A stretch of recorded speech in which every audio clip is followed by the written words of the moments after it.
Hey everyone, welcome to Infinity Harry. If you're enjoying our unique takes on Harry Potter and want to see more exciting content, don't forget to hit that subscribe button. Today we will see what if Ginny Weasley was the hidden flame behind Harry's war. Here is short summary. When the spotlight shines on Harry, few see the fire behind him. But Ginny Weasley, smart, brave, and underestimated, has been shaping the war all along. This is her untold role in the fight against Voldemort.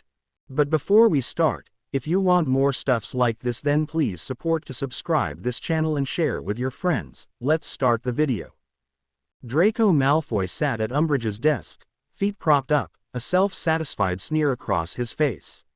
It had been a full 5 minutes, Ginny noted, since Harry and Hermione had left with Umbridge, and for no fewer than 4 minutes and 55 seconds she, Ron, Neville, and Luna, each gagged and restrained by a Slytherin, and outnumbered in total 4 to 6, were stuck listening to the interminable prattling of Draco Malfoy. Of course I knew exactly who it was when I heard the alarm, droned Malfoy. Imagine breaking into the headmistress' office to send a flow message. Only that idiot Potter would be so stupid to think that he could defy the inquisitorial squad and get away with it, not to mention a fully qualified ministry official like Professor Umbridge. Ginny fumed. This, clearly, were not the results they were hoping for when they hatched the plan to sneak Harry into Umbridge's office so he could use her fireplace to look for his godfather, Sirius Black, at 12, Grimmauld Place. Now, not only was Sirius possibly in terrible danger, but they were all looking expulsion in the face, and Harry and Hermione were marching off to Merlin knows where with Umbridge's wand in their backs. As Malfoy droned on, a movement out the window caught Ginny's eye. She risked a glance, and could see Hermione marching directly across the grounds, with Harry nipping at her heels and Umbridge's squat little legs scurrying to keep up. Where were they going? Hagrid's hut? No, they walked right past it. So that must mean. Ginny's eyes darted over to Ron to see if he had seen it, too, and his glance told her that he had figured out the same thing Ginny had. Hermione was leading Umbridge right into the Forbidden Forest. This silent exchange went completely unnoticed by the Slytherins. Malfoy's mouth seemed to be running on a loop, and his cronies were by this point all carrying the same glazed-over, vacant expressions in their eyes. As Ginny counted it, this was the 3rd time he had been through this particular part of his diatribe. She struggled against the grip of the girl holding her, whose name she thought might be something like Beth, or Blart, or Belch, but knowing her struggles would be fruitless, she quickly stopped and reluctantly turned her attention back to Malfoy. Next he'd start in on how his father was a close personal friend of Umbridge's, she guessed. Of course, Father and Dolores, I feel I can call her Dolores, as she is so close to the family. Father and Dolores get along quite well. In fact, I'm almost certain it was his recommendation that got her. Draco trailed off and turned his gaze to Ginny. She realized, belatedly, that she'd been laughing at Malfoy's predictable sense of self-importance through her gag. Something funny, Weaselette. Malfoy's sneer turned to a look of disgust as he got up and crossed the room to Ginny in 2 quick strides. I don't see anything in this room that a blood traitor like you should be laughing at. This comment generated appreciative smirks from the assembled Slytherins, and increased struggles from Ron as he tried and failed to break free of Warrington's grasp. Not wanting to give Malfoy the satisfaction of seeing her react, Ginny simply met his gaze, though her pulse was pounding her anger through her temples. Maybe, leered Malfoy, you're just not familiar with the idea of a fully qualified ministry official, seeing as how the only example you have is that pathetic failure you call a father. Ron's struggles grew more vicious. Warrington's grip drew tighter. Ginny simply focused on breathing, in, out, in, out. Do not react. Or maybe you're laughing because you think your little boyfriend Harry Potter is going to come bursting back in here to save the day, is that it? Malfoy leaned into her. She could feel his breath on her face. It stank of garlic, which for some reason struck Ginny as odd. He pulled Harry's wand out from his pocket, and tucked the tip of it under Ginny's chin, raising her face level to his. Potter, continued Malfoy, in a menacing whisper, is finished at Hogwarts, is finished in the wizarding world, and is just plain finished. Period. Malfoy let that sink in for a moment. Ginny met his gaze, her eyes narrowed but her voice silent. Malfoy went on. And you weasels, you're next. Ginny wanted to pull free of the grasp that was holding her back, rip Malfoy's beady little eyes out with her bare hands, but she knew that she simply wasn't strong enough to break loose. So, she did the next best thing. Her eyes rolling into the back of her head, Ginny Weasley's body went limp, and she fell to the floor, fainted dead away. What happened? You dropped her. I didn't. Wake her up. Wake her up. What are you just standing there for? Slap her. Get some water. Do something. She just fell. Would somebody do something? Her gag. Take her gag out. No. She'll hex me. You have her wand, you imbecile. Take out the gag. Oh, I'll do it. Get back. Eyes closed tight, lying limp, Ginny felt a pair of shaking hands quickly untie the gag that had been sealing her mouth shut. Her arms hidden under her body, she quickly slipped her right hand up her left sleeve, out of sight of the Slytherins. Still playing the role of the fainted damsel, she groggily opened her eyes to see an angry and pale Malfoy hovering directly over her. What are you getting at? He demanded. Get up. Get up. Ginny nodded slowly, playing hazy, and then quickly pulled her real wand, not her fake Fred and George special that had been confiscated, but her actual wand out from her left sleeve, pointed it directly at Malfoy's nose, and shouted with all the force and pent-up anger she could muster, Chiroptera mucosa. The bat creatures exploded from Malfoy's nose with a vengeance that surprised even Ginny. Although harmless, the spectacle of a good bat bogey hex was not lost on the assembled, and the room quickly dissolved into chaos. The Slytherins automatically clambered to Malfoy's aid as he tried to wrestle the great green things off his face, screaming a high-pitched series of yelps. Ginny pointed her wand again, this time at Warrington. Expelliarmus. Just like that, Ron had his wand back. Ripping out his gag, Ron followed Ginny's lead with a quick, stupefy of his own, and Warrington fell. The Slytherins, suddenly realizing they were under attack, began to clumsily draw their own wands, but they were no match for the speed of the DA-trained Gryffindors. Stupefy. Crabbe fell next, dropping Neville's wand in the process. Millicent Bulstrode tried to counter with her own stunner, but Neville ducked easily, snatching up his wand. Impedimenta. Neville's jinx hit its mark, Millicent's legs locked up, and she toppled over onto Crabbe's unconscious form. All that was left were the two girls whose names Ginny couldn't place. They looked at each other, looked at the remains of the inquisitorial squad, and then looked at the DA, who stood before them with their wands leveled. Your move, then, said a smiling Ron. Luna's captor pulled a wand out from her robes and tossed it to Luna with a gruff, here. She and her nameless friend then ran from the room. Thank you, Luna called out after the girls, and then turned to the others. They were ever so nice. Ron and Ginny exchanged a glance, shaking their heads. Absolutely, agreed Ron. Nice, asked Neville. Ron strode over to Millicent and pulled Hermione's wand out from her pocket. Thanks much, he calmly said. Ginny bent over and picked up Harry's wand from the floor where Malfoy had dropped it. She turned to Draco, still struggling with the bad bogies, and said, I'd rather be a blood traitor than a stinking blood elitist. My father is worth 100 Dolores Umbridges and 1,000 Lucius Malfoys, and Harry Potter is not my boyfriend. She stomped out of the room, muttering, Git, over her shoulder as she left. Ron and Neville exchanged a smirk, but Luna looked surprised. He's not, she asked. Oh, I thought he rather liked her.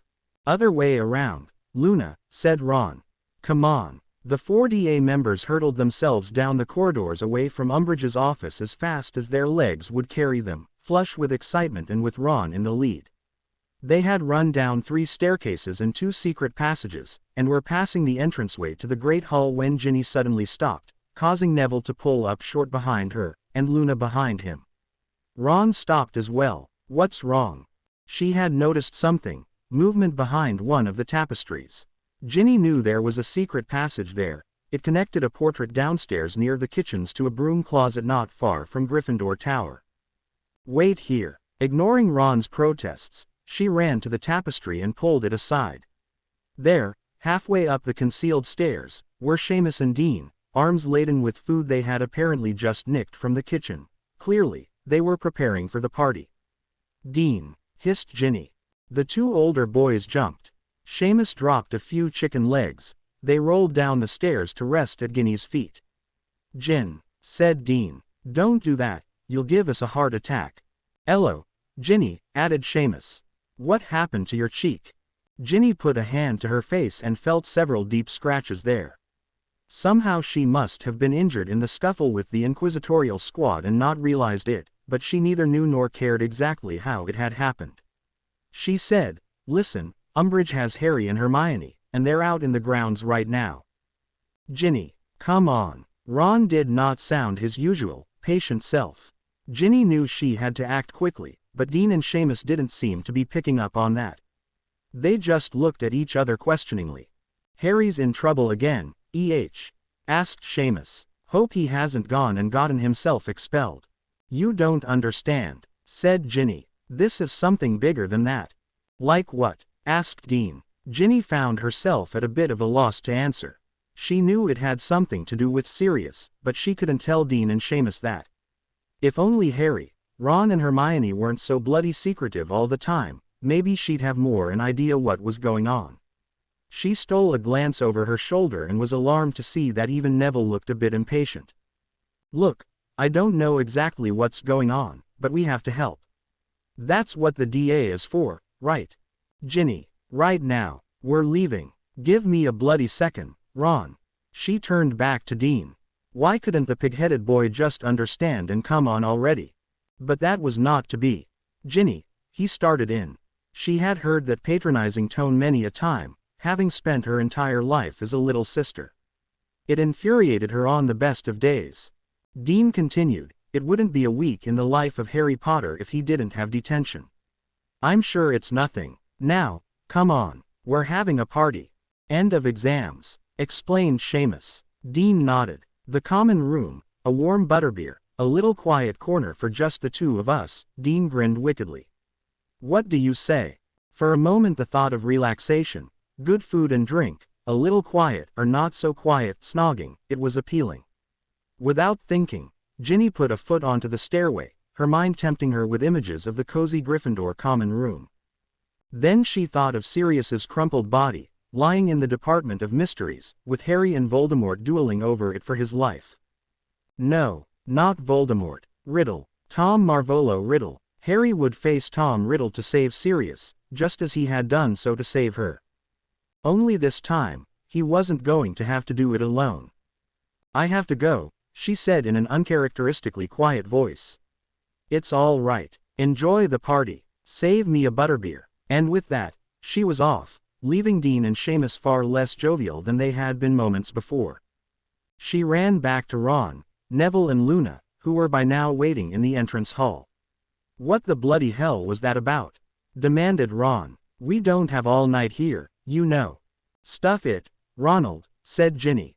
"Can we move?" "That wasn't a very nice suggestion," mused Luna as Ron and Neville pulled open the castle doors. "No, just an appropriate one," shot back Ginny, and the foursome ran out into the night. They didn't get too far before they stopped again, however.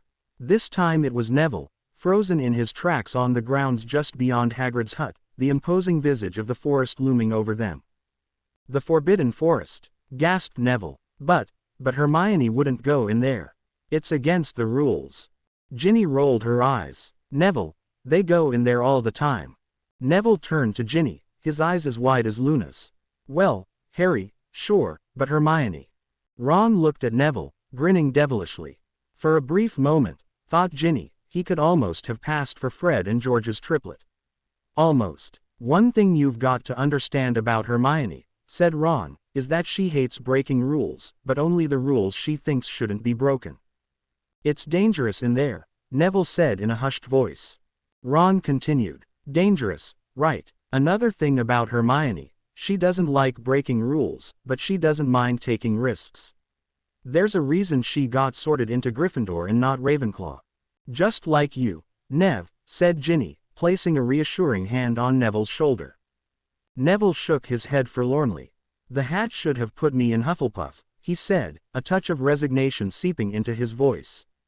"It seems to me," Luna offered, gazing wistfully at a spot somewhere well above Neville's head, that if the Sorting Hat should have put you into Hufflepuff, then it would have put you into Hufflepuff. Ginny smiled at this. Clearly Luna had been sorted into the right house. Loony. Lovegood certainly had a knack for speaking the simple truth sometimes. Most other times she was as barmy as boiled goose, of course, but sometimes. Neville considered Luna's words for a moment. Then, he seemed to make a decision. Nodding his head briskly, he set his jaw and looked Ron in the eye. Right, was all he said. Ron smiled, nodded in return, and turned to the forest. As they approached, Ron again leading the way, Luna turned to Ginny and commented. Ronald notices an awful lot about Hermione, doesn't he? Ginny smirked. The only one who doesn't notice how much Ron notices about Hermione is Ron, she replied, glancing at Luna knowingly. But Luna simply looked at her blankly, said, "Oh, I see," and then turned her dreamlike gaze back towards the rapidly approaching forest. Internally, Ginny scowled. A perfectly good joke at Ron's expense, wasted. Harry would have gotten it, she thought. As they entered the forest thicket, Neville turned to Ron, clearly trying to keep his stiff upper lip. "So, which way do we go?" At precisely that moment, a monstrous bellowing echoed from deep within the forbidden forest. Hagar. It stopped them in their tracks. Even Luna looked surprised, mildly. Ginny looked at her brother, silently pleading him not to take them towards whatever made that sound, but knowing that that was exactly the direction in which they were going to head. Ron returned her gaze with a smile that confirmed her fears. He then turned to look at Neville, who was now white as a sheet, upper lip stiff no more, and said, "Which way do we go?"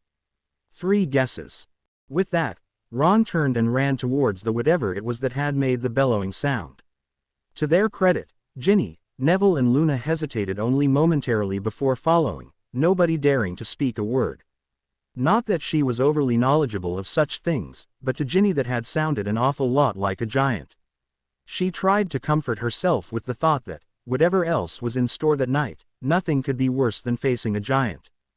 As they ran towards Harry and Hermione and whatever else awaited them, she was almost able to convince herself that this thought was true. Clearly, there are things in this world that are worse than giants. This struck Ginny as an odd thought to wake up to. Furthermore, as she lay with her eyes closed, she thought that the floor in the Department of Mysteries was far more comfortable than it had any right to be. In fact, she felt that with very little effort, she could simply sink down into the cushiony warmth surrounding her and fall right back to sleep. If only it weren't for those pesky Death Eaters. The Death Eaters. With a sharp gasp, Ginny sat bolt upright, all thoughts of sleep banished from her mind, fully alert and reaching for a wand that wasn't there. It took her several confused moments to realize that she was not, as she had initially thought, on the floor in the Department of Mysteries, but that she was resting comfortably in the hospital wing at Hogwarts. At least, she had been until seconds earlier. Furthermore, there were no Death Eaters anywhere to be found. In fact, if she looked around the room, all she could see around her were a few occupied beds, and, sitting in a chair in the middle of the room, looking just as startled as she felt. Harry. Harry got up and quickly strode over to her bed. "Yeah, Ginny, it's me. Are you all right? How do you feel? How's your leg?" Ginny's head was spinning. Her leg. What happened to her leg? Was it still there? She felt down below her waist, somewhat frantically. Yep, still attached. So what? Harry must have seen the confusion in her reaction. Your ankle. You broke it. You were in the planet room. A Death Eater grabbed you. Luna used the reductor curse to get him off. And Pluto blew up. Ginny grimaced, flexing her ankle. Felt as good as new, now. It's starting to come back. Her head clearing, memories of her last conscious moments in the Department of Mysteries started to trickle back to her. Luna got us out of the planet room somehow, then we were in that spinning room with the doors again, and then the brain room. Suddenly something clicked. Ginny gasped. The brains. Ron. It suddenly became frighteningly obvious that she and Harry were the only two in the hospital wing. Hermione, Luna, Neville, all of them. Are they all right? Where are they? What happened to? Harry reached out a hand and touched Ginny's arm gently. Relax. All 6 of us got out pretty much all right. Neville and Luna have returned to the dorms already. Ron and Hermione, he pointed to the 2 occupied beds across the room, are resting. Immediately, Ginny moved to jump out of bed. Her only thought was to check on her brother and her friend. Harry gently restrained her. "Ginny, no. Harry, you let me go right now, or I swear I'll hex you all the way to the States." "Ginny, stop. They're fine. Madame Pomfrey says they just need rest, which is the same thing she said about you." With a faint smile, he added, "I don't plan to be the one she finds let you out of bed when she gets back." Ginny looked around, noticing for the first time just how empty the room was. Where is Madame Pomfrey? And, well, anyone else, honestly? Dumbledore just sent for her. He needed her help out on the grounds. I think he's found Professor Umbridge. At this, Ginny grinned wickedly. Harry managed another faint smile. And your mum and dad are here. They spent the night. Fred and George just showed up and took them downstairs for a bite. I told them I'd keep an eye out up here. And you no doubt haven't moved from this room since we were brought back from the Department of Mysteries, Ginny silently added. Aloud, she asked, has anyone else been in? Harry looked at her, puzzled. The ward has been closed off to everyone, excepting emergencies. Why, expecting anyone? No, Ginny replied, a bit too quickly. Dean popped into her head for a moment, but that was silly. They'd only been going out a few weeks at this point. He certainly didn't have to come and see her. No, she said, more firmly. I was too busy lying here unconscious to really anticipate visitors, you know.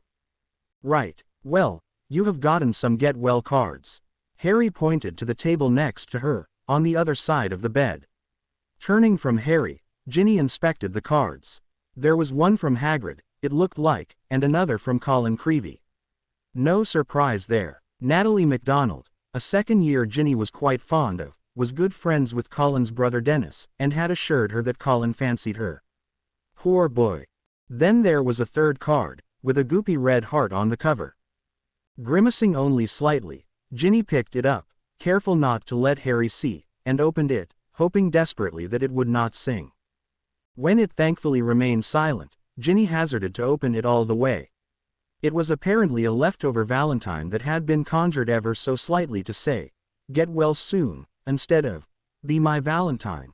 The charm had been cast by less than expert hands, it would seem, as the finished product actually read, "Beg Whale Soonantine," with Dean's flourished signature looking not unlike Professor Lockhart's underneath. Ginny, jumping, Ginny quickly shoved the card under the covers, cursing herself at the same time. What did she care if Harry knew she was dating Dean? In fact, she had half a mind to giggle girlishly, say, "Look what Deanie gave me," and brandish the card in front of Harry's nose. Even as the thought crossed her mind, though, she banished it. After all, Dean had sent her a card, this was true. But Harry was the one who had sat here all night. Turning back to Harry, Ginny was about to thank him for that, but stopped. Something wasn't right. Harry sat slumped on the bed next to her, gazing at the ground again. He seemed far too downcast, considering they were all safe, and it's not like Sirius was ever in the department or in any sort of danger in the first place. Was he? Harry, what happened? Harry didn't look at her. She tried again. We're all safe. What happened? Still, Harry didn't look up. Sirius. Ginny gasped. He was there. No. Harry actually managed to look lower, if it was possible. He came, along with the rest of the order. He came to save us. Ginny waited patiently for Harry to go on. After a long moment, he did. We were fighting in the brain room when you were stunned. Neville and I ran into the next room, the one with the veil on the dais, remember? Ginny nodded. Harry went on. The Death Eaters followed us, and we were about to. We had lost. We were done. That woman, Bellatrix Lestrange, she used the Cruciatus curse on Neville. At this Ginny gasped audibly, and I was going to give them the prophecy when the order ran into the room, and then soon after, Dumbledore. Harry swallowed hard. Ginny thought from experience that he must have been swallowing back tears. Then, that woman again, she was fighting Sirius on the dais, and he was laughing at her, and, she cursed him. Cursed him and... Harry stopped. Ginny was terrified to hear what had happened next, but she had to know. Harry, please, what happened to Sirius? He looked up at her. His eyes were rimmed red, and though for the first time Ginny realized just how exhausted and even old he looked, no tears had fallen. Sirius fell through the veil. Tears welled up in Ginny's eyes. "Oh, no," she whispered. "So he's. No." The quickness and firmness with which Harry answered startled Ginny. "No, he fell through the veil, but he's not. I mean, we don't really know what's through there, do we? The Department of Mysteries is still studying it, so it must still be a mystery." Harry looked at her, hopefully, his eyes pleading with her to agree. This was not good, Ginny thought. She didn't know for sure herself what was hidden behind the veil, of course. But she knew what her instinct was telling her, and it was saying that Sirius had gone to the one place from which no magic could ever bring him back. Harry, though, did not seem ready to accept this. "Harry," she began carefully, "I don't know what that veil is, but I had assumed that if someone fell through it, then that would mean Sirius is not." Harry seemed unable to say the last word. He held Ginny's gaze, one she stubbornly held back. He may be in denial, she thought, and she may not be able to convince him of the truth, but she certainly wasn't going to pretend to accept his lie. Moments later, Harry slumped down again. "Well, wherever he is, he's gone, and I don't know if he can ever come back." A few moments of silence passed again. Ginny was completely unsure of what she should say, or what she could say, to make Harry feel better. She decided on nothing. Eventually, Harry brought his gaze back to hers. "Ginny, I am so sorry." "For what?" "For bringing you down there," Harry said. "If I hadn't believed that stupid false vision, if I hadn't decided I needed to run straight to the Department of Mysteries to save Sirius, none of you would ever have been in danger, and Sirius wouldn't be missing." Ginny snorted, in spite of herself. "There's no need to apologize to me. It's not like you forced me to come along. In fact, I think I remember you telling me not to come, as it would be too dangerous, and I refused to listen. So don't apologize on my account." Harry replied, "Yeah, but if I had just ignored the vision in the first place, none of this would have happened. It was just a stupid dream and I went running off after it." "Well, if you ignored stupid dreams, then my father would be dead now, wouldn't he?" Ginny retorted. "So don't apologize for that, either." "Well," countered Harry, apparently determined to blame himself, "if I didn't have some bloody fixation for saving people, like Hermione said, for running into dangerous situations half-cocked and playing the bloody hero, then you lot and Sirius wouldn't even have needed saving." "Well," fired back Ginny, "if you didn't have, as you call it, a bloody fixation for saving people, and if you didn't run into situations half-cocked and playing the hero, then you never would have come into the Chamber of Secrets after me, and I'd likely be dead." Harry opening his mouth to respond but closed it after a moment, seemingly out of ammunition. Ginny smiled triumphantly. "It's your turn, Harry." Harry smirked in a half-smile, half-frown. "Just how often are you going to throw that whole chamber thing into my face, anyway?" he questioned. "As many times as it works," Ginny replied smugly. More seriously, she continued. "Harry, you aren't to blame for anything. Voldemort is." He began to protest, but she stopped him. "It's true. You may have a fixation on saving lives, but he has a fixation on destroying them." This silenced Harry. He looked away. Ginny continued, quietly. "When Voldemort," she stopped, took a breath, and started again. "When Riddle manipulated me, he offered me friendship, and comforting words, and he promised me that people would like me. He took advantage of the worst side of my nature, my insecurities. I don't blame myself," she said as Harry turned back to her, ready to offer protests she would hear none of.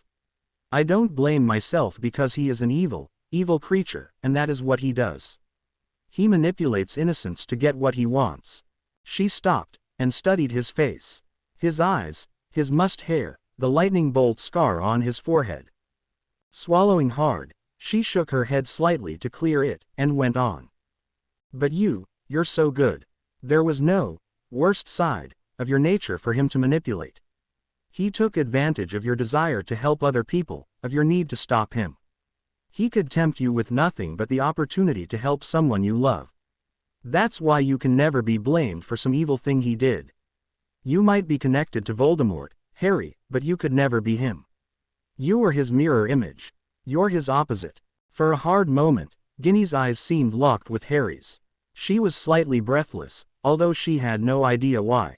She also wasn't sure where everything she had just said had come from, where she had come up with it.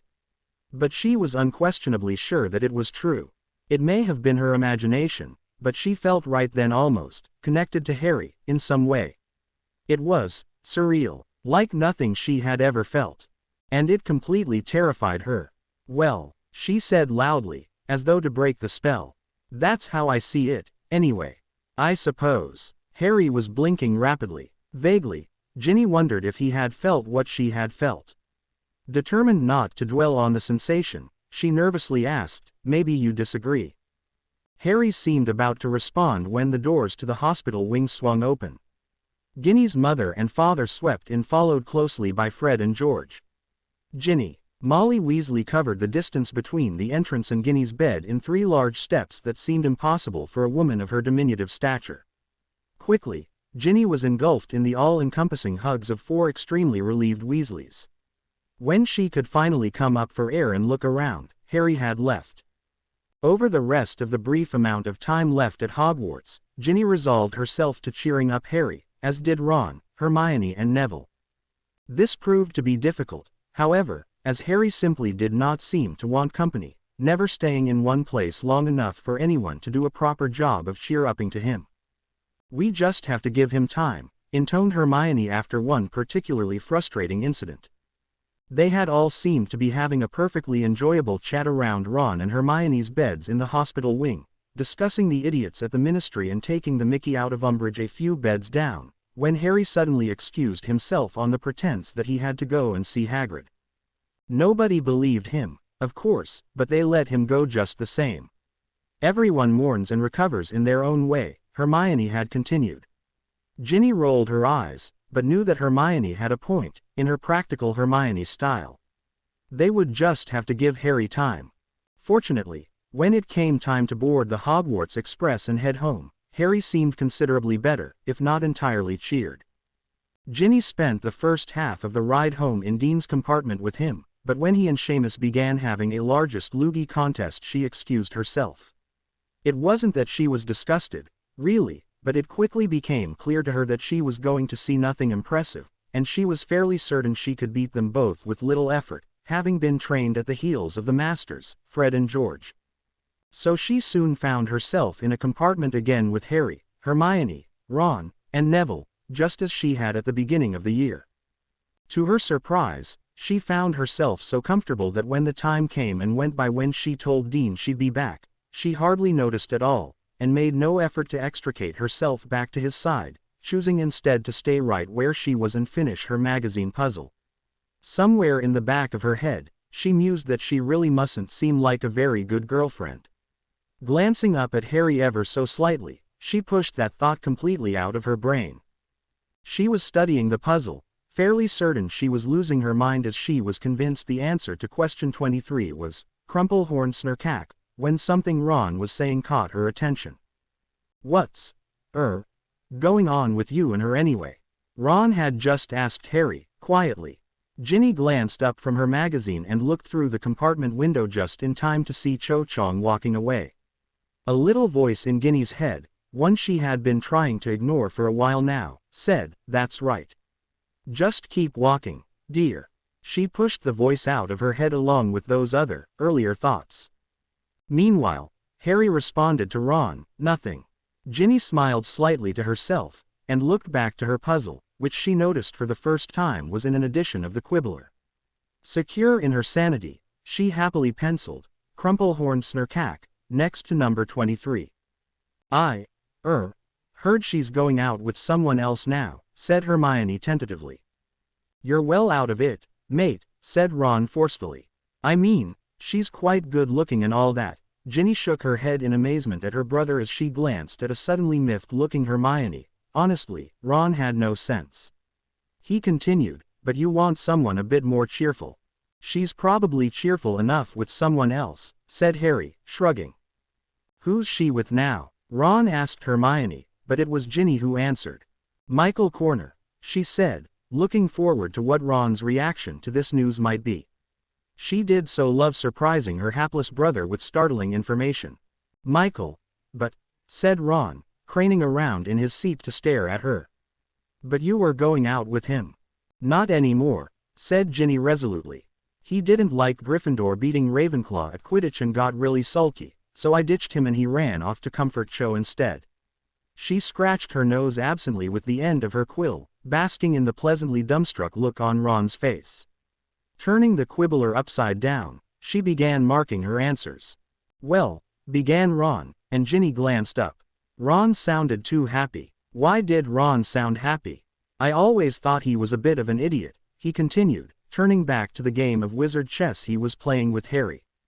Good for you. Just choose someone better next time. As he said this, he cast a meaningful look in Harry's direction. Ginny was horrified. A quick glance at Hermione showed that her horror was shared. Struggling, she kept her face completely neutral, and with her blood boiling she said to Ron, as vaguely as she could manage, well, I've chosen Dean Thomas, would you say he's better? What? Shouted Ron, appending the chessboard. Ginny looked down at her puzzle again, and it was only through sheer force of will that her cheeks did not turn as red as her hair. How dare he? The utter nerve, the sheer stupidity, he was mental. All this time she had spent convincing Harry, convincing everyone, hell, convincing herself that her schoolgirl crush on the boy who lived was over, and here her foolish, nincompoop, prat of a brother practically broadcasts to the entire compartment that she should choose Harry. As if Harry would be interested, even if she were, which she very well wasn't. Are you sure? That damned voice again, she pushed it down out of her mind. She hadn't meant to drop the Dean Thomas surprise now, like this, but Ron had just made her so angry. Suddenly, a new thought struck her. She snuck a look over her magazine, casting a furtive glance in Harry's direction, but he seemed to either have missed Ron's implication or was ignoring it like a champion, and he furthermore seemed positively unfazed by the news that Ginny was dating Dean. A twinge of disappointment hit Ginny's stomach when she realized this, and she angrily pushed that sensation down alongside the little voice. As the train slowed down in its approach to King's Cross, Ginny realized that she had better go and say goodbye to the boy who had unwittingly caused such trouble in the first place. She hurried down the corridor to Dean's compartment, and after everyone had cleared out and the hallway was sufficiently empty, they spent an enjoyable 5 minutes snogging their goodbyes. This, Ginny realized as she stepped off the train just a little bit more rumpled than she had been moments before, was precisely what the healer had ordered to clear her head and silence small voices. Hurrying down the platform, trunk in tow, she caught up with Harry, Ron and Hermione just as they got the go-ahead to pass through the magical entrance between platforms 9 and 10. As they crossed through to another summer, Ginny tried hard to forget that Harry Potter was going to be spending large portions of it with her family at the Burrow. This, she told herself firmly, would not be a problem, as she was clearly no longer interested in him. In an unrelated corner of her mind, she wondered if it were possible to snog with Dean via the Flow network. Just in case she needed to do any more head clearing before returning to Hogwarts in the fall. Ginny stomped around Fred and George's room as thoroughly as she could. If the rest of the inhabitants of the Burrow weren't aware of her displeasure before, she would make damn sure they'd all be aware of it now. Of course, she wasn't sure how anyone else in the house could be unaware of Ginny's displeasure. She had expressed it quite clearly over the past 2 weeks. 2 weeks. They'd only been home from school for 2 weeks, and already this summer had all the earmarks of possibly the worst ever, which would be quite a feat considering they had been stuck at number 12, Grimmauld Place for most of the previous summer. It began at dinner the first night home. The family conversation was going quite pleasantly, when Bill cleared his throat and rose to his feet. Well, he began, turning to Ron and Ginny, I have an announcement for the two of you. Their parents suddenly became quite interested in what they were eating, while Fred and George, grinning widely, set down their forks as if they did not want to miss a moment of what was to come. The rest of the family knows, continued Bill, but I wanted to tell the two of you in person. So, he smiled broadly. Fleur and I have become engaged. Wow, said an amazed Ron. What? Exclaimed a horrified Ginny. Bill smirked. Thanks, Ginger snapped. This hadn't been the best of it, of course. Bill and her mum had gone on to explain that Fleur would be arriving in England by Portkey within a few days, having gotten a part-time job at Gringotts, and that she would be staying at the Borough getting to know the family and working on her English. At this point Ginny had muttered to Fred, I expect the only thing English she'll be working on will be Bill. In spite of her annoyance with the overall situation, she had to admit that the explosion of pumpkin juice this comment triggered from Fred's nose was one of her proudest moments. The impending French invasion meant that Ginny had spent the next several days cleaning. The intention of this, she was certain, was to show Ms. Delacour that the Borough at Ottery Street Catchpole was indeed a hotbed of social activity. Sure it is, Ginny thought sourly to herself. If you happen to fancy old Wellington boots, garden gnomes, and muggle plugs. The grossest indignity of all, however, came when her mother had informed her of the new sleeping arrangements. Now, Ginny, she began at breakfast on the morning before Fleur's arrival, we want Fleur to be comfortable. You mean phlegm, Ginevra, her mother had said warningly, but Ginny caught an unmistakable smirk curling around the corner of her lips. Anyway, we want Fleur to be as comfortable as possible, so we're going to be gracious hosts, and she will sleep in your room. She will do no such thing. Ginny quickly protested. She will, shot back her mother. It's the closest room to Bill's, and Bill thought it would help her feel better about the whole thing. What's the point? Fired Ginny. You put her that close to Bill's room and she won't be sleeping in mine, anyway. Ginny, gasped her mother. From the table, Ron guffawed as he helped himself to a third serving of eggs. It'll be fun, Gin, he chimed in. You girls can have sleepovers. You know, you can do her hair, do her nails, hex her in her sleep, that sort of thing. Ginny glowered at Ron's grinning face. I will not share a room with her. Of course not, tut-tutted Mrs. Weasley. You'll sleep in Percy's room. Why not Fred and George's room? Because, dear, Hermione will sleep in there. So I'll sleep in the other bed. No, Ginny, said Mrs. Weasley, with the air of one trying to explain simple wandwork to a very small child. When Harry gets here, he'll take the other bed. Oh, really? Crowed Ginny. It was now her turn to glance at Ron's horrified face. Harry will shack up with Hermione, then? She asked with a grin. Honestly, Ginny, Mrs. Weasley put her hands on her hips, looking very cross. Don't go believing that terrible Rita Skeeter. There is absolutely nothing of that nature going on between the two of them. I don't know, Mum, Ginny said with mock seriousness. I think there may be more there than the two of them are letting on. She threw a quick wink at Ron, but reading what he was muttering on his lips and seeing his hand moving towards his wand, she decided to change the subject. How come Harry doesn't sleep in Percy's room and then I can sleep in the twins with Hermione? Because they are guests, exclaimed an exasperated Mrs. Weasley. Fred and George's room is empty, and all of Percy's things are still in his for when he comes back.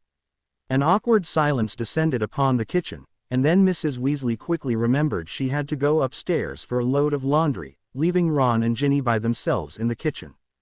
Reckon she'll ever figure out Percy's not coming back, muttered Ron. You really think he's never coming back? Asked Ginny. Ron shrugged. Dunno. Doesn't look great though, does it? Ron stood up and brought his dishes to the sink. I mean, even if we all make up with him, he's of age now, isn't he? Probably shouldn't be living at home, anyway. Still, Ron said no more. There was no need. Narrowing her eyes with a smirk, Ginny glanced at him. Well, I certainly hope Harry and Hermione have a good time sharing a room. A very good time, if you know what I mean. Ron scowled. No, actually, I don't, so why don't you just shut up about it? Besides, wouldn't you just love to sleep in there with Harry? Ginny crossed her arms. I have a boyfriend, thank you very much. Ron took on an expression of mock surprise. Really, you do? Who is that? Oh, yes, Dean Wace's name, right. Say, how often do you talk to old Dean, huh? Internally, Ginny cursed herself. She hadn't sent Dean an owl since they had returned home from Hogwarts. She kept meaning to, of course. Changing the subject, she snapped at Ron. I bet you'd love to share a room with Fleur, wouldn't you? So what? You want to share one with the ghoul in the attic? Bugger off, Ron, I'd never share a room with you. Like I'd want to. Ronald, Ginevra, enough. Yes, Mum, they called together up the stairs. Ron gave Ginny a nasty gesture, she stuck her tongue out at him, and they went their separate ways. Ginny always did like Ron best. Soon Fleur arrived, and much though she loathed the condescending presence of the French beauty, Ginny had to begrudgingly admit one thing: Fleur was the best passive-aggressive giver of backhanded compliments she'd ever met. She did not call the burrow disgusting, as Ginny thought she would. Fleur instead declared that it was charming, in a backwoods sort of way. Mrs. Weasley's food was not hideous, instead, it was as good as the soup the servants at home make themselves, in the basement kitchen. Ginny was not, in Fleur's eyes, plain, but nearly as beautiful as my little sister Gabrielle, who was just nearly 10. And then, of course, there was her constant fawning and preening and grooming of Bill. It was enough to make one heave. Things improved a few days later when Hermione arrived, but as much fun as it was to have her around, it meant that Ron was reduced to a mooning idiot. The only one oblivious to this, of course, was Hermione, although she did insist to Mrs. Weasley that she didn't need to sleep in the twins' room with Harry, and a hastily conjured cot in Percy's room where Ginny had already settled in would be just fine. Although he said nothing about it, this seemed to please Ron immensely, and he walked around whistling for a good hour after that particular decision had been made. And then the whole cycle started all over as Ginny's mother recruited her to help clean the entire house, again, in preparation of Harry's arrival. Ginny hardly saw the point of this, and she said so to her mother the evening before Harry arrived. "Harry doesn't care what the house looks like," she protested. "The place could be overrun with garden gnomes and owl dung, and it would be a step up from those awful muggles he lives with." "That may be so," agreed Mrs. Weasley, pointedly ignoring the fact that on the sofa next to her Fleur seemed for all the world to be chewing on a particularly delectable portion of Bill's ear. "But the house is not overrun by garden gnomes or covered in owl mess, so Harry will have fresh sheets on his bed, and you are going to put them there, young lady, and that is that."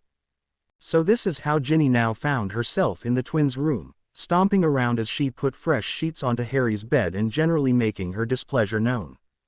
She had put the chore off for most of the night, and took pleasure in knowing that the late hour made her expression of displeasure all the more unpleasant. She had just finished up Harry's bed, and was headed back to Percy's to stomp around some more, when a loud crack rang out and the world turned upside down as she found herself knocked off of her feet. Pulling out her wand, she scrambled to her feet and spun around awkwardly to face her assailant, only to find herself face to face with a snowy owl in a cage. "Who?" sputtered Ginny. "Who?" replied Hedwig. At that moment, the door to the room burst open. Expelliarmus! Ginny's wand went flying out of her hand. Hermione stood in the doorway with Ron right behind her, her wand drawn. Apparently, she had decided to hex first and ask questions later. "Are you all right, Ginny? We heard someone apparate in here." "I'm all right, Hermione," Ginny assured her friend.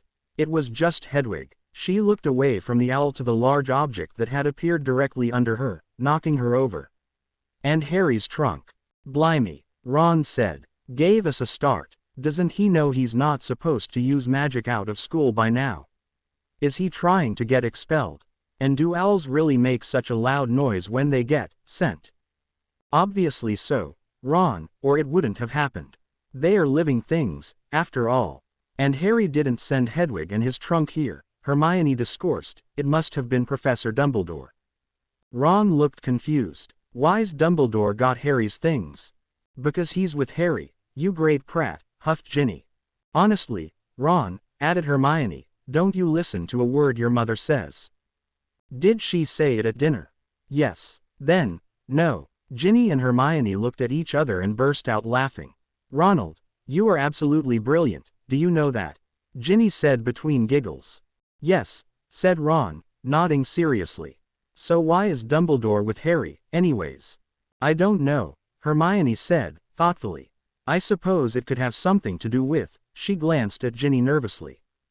"The prophecy?" Ginny asked drolly. "Hermione, I know you lot don't like to tell anyone anything ever, but I was there with you getting almost killed in the, oh, What was that room again? You know, the big one with all of the prophecies in it. Oh, yes, it was the Hall of Prophecies. I can put two and two together, you know. Ron shook his head and turned to Hermione. She's impossible when she gets like this, you know. Just bloody impossible. Ronald. Language. Hermione chided. She turned to Ginny and said, apologetically, I know we sometimes keep things to ourselves. You're as bad as the Order, you three, muttered Ginny. Hermione plowed on. Ron and I don't always know much, either. It's mostly all Harry's secrets to share, you know, and, she looked to Ron for help.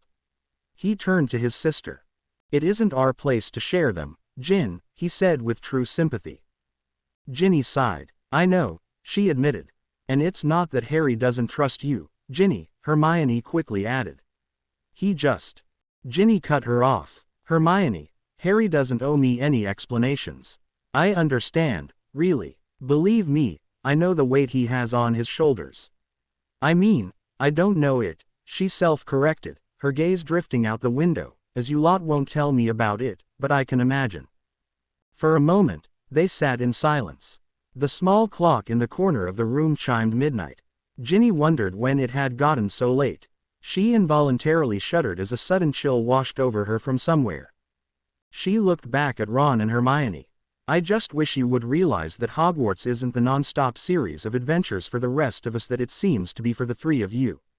Honestly, sometimes I get the feeling you forget it's a school. Even you, Hermione, she added before her friend could protest. I mean, it isn't all about three-headed dogs and wizarding tournaments and hidden passageways and secret. She stopped speaking so suddenly that if her words had been on a broom they would have gotten whiplash.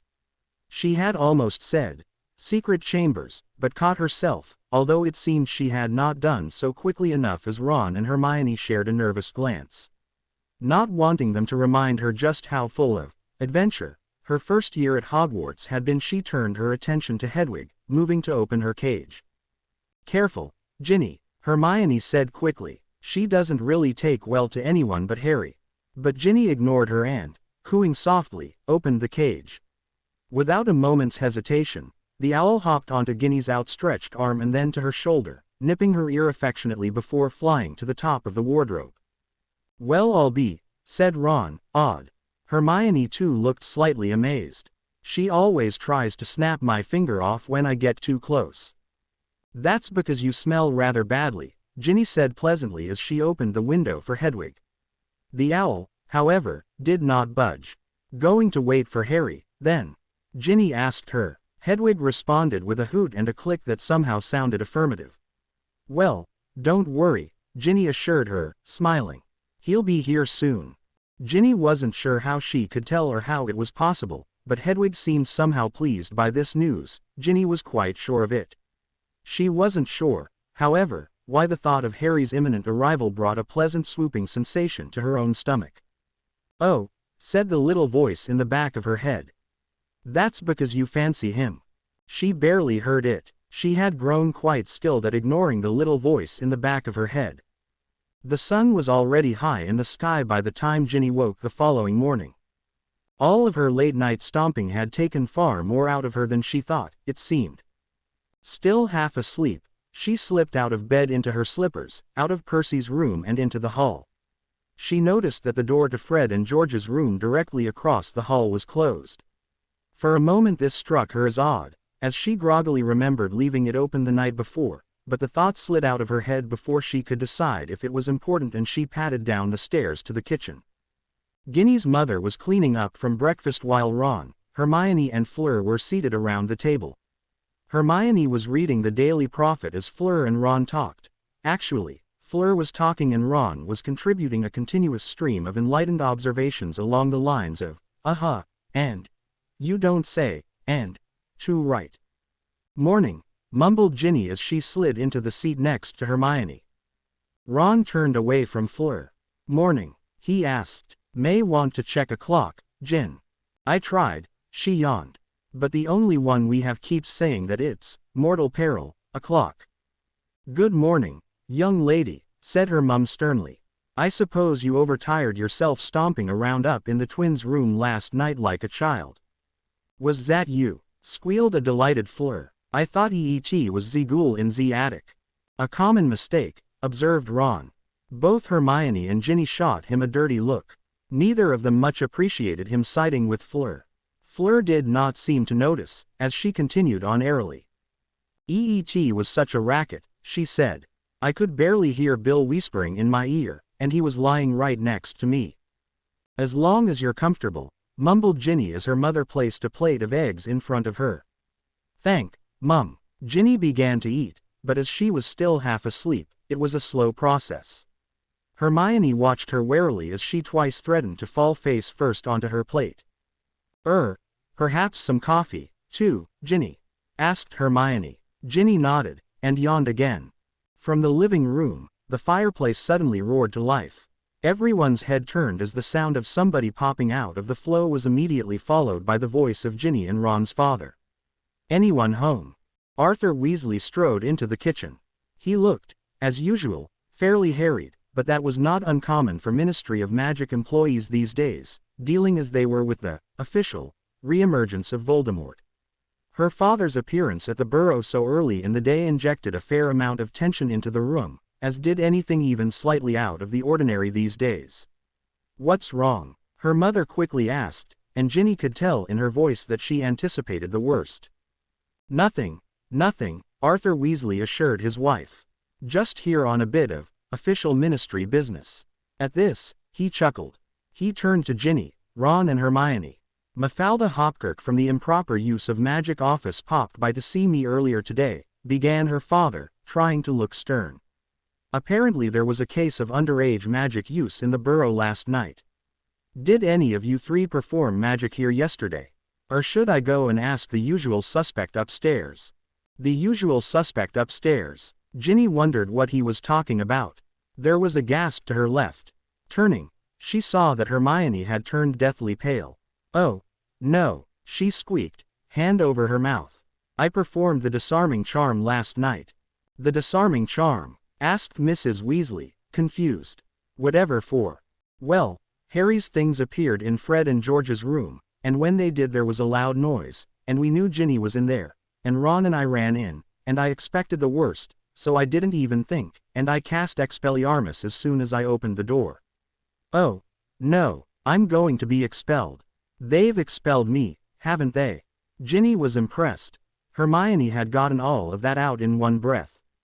They're not going to expel you, Ron scoffed, but then turned to his father, concerned. Are they? I wouldn't think so, their father said jovially. He seemed rather to be enjoying this. They're not expelling or arresting underage magic users these days for something as simple as Expelliarmus. Constant vigilance is the order of the day at the ministry now. Mad Eye has never been happier, as far as Mad Eye is ever happy, that is, he added. I'm so sorry, Mr. Weasley, said Hermione, although the color was already returning to her cheeks.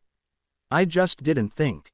No need to apologize, dear, said Ginny's mum, patting Hermione on the shoulder as she placed some coffee down in front of the still not quite awake Ginny.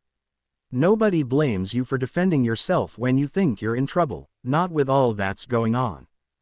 But Mafalda Hopkirk just wanted me to remind you to only use magic when it is entirely necessary, and even then to be sure about it, finished Mr. Weasley. No harm done, Hermione.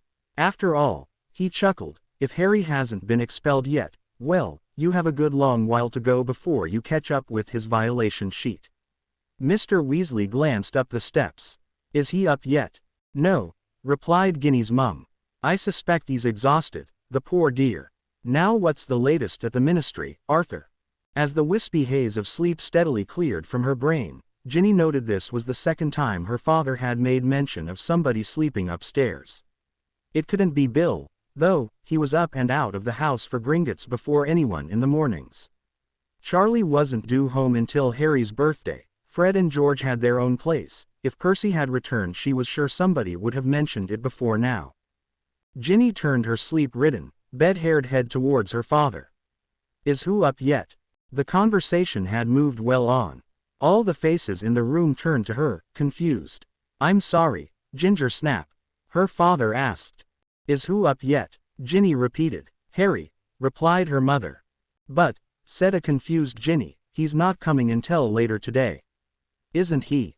He showed up last night, said her father. Dumbledore brought him. He's in Fred and George's room, added Hermione.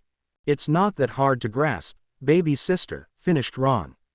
Fleur laughed at this, and he looked delighted. It wasn't unheard of course. Harry got here a day early, that's all. Ginny sat at the table in her pajamas, her hair unkempt, with the coffee mug lifted halfway to her lips and her brain refusing to start. Around her, the conversation continued, as her father was telling a story about confiscating invisibility potions that worked in reverse, rendering the world around the drinker invisible instead of making invisible the drinker themselves. Hermione leaned over to Ginny, a small smile on her lips, and said quietly, perhaps a shower, then. Ginny scowled at her. Oh, sod off, she grumbled. Hermione went back to her paper, a self-satisfied smirk on her lips. After a moment, Ginny pushed away from the table with a sigh, her breakfast half eaten, and went off to shower. One shower later, she stood back in Percy's room, dressed, brushing her hair, and staring with contempt at a small crystal bottle on the dresser. It contained perfume. Very expensive, very French perfume. It had been an annoyingly thoughtful gift from Fleur upon her arrival, a thank you for letting me into your home even though I'm an obnoxious French trollop sort of a gift. The worst part about the gift. It was absolutely delectable. Normally Ginny loathed such things as jewelry and perfume. Growing up as the only girl in a house full of boys had something to do with that, surely. But this fragrance was infuriatingly perfect, a subtle mixture of spring rain and wildflowers that was not overpowering, but had a definite presence. Ginny loved it, and she hated that she loved it. It was French, and it was expensive. It was decidedly feminine without being overtly girlish. It very well may have been the nicest, fanciest thing she had ever owned, and it was a gift from the biggest cow in the world. Life just wasn't fair sometimes. Honestly. She finished brushing her hair. She looked at the bottle. She walked to the door. She placed her hand on the knob. She turned back to the bottle. She turned the doorknob. She let go of the doorknob. She walked back to the dresser. She picked up the bottle. She took of the cap. She sniffed. It was like stupid bloody heaven. Ginny sighed. Oh, well, she muttered. One does want a splash of femininity from time to time. Quickly, she sprayed the fragrance into the air and then walked into the cloud of mist. She thought she had heard somewhere that this was the way to do it. She was not an expert by any means. Stepping back, she experimentally took a quick sniff. Merlin, that was lovely. She felt a sudden shot of annoyance at Fleur for getting her such a wonderful gift. Who did that girl think she was, getting her a present that made it so much harder to hate her? Somehow, it made Ginny loathe her just a little bit more. Fleetingly, she realized that this reaction made no logical sense, and she wondered if she was going crazy. Then she remembered sitting and watching Flem gnawing away on Bill's ear. Her moment of sympathy passed. What an ugly bore. Ginny spun around. Fleur was standing in the doorway, busying herself in the task of being effortlessly beautiful. She delicately sniffed the air, an act that she made seem as graceful and choreographed as a ballet. Ooh, you are wearing Z perfume I picked out for you. She smiled, and it was as if 100 diamonds had reflected their brilliance into the room. Ginny's face burned red. In Fleur's presence she felt embarrassed about the thoughts she'd been having, especially in light of what was a truly generous gift. Fleur, she started, intending to thank her properly. The perfume is. Isn't it wonderful? Interrupted Fleur. It's the same type of perfume my sister Gabrielle wears. Ginny's mouth snapped shut. Her newly found goodwill towards Fleur was quickly on the decline. That is, she used to wear EET. She said last year she has outgrown it. Haven't you not, I think. Ginny's tongue hurt from the biting of it. Well, I am off. I am bringing Ari's breakfast too. I am. With that, she had spun on. Eel and headed towards the kitchen. Ginny felt as though she had been punched in the face, and she realized that she seemed to be growling a little bit. Fuming, she opened the door of Percy's room and heard familiar voices emanating from Fred and George's. Hermione was asking, So, did Slughorn seem like he'll be a good teacher? Then came the response. Dunno. He can't be worse than Umbridge, can he? It was Harry. The sound of his voice brought only the tiniest twinge to Ginny's stomach in her agitated state, a twinge that was by this point in her life easily ignored. She slouched into Fred and George's room, where she found Ron, Hermione and Harry deep in conversation. I know someone who's worse than Umbridge, she said, not bothering to hide the irritation in her voice. Hi, Harry. What's up with you? Ron asked. Ginny explained. Hermione was sympathetic. Ron defended Fleur, and Harry seemed to not know what they were talking about for several long moments. Ginny's mood was further worsened by the appearance of Flem alongside her mother, swooping into the room to give Ari his breakfast, and made even worse by the reappearance of her mother a few moments later. Ginny, she whispered, come downstairs and help me with the lunch. I'm talking to this lot, said Ginny, outraged. Now, said Mrs. Weasley, and withdrew. She only wants me there so she doesn't have to be alone with Flem. Ginny said crossly. She swung her long red hair around the room in a very good imitation of Fleur and pranced across the room with her arms held aloft like a ballerina. You lot had better come down quickly, too, she said as she left. Once outside, she sulked down the steps and into the kitchen where her mother was busying herself with lunch preparation and Fleur was lazily waving her wand at a piece of paper, cutting it midair into an intricate floral design. It would have been beautiful if Ginny weren't so sick of the girl. Here you go, dear.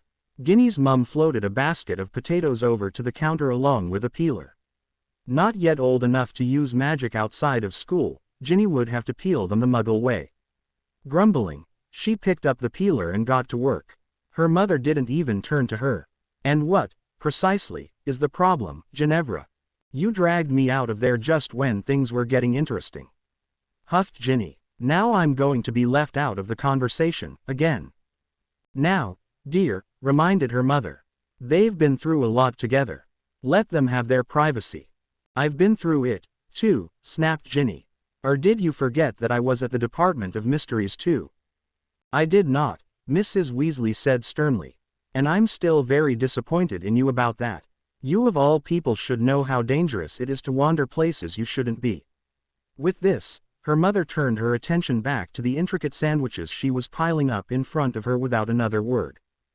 Ginny stared at her mother, wide-eyed and open-mouthed.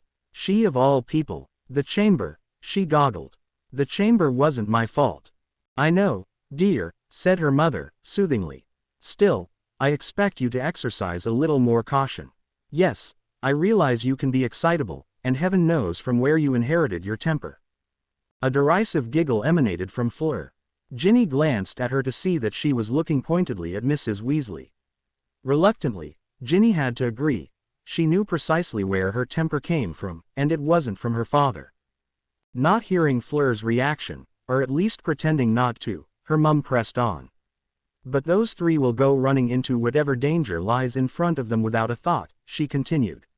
You'd think Hermione would keep them seeing reason, but she's as bad as anyone from what I can tell.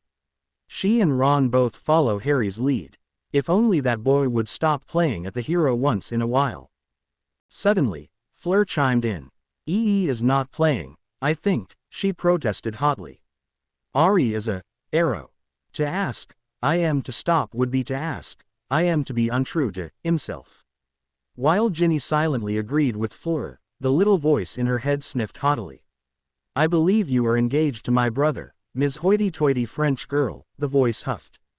How about you stop fawning all over Harry? Very rationally, Ginny determined that the voice was only speaking up in defense of Bill's honor. But Fleur had not stopped.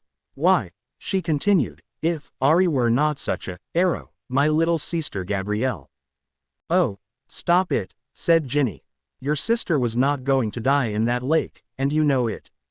Professor Dumbledore would have made sure none of the hostages in the Triwizard Tournament were in any real danger. Although seated, Fleur managed to fix Ginny with a gaze that made her feel for all the world that the French beauty was towering 12 feet over her. Eet's the thought that counts, she said coldly, and turned her attention back to her floral designs, to which she was now adding brilliant colors and shimmering gem lights with agitated flicks of her wand. For the next several minutes, Ginny and her mother chatted pleasantly about the upcoming school year and the invite list for Harry's birthday tea. It would be a small gathering, considering all the security wards and restrictions currently in place over the borough. The conversation carried on this way until they were suddenly interrupted by a piercing scream from upstairs. Mrs. Weasley spun round, her hand reaching for her wand. "Don't," said Ginny, barely looking up. "I expect Hermione remembered just now that their OWL results are due today." Sure enough, within moments, a highly flustered Hermione appeared in the kitchen sporting a comically exaggerated black eye and followed closely by Ron. Hermione's agitated stage was not helped by the glittering bell peal of Fleur's laughter. Hermione and Ginny both glared daggers at her. "Hermione, dear," Ginny's mum exclaimed. "What happened?" "Fred and George happened," Ron said, barely suppressing a grin. "Well, you sit down here, Hermione," said Mrs. Weasley, maternally steering Hermione to the kitchen table. "We'll have that fixed in no time." She perused the bookshelf, pulled down a dog-eared copy of The Healer's Helpmate. "Now, let's see what Lockhart has to say on the subject." "Oh, no, Mrs. Weasley," Hermione groaned. "Oh, yes, now let me see." Even as she and Ron exchanged amused glances, Ginny couldn't help but feel sorry for Hermione. The twins' pranks were hard enough to undo without utilizing advice from their insufferably useless former professor. True enough, by the time Harry entered the kitchen 10 minutes later, Hermione's eye looked no better. In fact, Ginny was almost certain it looked worse. Harry gave her a quizzical look, and Ginny chuckled. "It'll be Fred and George's idea of a joke, making sure it won't come off," she said, fairly uselessly. They all settled in to watch Mrs. Weasley's futile ministrations with some amusement, while ignoring Fleur's thinly veiled barbs at Hogwarts and enjoying Hermione's dual consternation about her blackened eye and the impending OWL results, of which she was sure she failed the lot. Sure enough, it wasn't long before Hermione screamed, pointing out the window, and Ron, standing next to her, said, "They're definitely owls." Ginny glanced over his shoulder. 3 black specks were quickly growing in the distance. "And there are 3 of them," said Harry, brushing past Ginny to get to Hermione's other side. Hermione seemed near panic, repeating to herself, "Oh no, oh no, oh no." Ginny rolled her eyes. The only person in the wizarding world who thought there was even the remotest possibility that Hermione had failed any of her OWLs was named Hermione Granger. Soon enough, the Hogwarts owls flew into the kitchen. All 3 of the older students opened their envelopes with trepidation. Harry and Ron seemed pleased with their results overall, but Ginny kept a close eye on Hermione, who had turned her back to the kitchen and was trembling slightly. It wasn't possible, was it? But supposing the pressure of the examinations had gotten to her, and she had cracked during the testing, and nobody had realized, Hermione? Ginny asked tentatively, "How did you do?" The kitchen grew silent as everyone looked to Hermione. She took a deep breath and, in a small voice, said, "Not bad." "Oh, come off it." Ron strode forward and snatched her results out of her hand. "Yep, 10 outstandings, and 1 exceeds expectations, in defense against the dark arts." "You're actually disappointed, aren't you?" he said with a shake of his head and a smile. Hermione shook her head, and Harry and Ginny both laughed. "Well, we're NEWT students now," grinned Ron. "Mum, are there any more sausages?" The kitchen returned to its usual boisterous state. Ron ate as his mother fussed over his grades. Hermione began to dissect her test results with anyone who would listen, and Fleur waved her hand dismissively and went on another lengthy diatribe meant to expound the virtues of Beauxbatons versus the failings of Hogwarts. Ginny was about to climb back up the stairs to her room when she noticed that Harry had turned back to his grades, studying them. He looked just the slightest bit crestfallen. Puzzled, she slipped to his side. "All right?" she asked. He looked up. He seemed to not have noticed her until just then. Yeah, I'm fine. Didn't see you there, Ginny." She smiled. "That seems fairly impressive of me. Can't be too many people who can sneak up on the boy who lived, can there?" He smiled back, but didn't respond. She glanced down at his results. "Good marks," she said, and meant it. He folded up the paper. "Not good enough, though." He seemed to say this with some regret. Ginny didn't understand. Not good enough for what? She asked, but Harry just shook his head with a wry smile. It's not important, he said. Really? He added. He could apparently tell she was about to protest. I'm happy with them, I am. Really, Ginny, I swear. Please don't hex me. She regarded him with narrowed eyes. She did not like the getting the brush off, again, for the 100th time, but his moment of melancholy seemed to have passed quickly. All right, she said. But those marks were at least good enough for Ron to copy off of you and pass. Ron doesn't copy off of me, Gin, said Harry, seeming stunned that she would accuse her brother of such a thing. Oh, no, she asked with a raised eyebrow. No, he said firmly, and then smiled. He copies off of Hermione. Ginny nodded officiously. That would make more sense. Smiling, Harry punched her lightly on the arm. Thanks a lot, he said. Ginny just shrugged. It was true, after all. How about it, you two? Harry and Ginny looked over to Ron, who was happily eating a plate of sausages while Hermione made little disgusted-sounding noises. Play a match of 2A-side Quidditch after second breakfast. Hermione says she'll give it a go. This equally surprised Harry and Ginny. Really? Asked Ginny incredulously. Hermione shrugged. Sure, she said, far more relaxed now that the grading crisis has passed. After all, how difficult could it be if you lot play it? Ginny grinned. Harry turned back to Ron. 2A-side, how do you even do that? Very awkwardly, Ginny said decisively. Snot-tat bed, Ron said with a mouthful of sausage. He swallowed. The keeper plays seeker and the chasers carry the bludger bat. No, Ron, corrected Ginny. The seeker carries the bat and the chasers double as the keeper. But how? Began Harry. Ginny cut him off. Don't worry about it, she assured him. No matter who plays what position, it all ends up a bloody confusing mess anyway. That's right, chimed in Ron. It's loads of fun. Harry shrugged, and helped himself to a sausage off of Ron's plate. Hermione was beginning to look worried. Maybe I should sit this out, she began weakly, but Ron immediately protested. We can't play with just 3, Hermione. He exclaimed. Look, you can be on Harry's side, all right. He's the best player here. Excuse me. Ginny's tone caused Hermione and Harry to look at her with some alarm, but Ron waved it off. Come off it, he scoffed. Honestly, you'd think she fancies herself to be a professional Quidditch player or something. Right, me and Ginny against Hermione and Harry. Sound good, mate. That's fine, said Harry. He reached for another sausage, but stopped halfway. He sniffed the air. What's the matter? Asked Hermione. Nothing, said Harry, although he seemed puzzled. I just thought. He trailed off, and sniffed the air again. He looked around. Does anyone else smell something flowery? Ron shook his head and went back to his sausages. A moment later, Harry did the same.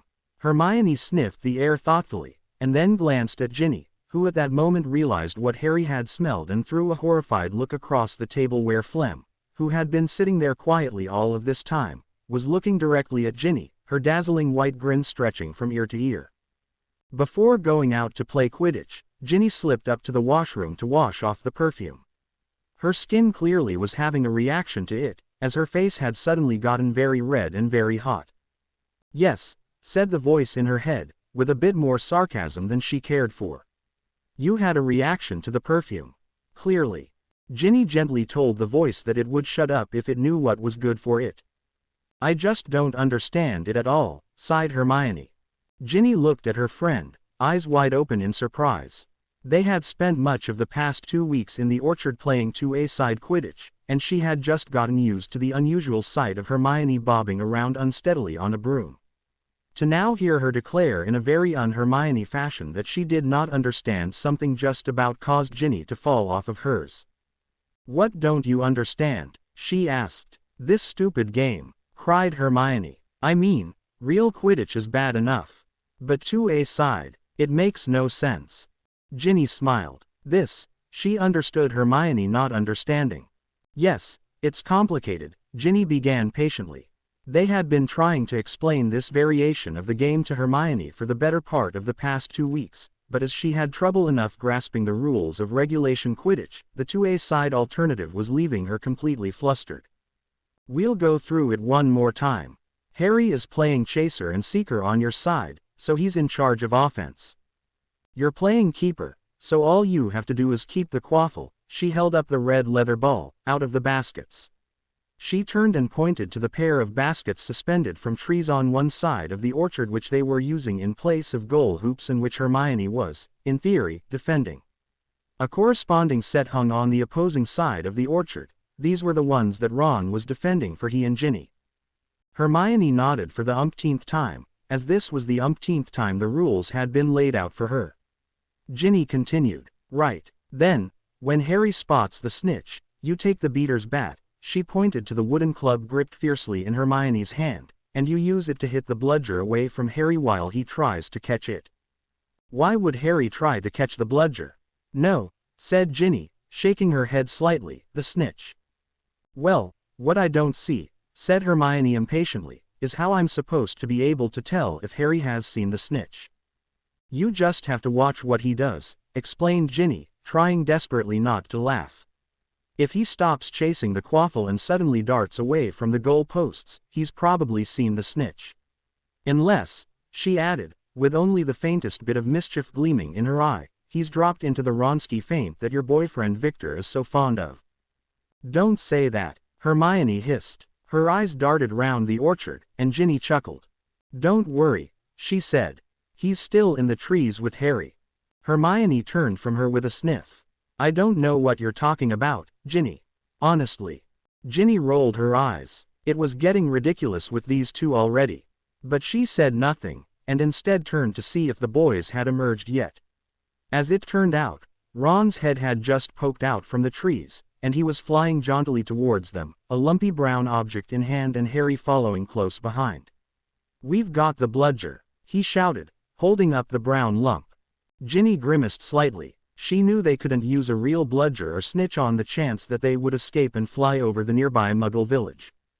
Truth was, a quality golden snitch was so expensive she doubted her parents could afford one even if they could risk using it. Still, she had a hard time referring to this crudely enchanted burlap sack stuffed with flour as a bludger, and the snitch they were using was an enchanted acorn painted gold that Harry could generally catch within seconds of release. Ginny had outscored him 3-1 as a chaser. The fact that she only had to score against Hermione while Harry was defended against by Ron helped her totals, admittedly, but she had only managed to grab the snitch away from Harry 3 times over 2 weeks. "We ready to go again?" asked Ron eagerly. He held the bludger aloft, getting set to release it. "Wait." Ginny tried to hold back her giggling. She managed, but couldn't keep the corners of her mouth from turning up. She was only human, after all. Hermione needs some brushing up on the rules. Both of the older boys rolled their eyes. "Hermione," began Harry, but Ron cut him off. "Oi, how long have you been listening to us talk about Quidditch, and watching matches and stuff? And it's not as if we haven't been playing 2A-side for 2 weeks. Ginny could not tell if he was genuinely annoyed or if he was just being, well, if he was just being how Ron and Hermione were to each other. "Forgive me," Hermione started in, "for being the only one here that doesn't think we go to school so we can spend every waking hour discussing, playing, and debating a child's game." Ginny was about to protest, but then caught Harry shaking his head out of the corner of her eye. She drifted over towards him slowly, trying not to draw attention to herself as Ron and Hermione built up a nice head of steam. "Quidditch," began Ron, "is not a kid's game. It's the best game in the world. And so what if I think the best thing about Hogwarts is the Quidditch? Maybe it is. Hogwarts is not about Quidditch, or points, or winning the House Cup." Hermione really had some momentum going now, Ginny had to admit. "It is about getting ourselves prepared for." She glanced at Harry, but quickly looked away. "For whatever it is that's out there. It is not about a game, and," she looked at Ginny as she said, "and it is not about secret passageways and 3-headed dogs." She said this with a note of triumph in her voice, as if proving a point. "Hey, wait a second," Harry started, as though it had taken him a moment to realize the conversation had taken this turn. Ginny leaned over to him, her eyes still on the arguing Ron and Hermione, both of whom were once again focused entirely on each other. "She wasn't talking about you," she whispered to Harry. "She said that for me." Harry looked clueless. "But the dog," he whispered back. Ginny shook her head. "She's just getting back at me for something I said a few weeks ago." "Tell you later." She turned her attention back to the fighting non-couple bobbing gently in midair. "A damn sight better than those Muggle games you used to play, I'll wager." Ron was still going on defending the honor of Quidditch, and Ginny had to wonder at his newly chosen tactic of insulting childhood games that she was fairly certain Hermione didn't give two newts about.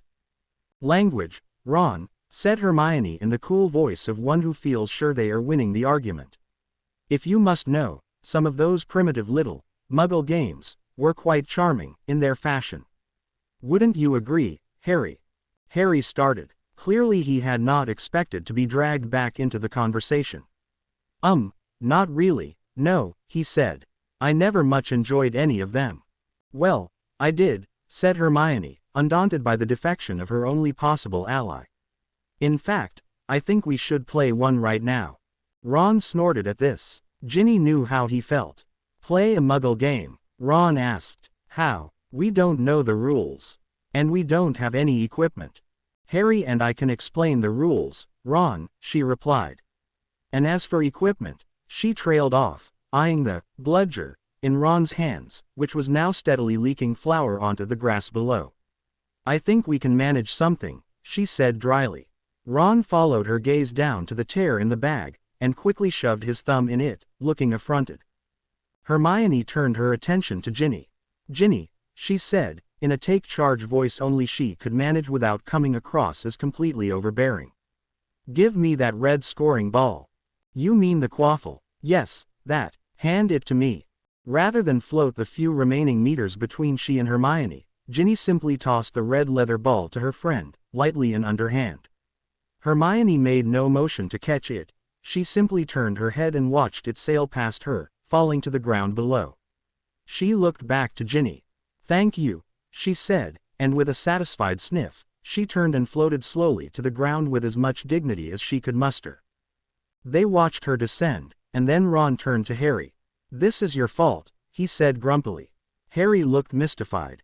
"How, exactly, is this my fault?"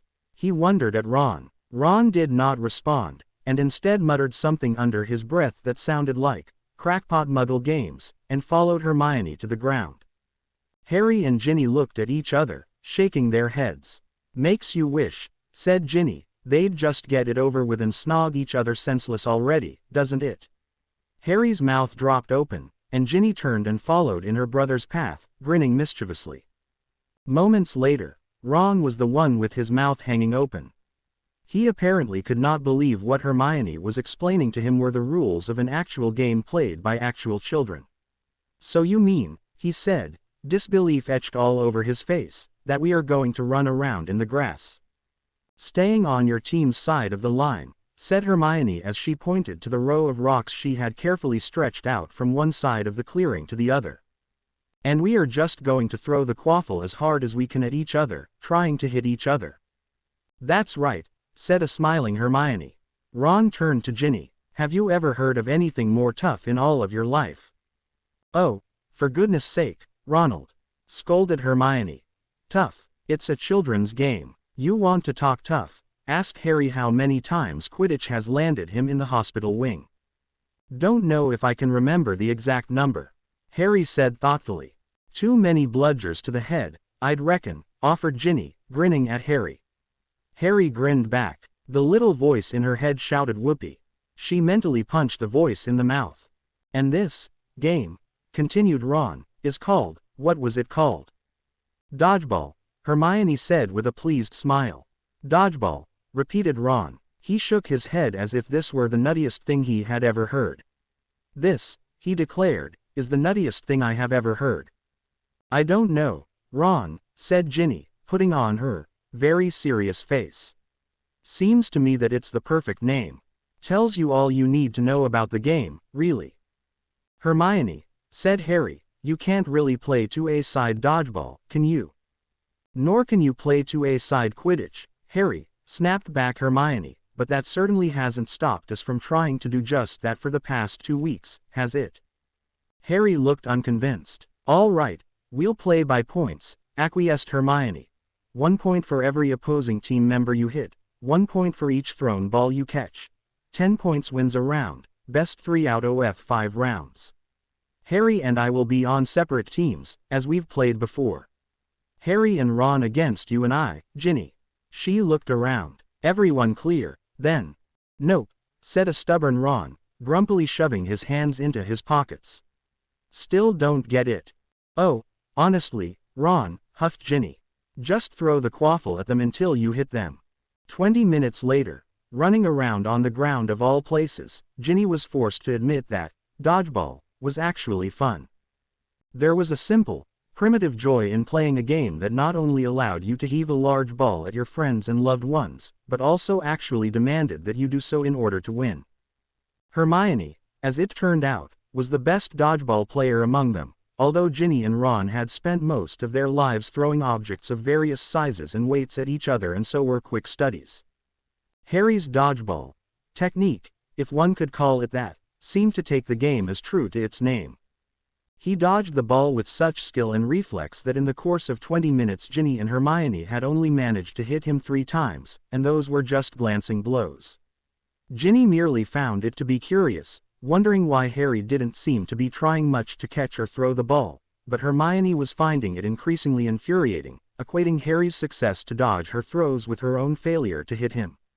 And if there's one thing Hermione hated, thought Ginny, it's failing. Hold still, Harry, Hermione cried after yet another near miss, where it had seemed certain she had Harry dead to rights but he somehow managed to drop to the grass and duck out of the way. Ron guffawed loudly. Why in the name of Merlin's saggy left? Ron. Would he do that? Asked Ron, scooping up the quaffle. The whole point of the game is to dodge the ball, isn't it? I mean, it's your bloody stupid game, right? Hermione's eyes narrowed to slits, and Ginny's widened in shock. She glanced at Harry, who was lifting himself up and whose face told her that he saw it too. Hermione, right at this moment, was not a which one wanted to cross. Ron, in his oblivious glee at Hermione's state, did not pick up on this. He just flung the quaffle half-heartedly, still chuckling. Hermione caught it neatly with both hands. 1 point for me, she said quietly. Ron stopped laughing, his eyes going wide to match his sister's. And here comes one more. Hermione reared back and hurled the ball as hard as she could at Ron. Moments later, Ginny and Harry stood alone in the middle of the field, watching Hermione lead Ron frantically down towards the house, Ron holding onto her with one hand and the other clutching his nose, which was gushing blood. I'm so sorry, Ron. I'm so sorry, Hermione could be heard saying over Ron's moans of agony. I just didn't think. I didn't realize I was throwing it so hard. You did no EAD shots, yelled Ron. I know, I'm so sorry. They continued on this way until they disappeared into the burrow. Harry turned to Ginny. I suppose that's game, then. She nodded, smiling slightly. Do you think, he continued, Ron was really hurt as badly as he was putting on? Ginny snorted back a laugh. Not a chance, she said. But he'll milk it for all it's worth, just you wait and see. Harry nodded. Well, he said, I suppose we ought to clean up. It's almost lunchtime, anyway. He picked up the quaffle, rubbed a spot or two of blood off of it and onto the grass, and then they headed across the clearing to gather up the 4 broomsticks, abandoned under some trees in the switch from Quidditch to dodgeball. Interesting style of dodgeball play you have, Harry, said Ginny as they walked. What do you mean? I think at some point you're supposed to try and throw or catch the ball, am I right? Or did I not get the rules? Hermione explained about 23 times. She feigned looking in her pockets. I wrote them down. I know they're here somewhere. I wanted to take them to my room tonight and memorize them. Harry laughed. You mean Percy's room, he corrected her. Shut it, Potter. As for my dodgeball technique, slowly, his smile faded. Concerned, Ginny turned to him, but Harry made a great show of picking up the broomsticks one by one and would not look her in the eye. Unfortunately for him, she wasn't about to let him get off that easy. What about your dodgeball technique? she asked, a little more forcefully than she had intended. Harry turned to her. Let's say that, growing up, I played the game with different rules than Hermione. Ginny inclined her head slightly. There were rule variations. Interesting. How so? She asked. Harry looked away again, an ironic smile playing across his face, but he answered her. When we played in primary school, my cousin Dudley and his gang would change the rules so that instead of two teams playing against each other, everyone would play against me. Or Dudley and his friends would beat them up. Ginny felt her eyes growing wide and her jaw dropping open. It was the most horrible thing she had ever heard. Harry still didn't look at her, but he continued. So over the years, I suppose my technique became more about dodging and running than anything else. With that, Harry turned to walk back to the burrow. Ginny was mortified. How could she have been so stupid to pry like that? She watched him walk away. Good work, love, chided the little voice in her head. Now he probably won't speak to you for the whole rest of the summer. Ginny thought about that for a brief, awful moment. The blazes he wouldn't. Harry, wait. Ginny ran after him. He was walking slowly, so he was only about halfway to the door of the burrow by the time she caught up to him. Harry, I am so sorry. How utterly stupid and pig-headed of me. I should have guessed. Harry smiled a little bit, but kept walking. Seriously, Harry, Ginny was struggling to keep pace with him and apologize at the same time. Fortunately, Harry stopped about 20 yards from the house and turned to her. She inwardly exhaled. He did not look angry. It's really okay, Gin, he said, quietly. It's fine. Ginny nodded. Okay, she said, if you promise. I promise. They stood together in silence for a moment. Ginny could feel the weight of awkwardness descending upon her. She tried very hard to think of what she could say next to ease the tension, so she really surprised herself when the next words out of her mouth were. What was it like to grow up with them? Time froze for a moment. Harry's eyes grew wide. Ginny knew how he felt. She was just as shocked as he was that she had had the absolute nerve to ask him that. It was possibly the single worst thing she could have possibly said right at that moment. I love you. Well, aside from that silly bit of fiction. Having run out of stupid, awkward things to say, Ginny simply waited for Harry to respond, probably by spinning on his heel and stomping off, incensed by her audacity. But he didn't. Instead, the look of surprise vanished from his face, replaced by one of contemplation. Ginny held her breath. I'm trying to think, Harry began, of how best to explain it. You don't have to, Ginny replied meekly. Her voice had returned when Harry hadn't been infuriated by her brashness, but it was still wary of what he might say or do next. I'll put it like this, said Harry. Do you know how you always complain about having no privacy and having too many brothers and no sisters? I don't always. And Ron always goes on about everybody ignoring him because he's not as funny as the twins or as smart as Percy or as daring or handsome as Bill or Charlie. And the twins complain that nobody gets them, and everybody stifles their creativity. And Percy would always get so mad because everyone else was so childish and he couldn't have an intelligent conversation. And how you all complain because your mum is so overbearing and coddling and your dad is always in the shed with all that muggle stuff and he's so weird. Okay. Ginny didn't know where he was going with this. And each of you always fight and argue and complain with and at each other. Not all the time, you know, but you do. And you all get frustrated because ultimately nobody ever wins anything and nothing ever gets settled and the stuff that was bothering you just keeps right on bothering you. Right, I listen to that, and I watch it, and I just think you lot are the luckiest people in the world. Not what she was expecting. Because, Harry continued, when you complain about stuff like that, I think about what it was like with the Dursleys, and how you lot don't even know what it's like to have things to complain about, real things. And I'm not blaming you or saying, poor me, or anything like that, he added quickly. I think how great it must have been for you, not having to worry about things like not ever getting birthday presents or having to sleep in the cupboard under the stairs. What? Ginny could not believe that was true. That couldn't be true, could it? Yeah, Harry said, simply. Wait, calm down. Ginny's face had suddenly flamed as red as her hair. Without warning, she had become as angry as she could ever remember being. Sleeping under the stairs. In a cupboard under the stairs. Who could treat a child like that? The Dursleys, said Harry solemnly. That's who. Why are you taking your wand out? I'll hex every one of them, I swear it. Ginny's voice was rising, and she didn't care. To treat a child like Harry was describing, if she knew how to get to this Dursley house, she'd be halfway there already. Ginny, it's all right, Harry said. Hogwarts is my home now. I only go back to the Dursleys because Dumbledore said I have to. I'm just trying to say, Harry searched for the words. At your worst, even when you guys are angry or fighting or jealous, I wish I had what you have.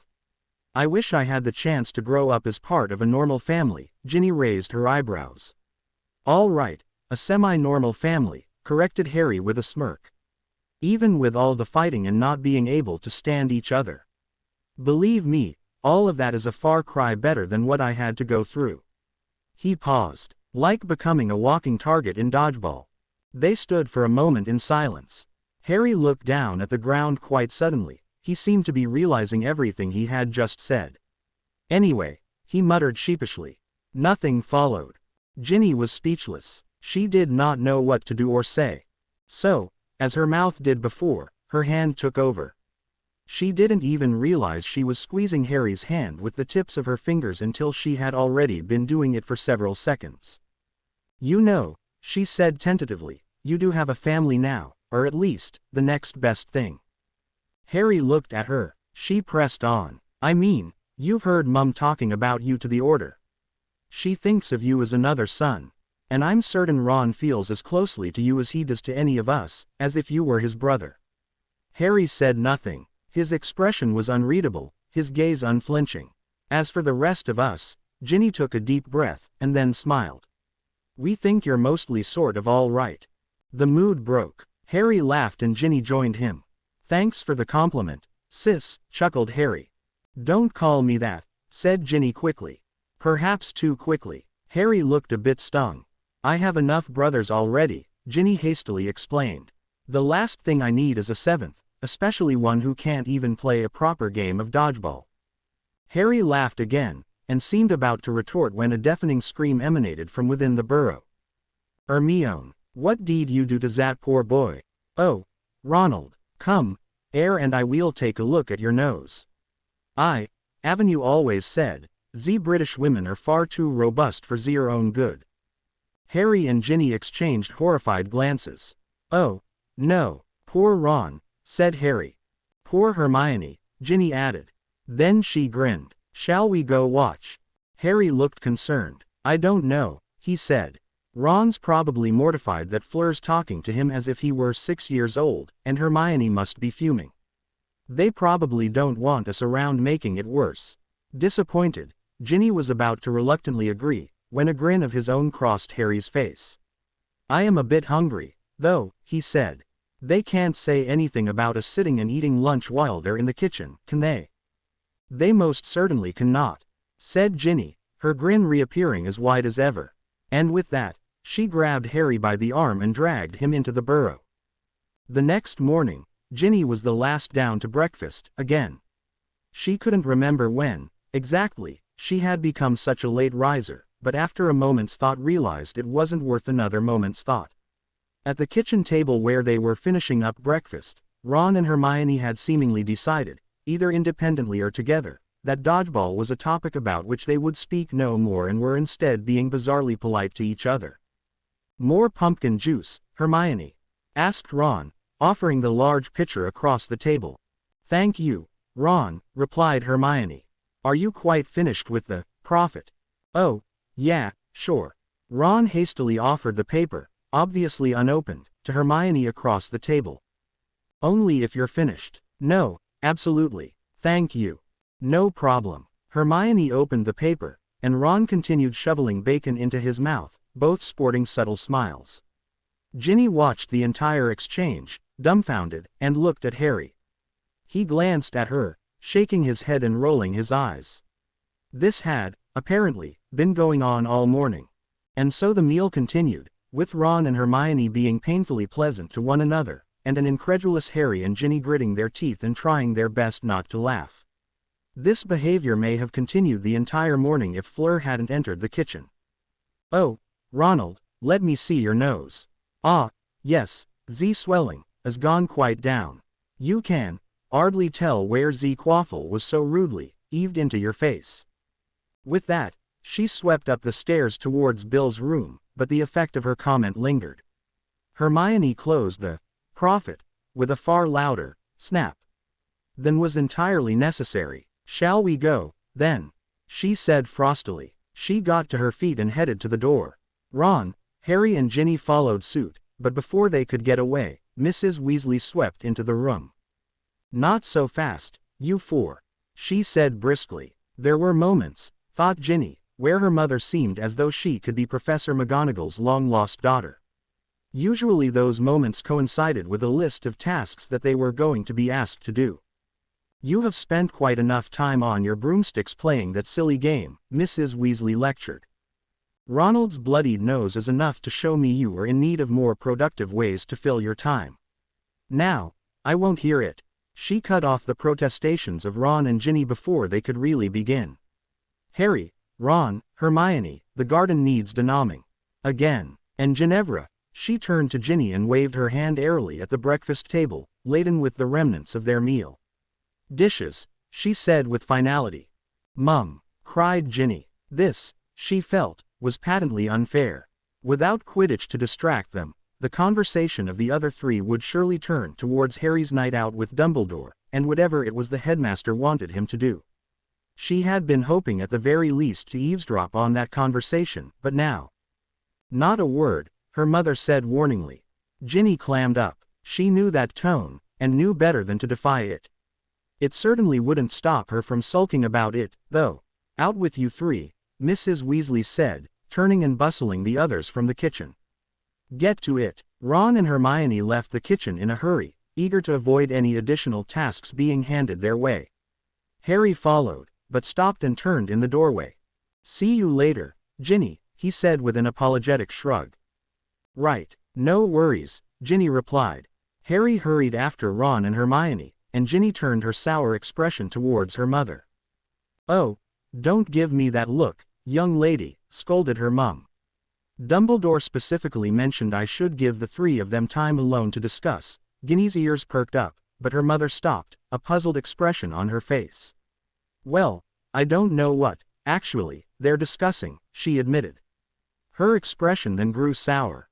"But I don't like the implications." "What do you mean?" asked Ginny. "Dumbledore wanting them to discuss something. If I know the man, and I'm afraid I do," she said, her scowl becoming even more pronounced, "it means he wants all three of them to do something incredibly dangerous and stupid," offered Ginny. "Yes, that's it," agreed her mum. Ginny sighed, and turned to the dishes. "Mum, it's not as if they weren't going to go and do something dangerous and stupid this year, anyway. They manage to do that every year at school, don't they?" "Well, yes," acquiesced Mrs. Weasley. "But I don't very much like the idea of their teacher prodding them into it." As Ginny now had her back to her mother, she couldn't see her turn and glare in her direction, rather, she could feel it. "And don't you get any ideas about running around doing whatever it is with them?" Ginny scoffed at this. "Like they ever include me in anything, anyway," she harumphed. Honestly. Ginny dutifully scrubbed away at the dishes for another 20 minutes or so. The feeling that she was again being entirely left out of everything interesting had descended over her, and each moment spent alone in the kitchen battling dried egg yolks only put her in a further funkin' mood. The truth was that she was actually fairly popular at school. To be entirely honest, she was probably more popular than Ron, Harry, or Hermione. Oh, they were more famous. Surely, it would be difficult to trump the boy who lived in notoriety no matter how many friends one made. But she was more popular, she was fairly certain, at least as far as such things were judged socially. She had many friends, not only in Gryffindor House, but across Hufflepuff and Ravenclaw as well. She supposed that spending the majority of the school year fighting dark magic likely put a crimp in the social calendar of the other three, but facts were facts, and she, Ginny, was popular. Not that she really cared. The people she liked the best, Neville and Luna, her brother and his two best friends, were not cool, were not popular, and she didn't care.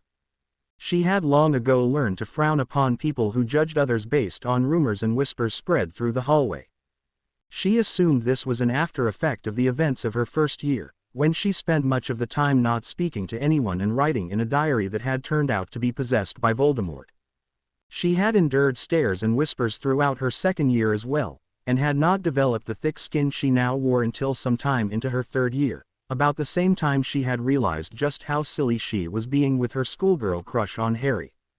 It was Hermione's advice to forget about Harry and just be herself that had made the difference. The girl really was remarkably intelligent in so many ways. Not only had Ginny been able to resolutely swear to herself that she would not be a total nincompoop in Harry's presence, but she also decided that she had spent enough time at Hogwarts worrying that people were talking about her and her adventures in the Chamber of Secrets. After all, if Harry could go through all he'd been through and still be himself, then she could surely manage it as well. And so she had. And while she was certainly popular, and people knew her and liked her, there was something missing. Because her first year had been spent under the sway of Tom Riddle's diary, and she had taken almost another whole year and a half to recover as much as she had from that experience, she had not formed any of the fast friendships that usually seemed to develop among the first and second year students of Hogwarts. By the time she had come out of her shell, most of the people in her year had already found their best friends. So as popular as she was, she knew that among her circle of acquaintances, she did not have anyone she was as close with as Ron was with Harry and Hermione. She had accepted this, and on most days it did not bother her. Today, she realized, as she did the dishes and stewed over all of the conspiracy sharing that was going on without her over the denaming of the garden, was not one of those days, and the quality of her dish doing was the worse for wear because of it. As she put the last violent finishing touches on a frying pan, neglecting to dig all of the bacon grease out of its every nook and cranny, the head of the person she wanted to see least poked itself into kitchen from the living room. "Gin-ny," said Fleur, in a sing-song voice and wearing a grin like the Kneazle that just caught the canary. "Wah-at," sang back Ginny in the most mockingly sarcastic manner she could muster. She had turned back to her work, preparing to give that frying pan another go, when Fleur's reply froze her in place. "There is a boy in the fireplace to see you." "What?" Ginny dropped the frying pan with a clatter and spun back around to face Fleur, but the obnoxious French tart had already disappeared up the steps, humming an equally obnoxious French tune. It took a moment for Ginny's brain to register what had been said to her. A boy in the fireplace.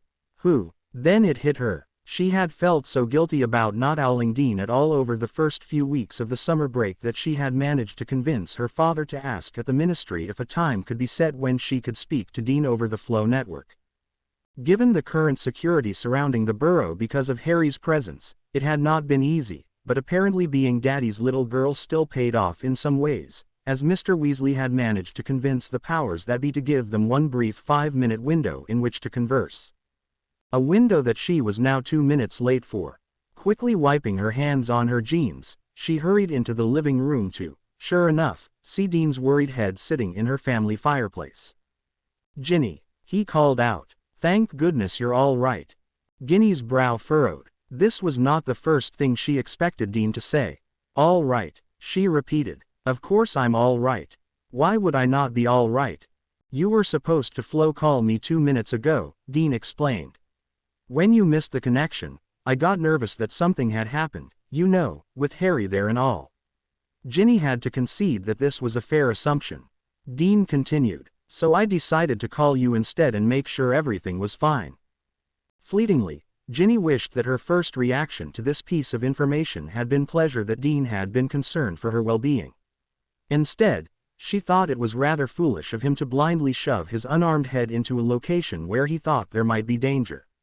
However, instead of sharing that opinion with him, her guilt over almost missing their Flow call prompted her to say, "Oh, it's so cute that you were worried about me." Sometimes being a girlfriend made her want to retch. But Dean seemed pleased. "Have to make sure nothing happens to my girl, don't I?" he said proudly. Ginny just smiled and nodded. An awkward silence descended. Having only another 2 minutes and change to talk seemed to make it impossible for either of them to figure out what to say. So, said Dean haltingly. How's your summer going? Oh, good, Ginny said. Doing some cleaning, playing Quidditch, you know. Sounds great. Silence. How's yours? Asked Ginny. About the same. Playing football, cleaning. Mum's always got chores, and she's a muggle, you know, so I can't use magic to do them. You couldn't anyway, Ginny reminded him. You're not of age yet. Oh, right, said Dean. I know, but still, the idea of it and all that. Right. More silence. Football, said Ginny. That's that muggle game, where the players kick the ball across the pitch, isn't it? That's right, said Dean, grinning. Ginny thought of the simplicity she had so admired in the name. Dodgeball, the other muggle game she had recently experienced. Why don't they just call it kickball? She asked. That's another game entirely. Oh, even more silence. It's Harry's birthday on Wednesday. Ginny blinked. Why in the bloody hell had she shared that piece of information? Who cares about Harry's birthday? You do, offered the little voice in the back of her head. Having a party. Ginny blinked again. What, for Harry's birthday? Having a party? Dean asked pleasantly, apparently not noticing that Ginny's brain had momentarily gone out to lunch. Just a small one, replied Ginny. I think Mum would have a party for anyone living under her roof, even if it were, I don't know, Voldemort. Dean visibly shivered at the sound of the name. Ginny, don't say the name. Right, sorry, she said, but internally she was rolling her eyes. Anyway, I'd invite you to the party, really I would, but I don't think I'll be allowed, what with all the security measures around the house. She realized that she was being completely sincere. She would have liked to invite Dean to the party. They had only started dating at the very end of term, and they had never really gotten a fair shake at making a go of things. Plenty of snogging had been involved, yes, but not a great deal of getting to know each other. A party full of family might have been just the thing. No, it's all right, said Dean, although he said it with disappointment. I understand. The security is for Harry's safety. I guess he's very important. He is, agreed Ginny. He is, agreed the voice. Who is? Asked Ron. Startled, Ginny spun around to see Ron and Harry entering the living room carrying broomsticks. Ron stopped in his tracks when he saw Dean's head poking out of the fireplace. Hello, Dean, he said, his voice becoming icy. Hi, Ron, said Dean awkwardly.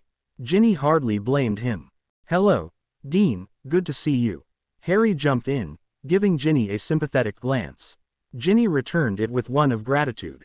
Hey, Harry old chap, happy early birthday, said Dean, seemingly relieved to turn his attention away from the glaring older brother Ron had become. Oh, thanks, Dean, Harry replied. Shame I can't make it to the party. Security measures, said Harry apologetically. I promised Dumbledore I wouldn't break them this time. Dean chuckled. That'd be a first, No, don't worry. Ginny explained everything. Say, he continued, me mum and I are going to Diagon Alley on Saturday. Maybe we can meet you lot there. What, you've gotten your school letter? Ginny asked. Sure, haven't you? Probably being searched, mused Harry. Dumbledore said all of the mail being sent here was. Even mail sent from Hogwarts. Ginny countered. Harry just shrugged. Well, I'm sure you'll get them in a day or so. If so, maybe I'll see you Saturday. Say, how much more time? And with those last few words, Dean's head was unceremoniously beeped back out of the flow. Silence descended on the three teenagers left in the living room. Ron glared at Ginny, and Ginny fixed him with a glare right back. Apparently sensing a sibling brawl about to erupt, Harry tentatively tried to defuse the situation. So, good to see Dean, no. Ron didn't move his glare from his sister's face. Ginny met Ron's gaze evenly, daring him to make the first move. He seemed to be fighting an internal battle over what to say, and finally settle on grunting, "Are you playing Quidditch with us or aren't you?" and stomping out of the room. Harry turned sheepishly to Ginny. Sorry about that. That ignorant prat, she fumed. Maybe if he got himself a girlfriend, he'd leave those of us with active social lives alone. I don't think, started Harry. But there was no slowing her down now. I mean, honestly, You'd think I'd have committed some kind of crime. So, what, I've had 2 boyfriends. Well, I'm almost 15. I'll be of age in 2 years. I think 2 boyfriends is fairly normal. Sure, said Harry weakly. Ginny was about to rant on when something in her brain clicked. She realized just what she was talking about and just whom she was talking to about it. Suddenly, it took a great deal of effort for her to fight down the blushing. When she was sure she had it under control, she turned to Harry. Sorry, she said sheepishly. No, it's all right, said Harry. He then added, I think it's perfectly normal. It is, said Ginny. I mean, you dated Cho, right? Harry half smiled. If you want to call it that, sure.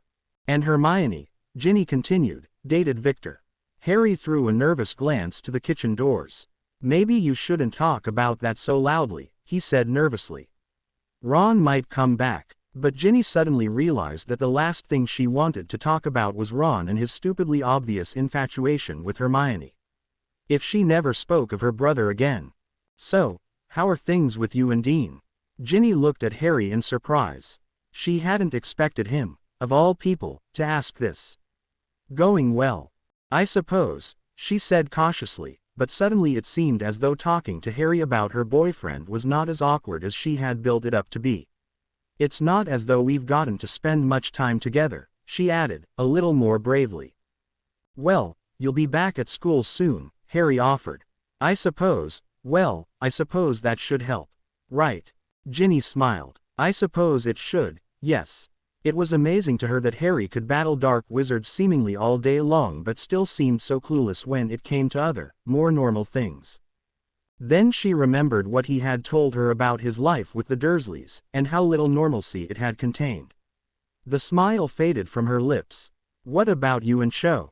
She asked. That never was, said Harry.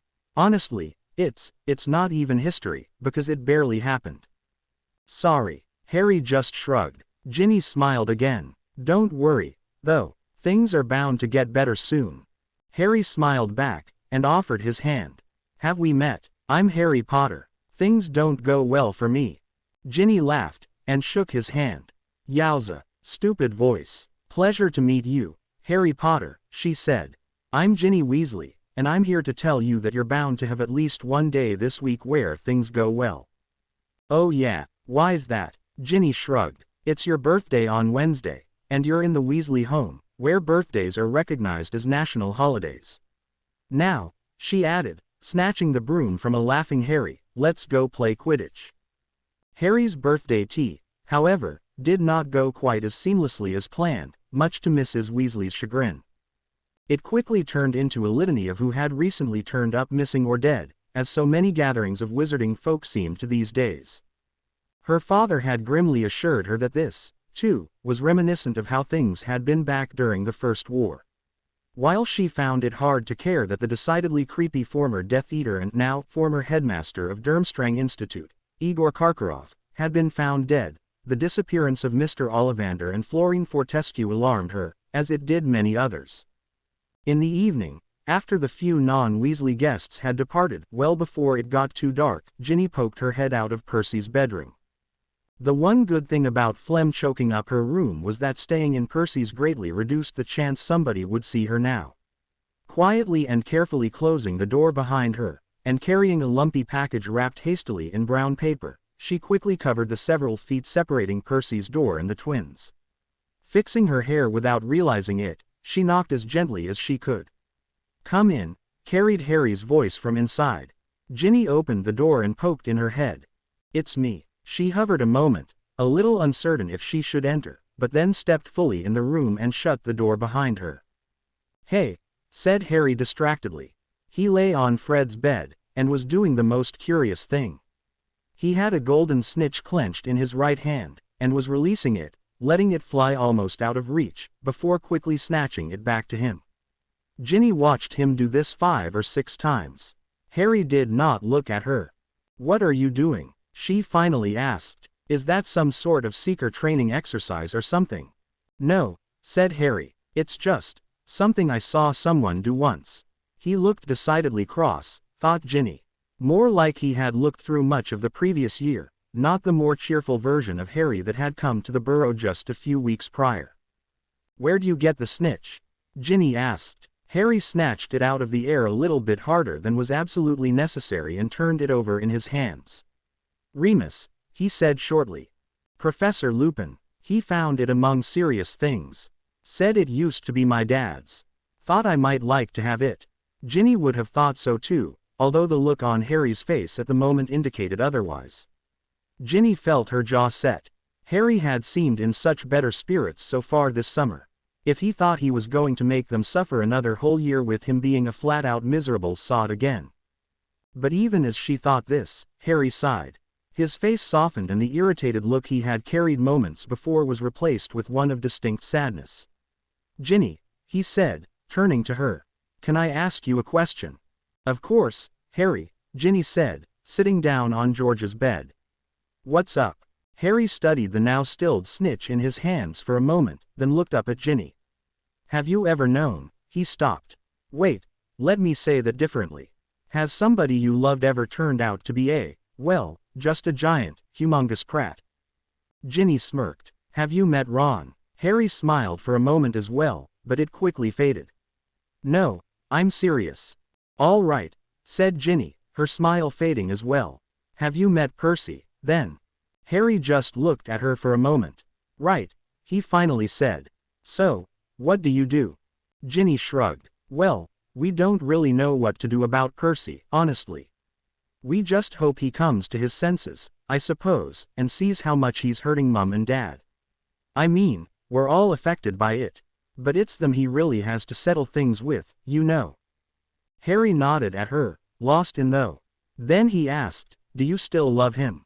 Ginny was taken aback. "Percy." Harry nodded. "Of course I do. He's my brother, Harry. I'd like to kick him right in the head at the moment, but I still love him.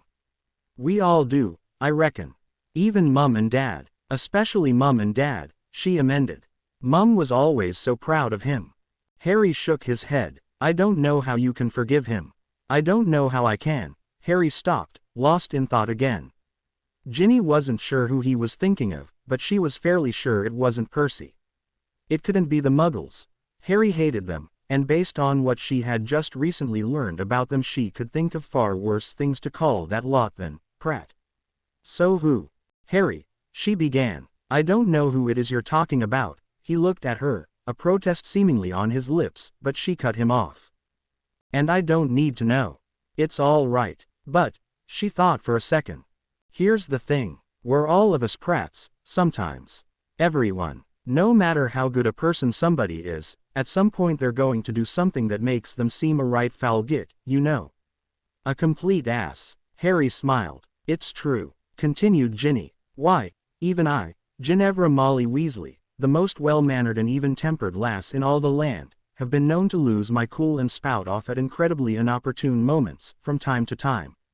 At this, Harry outright laughed. "Right, you're a delicate flower, you," he said, chuckling. "The point is, Harry," Ginny continued, "everyone does stupid things. It doesn't make them bad people. Just because somebody acts like a prat once or twice or now and again, it doesn't mean they are a prat. It's when somebody always acts the role, that's when they need a good hexing." Harry smiled at her. "Or a kick in the head?" he asked. Ginny smiled back. "Something like that." Her smile turned to a slightly wicked grin. "After all, Harry, look at yourself." Harry looked puzzled. "What do you mean?" Ginny shrugged innocently. "Well, you spent large portions of last year acting like the biggest prat to ever ride a broom." "Hey," said Harry, defensively. Folding her arms and narrowing her eyes, Ginny leveled a cool stare at him. "Deny it," she challenged. They stared at each other for a moment, jaws set in a remarkably similar fashion, locked in a miniature battle of wills, but before it had a chance to get going, Harry grinned sheepishly, his shoulders slumping a little in defeat. "Okay, fair point, I should say so," Ginny said, smugly. "And even though we all had to suffer through our year with the boy who had mood swings, we all knew that in actuality you're amazing, intelligent, brave, caring, loyal, seriously brilliant, seriously handsome, altogether scrumptious. Mostly sort of all right." Harry asked with a grin, repeating the phrase she had teased him with days earlier, and popping her out of the silent reverie of adjectives the little voice inside her head had suddenly bombarded her with. Yes, yes, that's right, she said, sounding a bit like Luna as she tried to clear her senses. What in the name of Merlin had just happened? Harry was looking at her curiously. You all right, Gin? With a shake of her head, she snapped herself back to reality. Yes, sorry, she said. My mind just wandered off there for a moment. Okay, said Harry, still looking curiously at her. She rolled her eyes. It was nothing, she insisted. I'm fine. He regarded her for a moment. You promise, he said. I promise, she replied. And besides, I thought I was the one helping you. Her brow knitted in concern. I mean, I hope I've helped. It's a little difficult, not knowing exactly what we're talking about. Harry looked at the snitch in his hand again, this time with a smile. You know what, Gin? It did, I think. He looked at her gratefully. Thanks. Don't mention it, she said, suddenly just a touch breathless, as he had unleashed the brilliant green of his eyes on her quite without warning. They sat there for a moment, Harry smiling, Ginny staring, the silence between them hanging in the air just as bricks don't. When words failed to emanate from either of their mouths for several moments, she shoved the lumpy brown package she had carried into the room towards him. Here. Harry took the package. What's this? He asked. A birthday present, Ginny replied. Harry looked up at her, aghast. Ginny, you didn't have to. Oh, stop. She waved him off. Trust me, it's not much. Just open it. He did, still looking embarrassed. This was quickly replaced by a look of confusion, as he seemed to be trying to figure out just what she had gotten him. It's a scarf, she offered.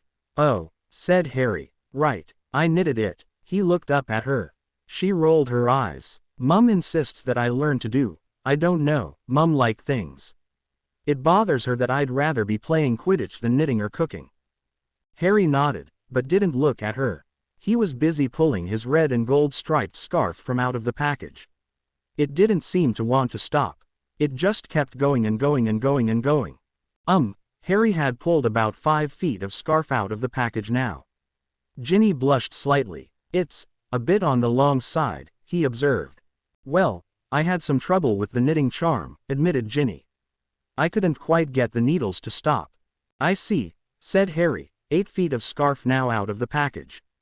I figured it would be great for Quidditch, as the weather up at the school pitch seems so awful more often than not.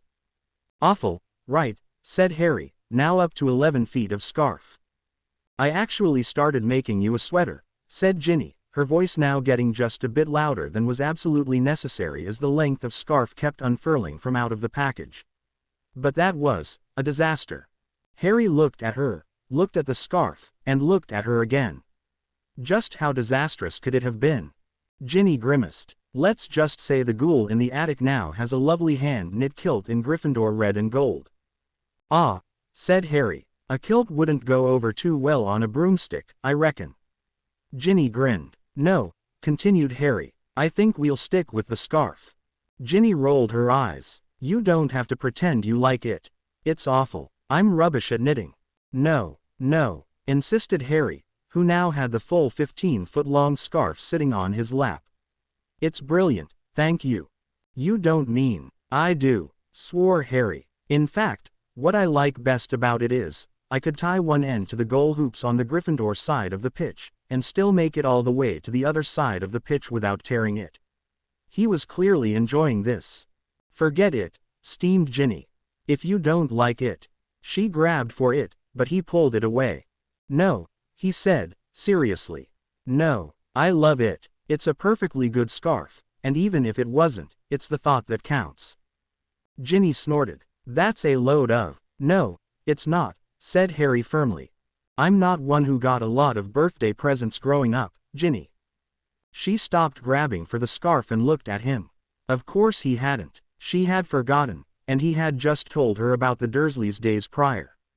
She felt the familiar Weasley blush crawling up her cheeks. As usual, Harry either didn't notice or pretended not to. So every present I get from people I care about means something.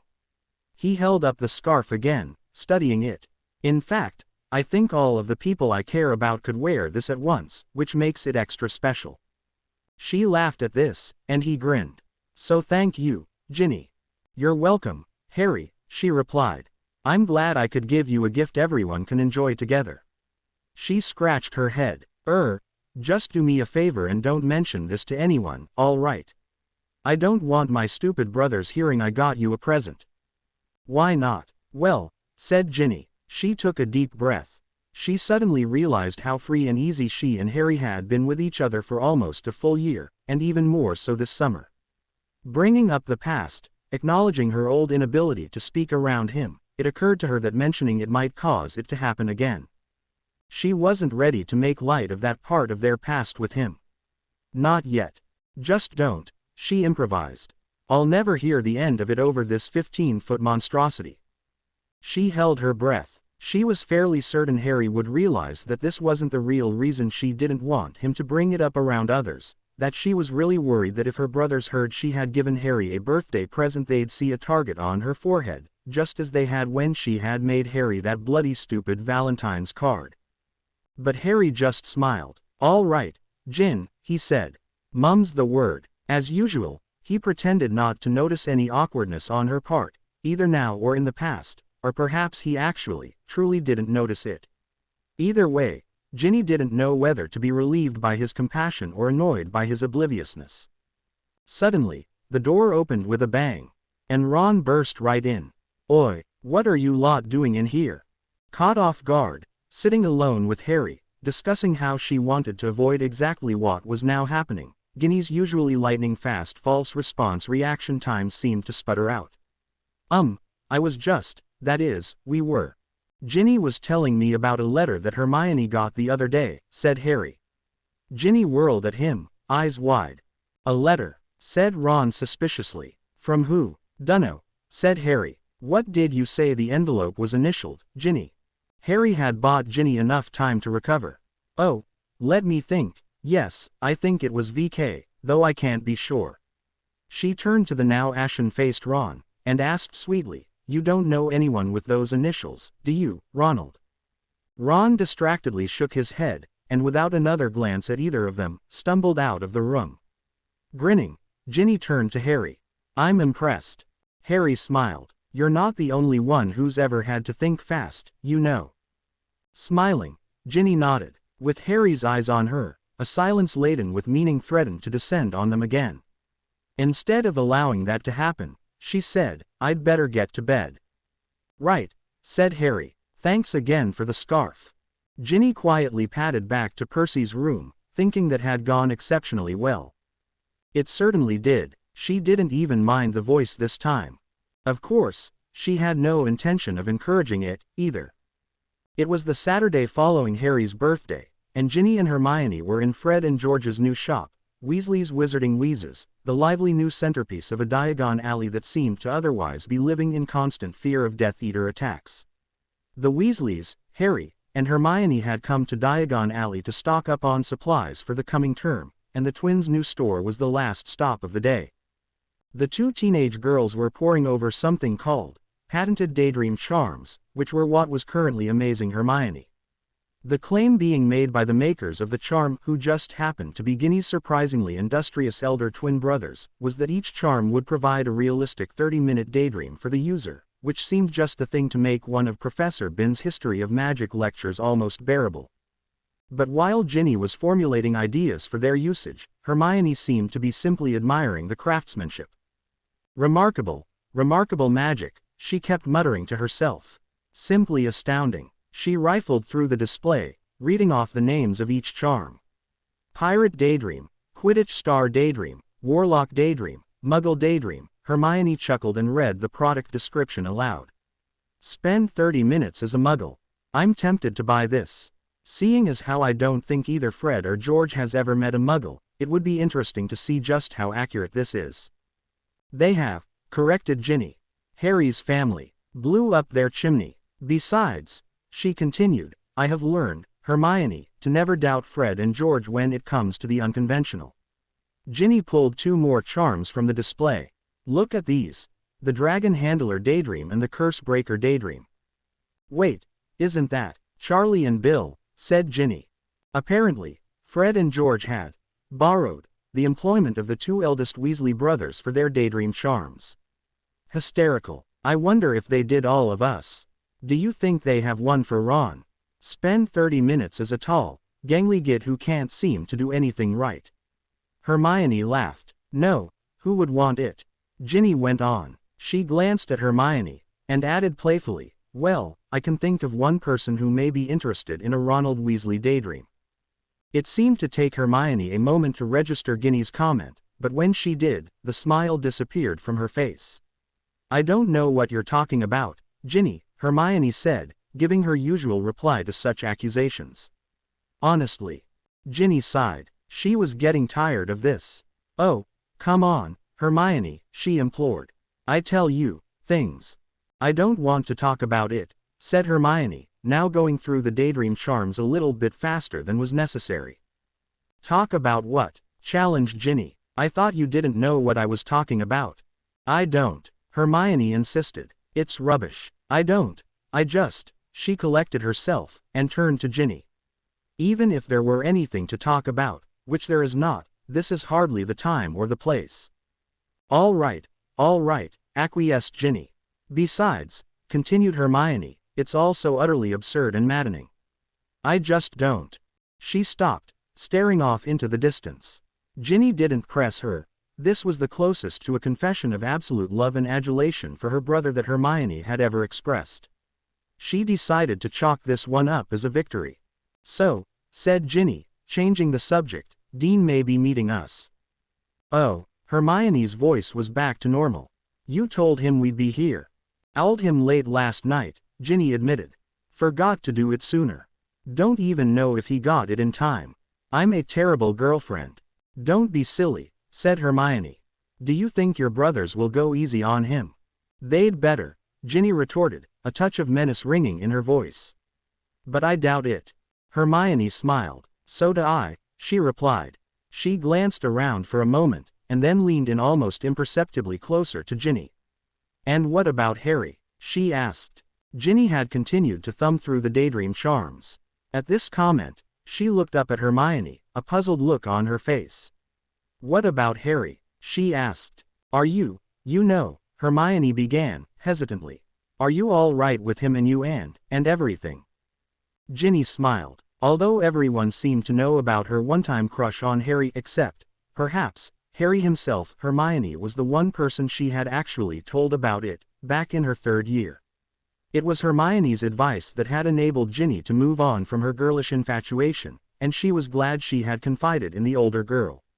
Still, she somehow got the sense that things in that department had not unfolded precisely as Hermione had had in mind. Of course I'm all right, Ginny said. Harry and I were talking about Dean just the other day.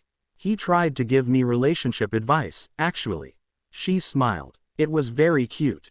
Was it now? Said Hermione, and Ginny did not like the tone of voice with which she said it. It was, and I don't mean it like that, Ginny said. Hermione nodded. All right, she said. I don't. All right, I mean it. Ginny, I said I believe you. Look, said Ginny, growing hot, if we're not going to talk about your thing, then you can't talk about my thing, and why should we? Because my thing isn't even a thing anymore. I never said it was. But Ginny wasn't done. Hermione, I know what you told me, that if I was myself and started dating other boys, maybe Harry would notice me. But that's not how it happened, and it's not even how I want it to happen anymore. Hermione looked at her, and for a moment, Ginny thought she almost seemed disappointed. Are you sure? Are you? Echoed the little voice in her head. She mentally rolled her eyes at both it and at Hermione. Yes, said Ginny firmly. I'm sure. Quite sure. Completely sure. Hermione smiled apologetically. Sorry. If you're happy, Ginny, I'm happy for you. I am, Ginny said. I mean, I think I am. We've just started dating, Dean and I. So it's hard to judge. But I like him. Dean is very nice, agreed Hermione. He is. And not bad looking at all, added Ginny. Hermione laughed. Well, she began, I'll deny it if you tell anyone, but you have a. Have you girls found our special Wonder Witch products yet? Came a voice from behind them. Ginny and Hermione turned quickly from the Daydream charms to find Fred sweeping grandly towards them, his magenta robes dulled only by his broad grin, Harry trailing behind him. Follow me, ladies, he swept past them, headed towards the window, where a large group of giggling girls were, well, excitedly giggling. Ginny and Hermione exchanged a wary look, and cautiously stepped forward, careful not to get too close to the mob of feminine giddiness swamping the Wonder Witch display lest they be taken to be part of it. Fred seemed not to notice their reluctance. There you go, he said proudly. Best range of love potions you'll find anywhere. Ginny found herself, to put it mildly, skeptical. Do they work? Certainly they work, huffed Fred, with just the appropriate combination of wounded pride and bemusement in his voice. For up to 24 hours at a time depending on the weight of the boy in question. And the attractiveness of the girl, said a stern voice. Ginny glanced up to see George standing at her side. None of the bemusement in Fred's voice was evident in his. She glanced at Hermione, who offered her a shrug. But we're not selling them to our sister, not when she's already got about 5 boys on the go from what we've. Whatever you've heard from Ron is a big fat lie, Ginny replied calmly. She was already falling into line with the one trick she had developed over the years in order to successfully deal with the twins: never let them see you sweat. She picked up a small pink pot from a nearby shelf with practiced idleness. What's this? Guaranteed 10-second pimple vanisher, replied Fred, ever the salesman. Excellent on everything from boils to blackheads. Here Ginny was sure she caught George throwing his brother a stern glance. But don't change the subject, Fred continued, changing course himself. Are you or are you not currently going out with a boy called Dean Thomas? Yes, I am, said Ginny, the picture of nonchalance.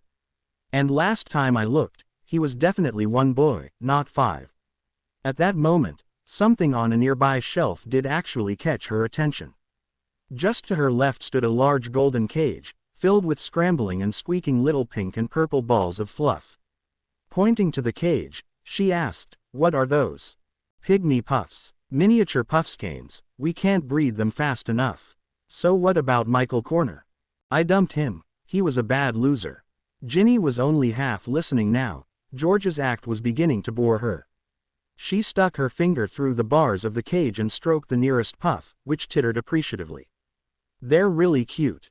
"They're fairly cuddly." "Yes," replied Fred. "But you're moving through boyfriends a bit fast, aren't you?" Ginny sighed, and then sharply turned with a mum-like glare to face her suddenly stunned brothers. "It's none of your business. And I'll thank you," she snapped at an approaching Ron, "not to tell tales about me to these two." She turned back to the cage with an air of decided finality. She was annoyed, yes, both at the twins for their questioning and at Ron for having a big mouth, but it's not as if these weren't the types of reactions she expected when her brothers were confronted with the fact that their little sister had begun dating. In fact, if she were being completely honest with herself, she somewhat liked their overprotective attitudes. Not that she'd ever admit that to them. She played with the pygmy puffs idly as she listened to Fred and George argue with Ron, and then to her mother chastise Ron for making a rude hand gesture. "Mum," she said suddenly, facing her mother. "Can I have a pygmy puff?" Mrs. Weasley looked taken aback for a moment, but only just. "A what?" she asked warily. There was a sinking feeling in Ginny's stomach. She knew that tone, and it usually presaged a gentle rebuttal of any request for something that took on the form of an unnecessary luxury. Still, she pressed on. "Look, they're so sweet." Her mum simply frowned. Ginny knew that frown. Her future ownership of a pygmy puff was looking less and less likely. "Mum," she began, already planning her defense. "I'm sorry, Ginevra," said Mrs. Weasley. Ginny began to open her mouth in protest, but stopped with a glance at her mother. She did not look angry. Instead, she looked sad and, at that moment, rather older than she had in quite some time. "It's just that money is very tight at the moment, you know." Ginny nodded. She couldn't remember a moment in her life when money hadn't been tight, but she didn't say that. "Perhaps if you ask Fred and George." "No," said Ginny firmly, cutting her off. Fred and George are running a business, not a charity. I'll survive." Her mother nodded and smiled. She peered back into the cage and poked at one of the fuzzballs, which twittered appreciatively in response. "They are precious though, aren't they?" she conceded before walking away with an apologetic smile. Ginny's return smile faded as soon as her mother faded from view. She turned to Hermione to complain, only to find Hermione had disappeared from view as well. For that matter, she realized, so had Ron and Harry. Her gray mood became darker as she realized that, once again, the three of them had run off for something, and had left her behind. Just once, Ginny mumbled to herself, poking at the pygmy puffs a little harder than she intended. "Just once I'd love to be involved. Ginny, we're going to curse Malfoy, care for a laugh. Ginny, we're going to nip on down to the kitchen to start a house elf revolution. Bring the badges. Ginny, got to save the world again, why not come along? They did bring you along to the ministry. Didn't want to though, did they?" Ginny realized that she was talking aloud to the voice in the back of her head. Oddly enough, she was less concerned by this truth and more relieved the voice was not speaking about its usual favorite subject. Harry Potter. Ginny's head snapped up from the pygmy puff cage. That wasn't her crazy head voice, that was out loud. Turning back to the giggly group of girls gathered round the love potions display, she immediately picked out the owner of the voice that had caught her attention. It was Remilda Vane, a soon-to-be fourth-year Gryffindor with long black hair, pretty enough, whom Ginny did not know well but did not like. "But Remilda," squealed one of her gibbering friends, "do you really think you'll need it?" "Oh, I don't know," Remilda said airily, with the impression of one who did not want to seem as though she thought this conversation was terribly important. "Probably not, but you never know. He is always hanging around that Hermione Granger." "Oh," said another girl, "I heard she likes Ron Weasley." Remilda wrinkled up her nose at this. "Who would?" she asked with a snort. Without realizing it, Ginny cracked the knuckles on both of her hands. "But how will you give it to him?" asked the first girl, seemingly determined to remain undeterred from her original line of questioning. Remilda looked at the girl for a moment, then hefted the large bottle of purple potion that Ginny had just noticed she was carrying. "I suppose," she said lazily, "I could slip it into something and offer it to him, if I need to. Gillywater, maybe." If she had disliked Remilda before, Ginny suddenly found herself feeling positively hateful of the girl now. Slip Harry a love potion. Over her stupefied body she would. Ginny whipped her wand and, grasping it tightly, took a step towards the pack of silly little fourth years, determined to teach them a. "Hi, Gin." Ginny spun around, shoving her wand in her pocket. There, traipsing in from the street, was Dean. In all her consternation, Ginny had completely forgotten she was supposed to meet him. Silently reprimanding herself for, again, being the worst girlfriend in known creation, she smiled at the approaching boy. "Hello, Dean," she said brightly. Sneaking a glance behind her, she saw that the gaggle of fourth years had dispersed. She caught a glimpse of Remilda disappearing down a far aisle, but could not tell if she was still carrying the bottle of love potion. Ginny turned back to Dean to find him almost right on top of her. Startled, she took a step backwards. "So, you found me," she said, and immediately gave herself a mental smack in the head for having said something so lame. She simply had to improve the quality of her conversations with Dean. Dean did not seem to notice her lameness. "Yeah," he said, grinning happily. "Poked around a bit, then realized you'd likely be at your brother's shop." He glanced at his watch. "Don't have long, I'm afraid. My mum's just picking up the last of my supplies, then we have to hurry home.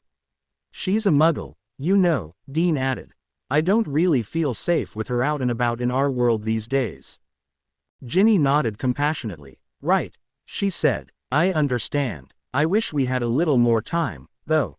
She was surprised to find that she meant it. She knew they'd have time together back at Hogwarts, but she simply had to make more of an effort to get to know her boyfriend. Dean smiled broadly. "Yeah, me too," he said. "Looks like I just have enough time to buy your present." Ginny blinked in surprise. My what?" she stammered. She simply was not expecting that. Had she forgotten an anniversary? Did they even have an anniversary yet? And if so, an anniversary of what, exactly? Your birthday present, Dean said. August 11th, right. That's right, said Ginny, stunned that Dean knew when her birthday fell. But you really don't have to. Dean waved her silent. PSSH, he said. Course I do. Now, what would you like? Mind you, I don't have that much money, but, he finished the statement with a slightly roguish grin. Ginny smiled, quite involuntarily. Fully intent though she was on insisting against a present, she couldn't help but glance in the direction of the golden cage with its rolling, twittering fuzzballs. What are they? Asked Dean. Approaching the cage, he wrinkled up his nose and peered in. Pygmy puffs, answered Ginny. Miniature puffskeins. Adorable, aren't they? Dean looked at her, a crooked smile on his face and one eyebrow raised slightly. If you say so. I do say so, Ginny replied, smiling back, and feeling just a bit tingly all of a sudden. Right, said Dean. Which one? Oh, you don't have to. Which one? That one, said Ginny, pointing definitively at the one she had earlier tickled. Nodding, Dean carefully opened the cage and scooped out the little purple puffball. Squirmy little bloke, he said, closing the cage. What do you think you'll call? Don't you think it'd be best to let the proprietors open the cage, mate? Ginny and Dean looked up from the pygmy puffs to see George at the counter looking sternly down at them. Oh, sorry, George. Dean quickly stammered. Just thought I'd. George. Her brother looked down at Dean in mock surprise. I am Fred, you impudent cad.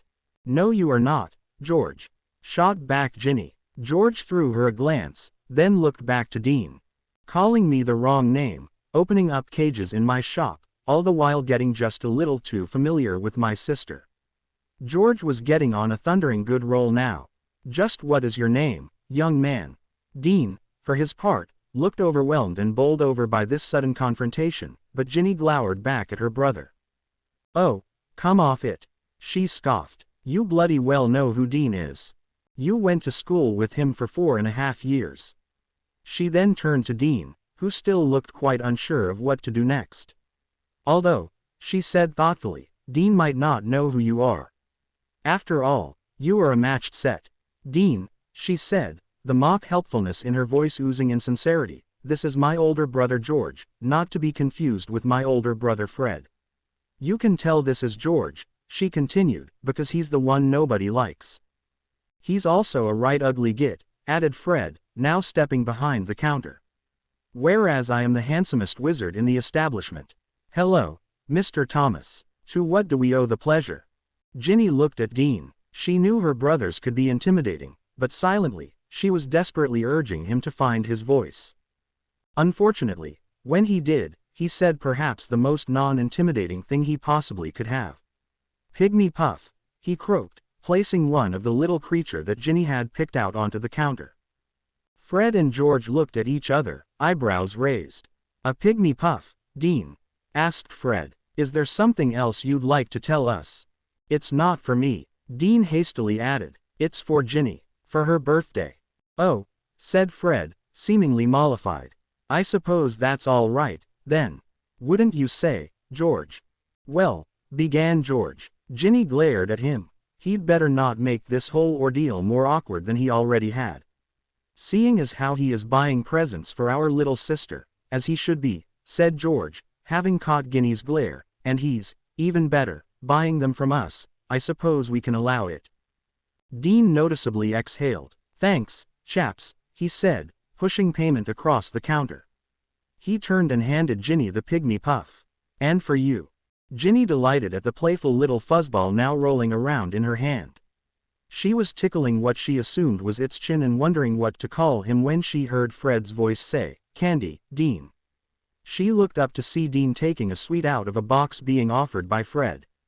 No, she shouted, and snatched the puking pastille from Dean just as he was about to pop it into his mouth. She snapped the treat in half and offered the orange half to Fred. Split it, she said sweetly. Fred and George glared at her for a moment, and then broke into wide grins. They looked at a perplexed Dean. Good luck with this one, mate, said George. You're going to need it, added Fred. Before Ginny could rebuke them, they had both turned to help other customers.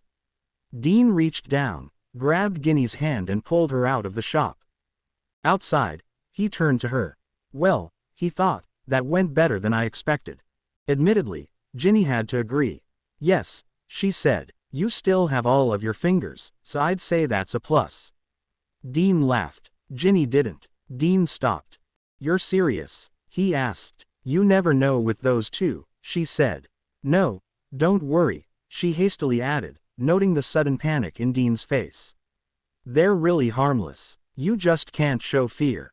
They can smell fear." Dean nodded. "Right," he said, breaking out into a grin. "I suppose I'll just need to get used to them, Right," Ginny said, smiling back. Dean was a good-looking boy, she had to admit, and he was a perfectly nice catch. After all, he had been utterly charming about buying her a birthday present. She still couldn't half believe he had remembered the date at all. She had the sudden feeling that it would be fun to see if this relationship could actually go somewhere when they got back to Hogwarts and were able to spend some real time together. She glanced behind her involuntarily. Her mum would notice she'd left the shop soon. "Listen," she said, turning back to Dean, "I'd better head back MMMPPH." Without warning, Dean's lips were upon hers, and being caught off guard as she was, it was rather like being attacked by a flobberworm, if flobberworms ever attacked anything, which they didn't. Ginny enjoyed a good snog as much as the next girl, surely, and Dean was certainly more talented in that department than Michael Corner had been, but even as she tried to enjoy what she could of this impromptu MASH session, she was acutely aware that they were outside of her brother's store, in the middle of Diagon Alley, in broad daylight, where her mother could walk right out and see them, or her father, or Fred or George or Hagrid or Ron or Hermione.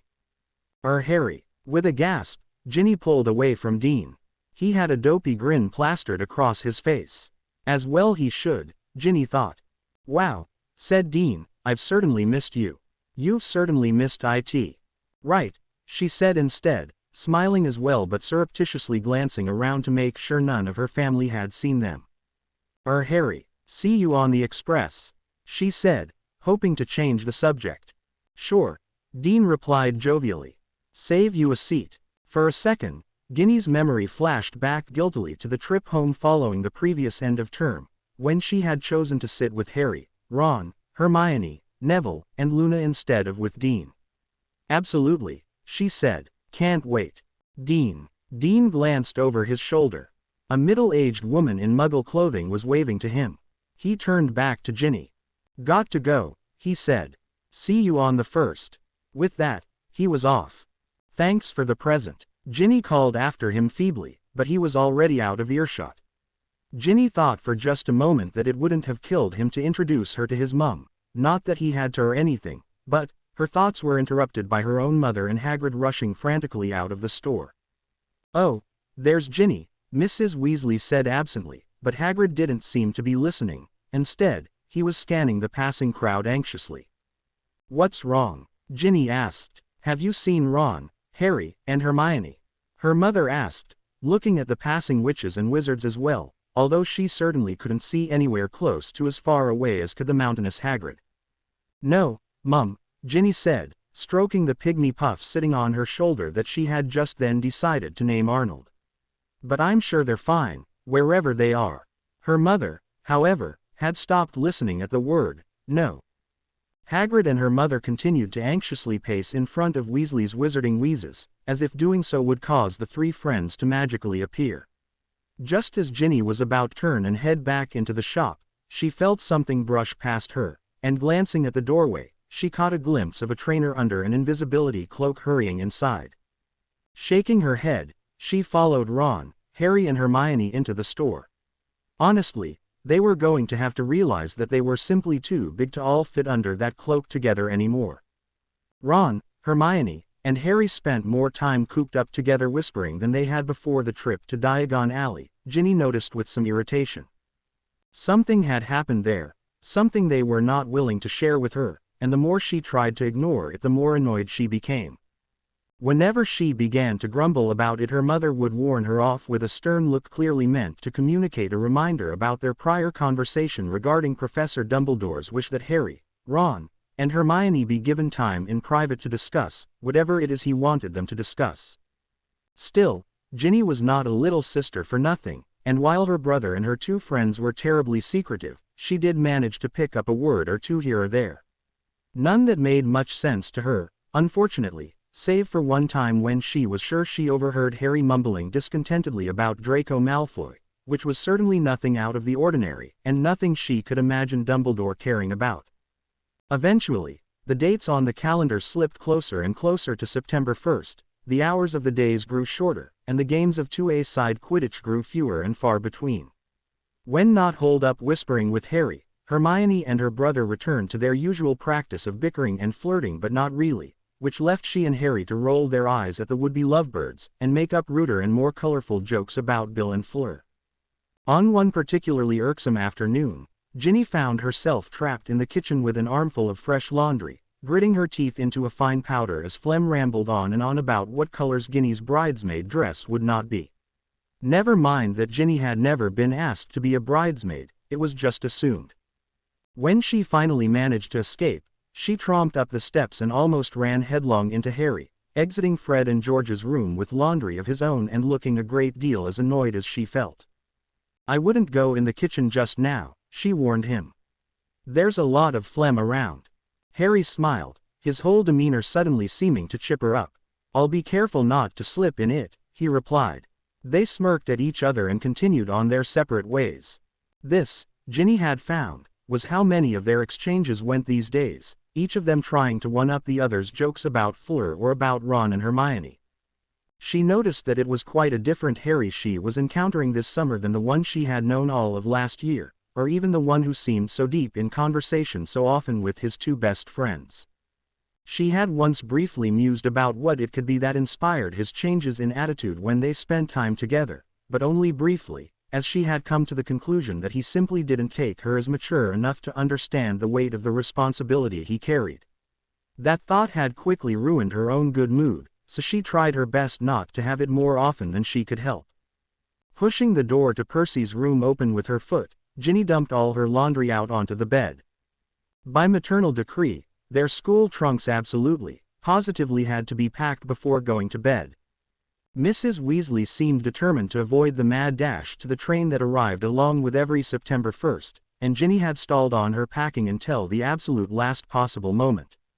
Her belongings were strewn all over Percy's room, and as with every year, she had no idea how she would fit them all into her trunk. Adding insult to injury, of course, was Hermione's trunk, sitting neatly packed next to the conjured bed that its owner now sat on, idly thumbing through her brand new copy of Advanced Potion Making. "Look at you," said Ginny, shaking her head. "Already packed, and you use the extra free time to read textbooks." "I have too," said Hermione, lowering the book and with a genuine touch of panic in her voice. "I've barely even looked at this one yet. I've only finished it up to chapter 5, and I'll get hardly any time to read it on the train tomorrow." Ginny smiled and picked up the package of chocolate frogs that Harry had gotten her for her birthday. A lesser witch might have complained about the gift being impersonal, but seeing as Harry would probably never use the scarf she had made him, and she would certainly eat all of the chocolate frogs, Ginny figured they were even. She popped a frog in her mouth as she said, "Hermione, do you have any idea how bad you make the rest of us look?" Hermione looked over her book, a puzzled expression on her face. "No," she responded. "What do you mean?" "Never mind," smiled Ginny, tossing the rest of the candy into the trunk and beginning to pack in earnest. As it was, all of the trunks were packed when morning came for them, and as was the way at the end of every summer, it seemed that school was starting up again almost as soon as it had ended for the break in term. Half asleep still, Ginny emerged from Percy's room, thankfully saying goodbye to it, along with Hermione. Both girls were dragging their school trunks behind them. "Remember, Ginny," intoned Hermione, "Ron and I will have to patrol the corridors of the train first, being prefects. But after a bit we'll join you and Harry in the compartment." "Actually," Ginny said, "I can't. I promised Dean I'd sit with him." "Oh," Hermione seemed surprised, but then shrugged. "Well, that makes sense, I suppose, doesn't it?" They had all barely made it outside when the cars from the ministry came driving up to the Burrow. As Bill and Ginny's dad packed the Hogwarts trunks in the back, Fleur glided up to Harry. "Au revoir, Ari," she said, dotting him on both cheeks, and leaving Harry speechless. Ginny and Hermione both stared daggers at Fleur, and Ginny was about to offer a not too subtle opinion on her goodbye to Harry, when an even better opportunity suddenly ran past in the form of Ron, apparently hoping to get a similar farewell. He was already almost past her by the time Ginny stuck out her foot and sent him sprawling in the dirt. "Very nice," muttered Hermione. "I'm slipping," Ginny mumbled back, frowning. "He almost got past me. I must be getting old." But as Ron hurried into the car, Harry threw Ginny a smile and an approving nod as well. She suddenly felt 100 times better. Mr. and Mrs. Weasley got into the first car, and the 4 teenagers the second. They clambered into the backseat, which had been magically stretched to accommodate the 4 of them and the cages for their pets. "I could get used to traveling like this," mused Ginny as she absently stroked Arnold in his cage as the car pulled out. "At least someone enjoys it," muttered Harry. "Oh, come on," Ginny mock-chided him. "You may be a marked man deserving of ministry protection, Harry, but look." She reached into a charmed cooling tray built into the side of the car and pulled out 2 bottles. "Free pumpkin juice." Harry grinned. "Well, that makes it all worthwhile, doesn't it?" he replied, taking the bottle. Hermione took one as well, but Ron initially refused, still smarting over the incident with Fleur. The offer of free food, though, was too tempting, and he quickly got over it. The car pulled up to King's Cross with 4 relatively happy youths inside, but the dour-faced Orrs that walked up and yanked Harry out put a damper on things. Their trunks were unceremoniously dumped onto carts and the entire party was quickly hurried into the station. "Pretty much prefer Hagrid on security," mumbled Ron. Ginny was inclined to agree. Upon reaching the entrance to platform 9 3/4, the surlier of the 2 Orrs quickly ushered Harry through the barrier, with Ron and Hermione following behind. Ginny, her parents, and the second Orr went next, and then they were standing next to the Hogwarts Express, saying their goodbyes. "You'd better get straight on the train, all of you, you've only got a few minutes," said Ginny's mum, who then pulled Ron into a quick hug. "Have a lovely term, Ron. You too, Hermione," she added as she pulled Hermione into the hug as well. Waiting for her own hug, Ginny noticed Harry surreptitiously pull her father aside. Before she had a moment to consider eavesdropping, her mother was upon her, hugging her tightly. "Have a good term, Ginevra," she said. She then pulled back, keeping her hands firmly on her daughter's shoulders. A moment passed, and then Molly implored, "Be careful, dear. These are dark times." The candor shocked Ginny. She nodded, and said, "I will, Mum." "You, too." Her mother nodded, and then glanced down the platform to where Harry was emphatically explaining something to her father. "Keep an eye on Harry," her mum said, surprising Ginny again. "Harry will be fine," Ginny heard herself say, while her mind was spinning, wondering if her mother knew something she didn't. "He has Ron and Hermione looking out for him." Mrs. Weasley shook her head. "I wish that was more comforting," she said with a wry smile. "Now, quick as you go, on the train." Ginny gave her mother one last fast hug, and then hurried towards the Hogwarts Express. She was about to heave her trunk onto the train when it was suddenly torn out of her hands. "Hey," she began, spinning and reaching for her wand, only to find Dean standing next to her, her trunk in his hand. "Got that," he said, then turned and took Arnold's cage as well. "Dean," said Ginny, mildly annoyed. "I can carry my own trunk." "Not while I'm around, you can't," replied Dean cheerily, shoving her trunk on board and climbing up after it. "Now come on, train's about to leave." Ginny supposed she should be flattered, and that Dean was only being chivalrous, and that she should be flattered again when he turned and helped her onto the express itself.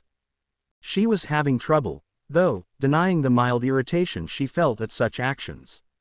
Still, in the interest of being a good girlfriend, she pushed those feelings aside. "We're down this way," indicated Dean, pointing towards the front of the train. "Seamus got here early, put dibs on compartment B."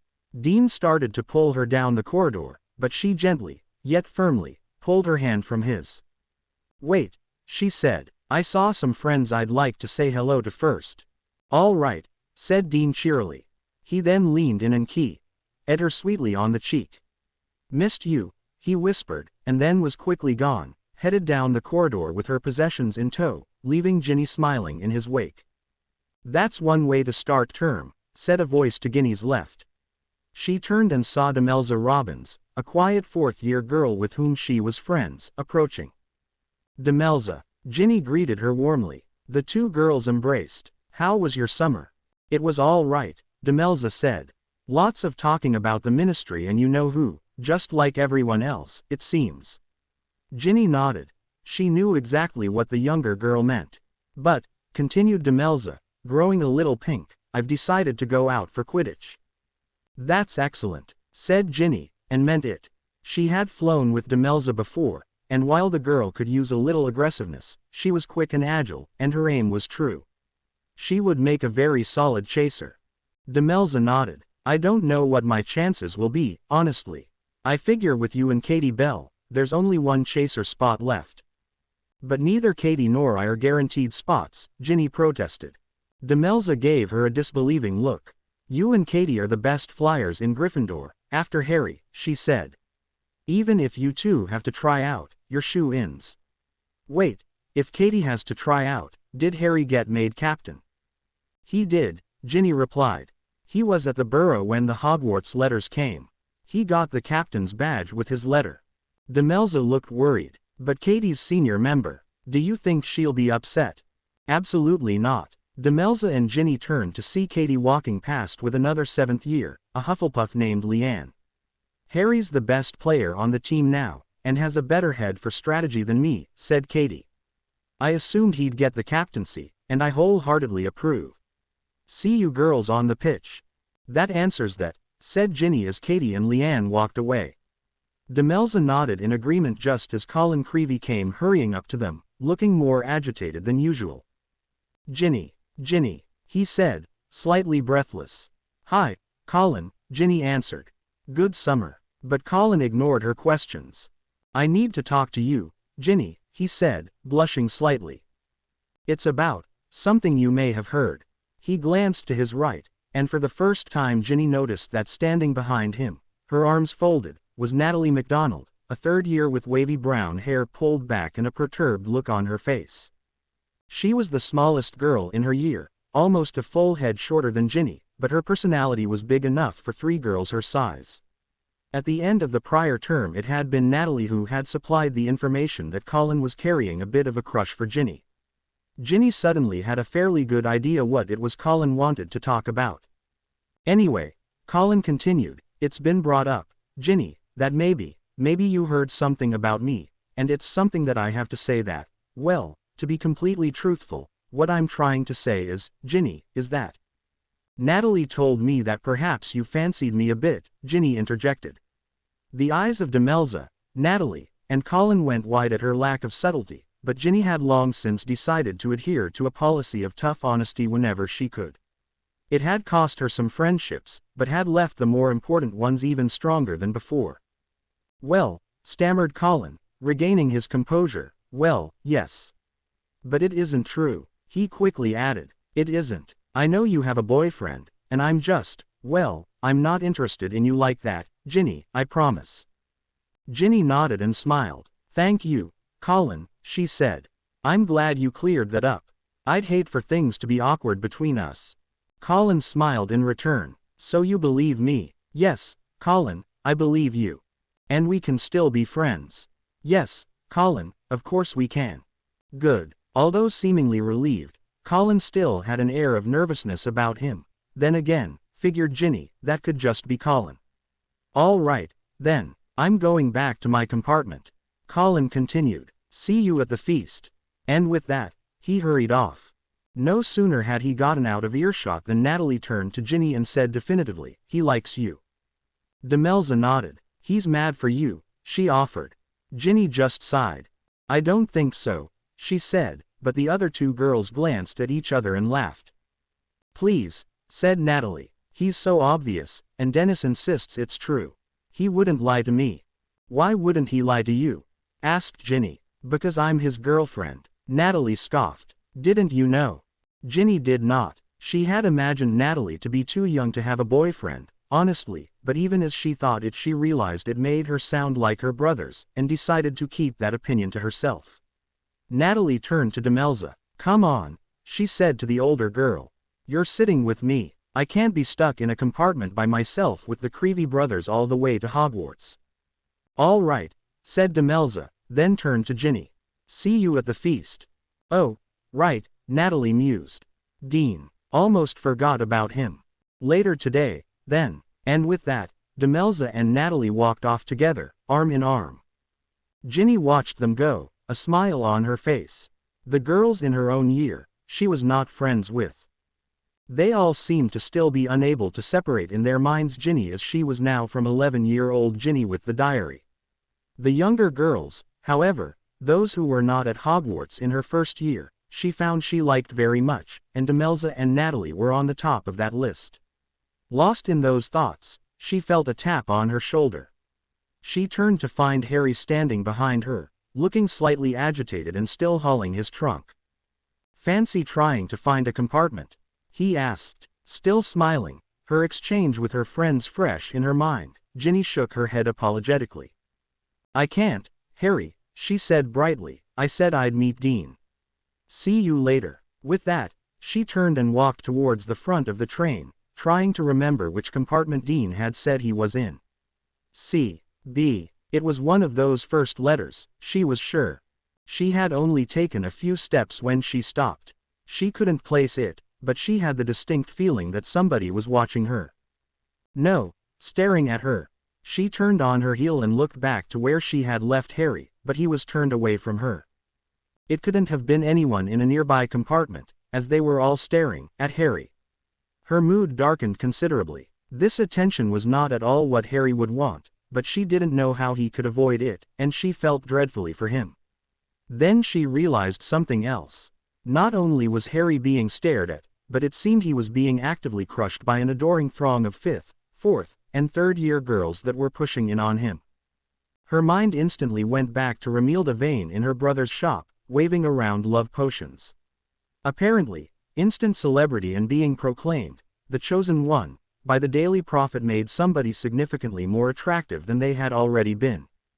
If that were even possible in Harry's case. Pretending that her brain hadn't added that last bit, Ginny began to move for the pack of girls, reaching for her wand without even realizing it. Before she could take 2 steps, however, Neville and Luna came along and ushered Harry away towards a rear compartment. For a brief moment, she wanted to go with them. Ginny adored Neville, and though Luna was in Ravenclaw, she might have been the closest friend Ginny had within her own year. Not to mention that Ron and Hermione would certainly be joining them soon enough. As for Harry, but, she reminded herself firmly, she had a boyfriend, and she had promised. With only the slightest reluctance, Ginny turned and began to walk towards the front of the train.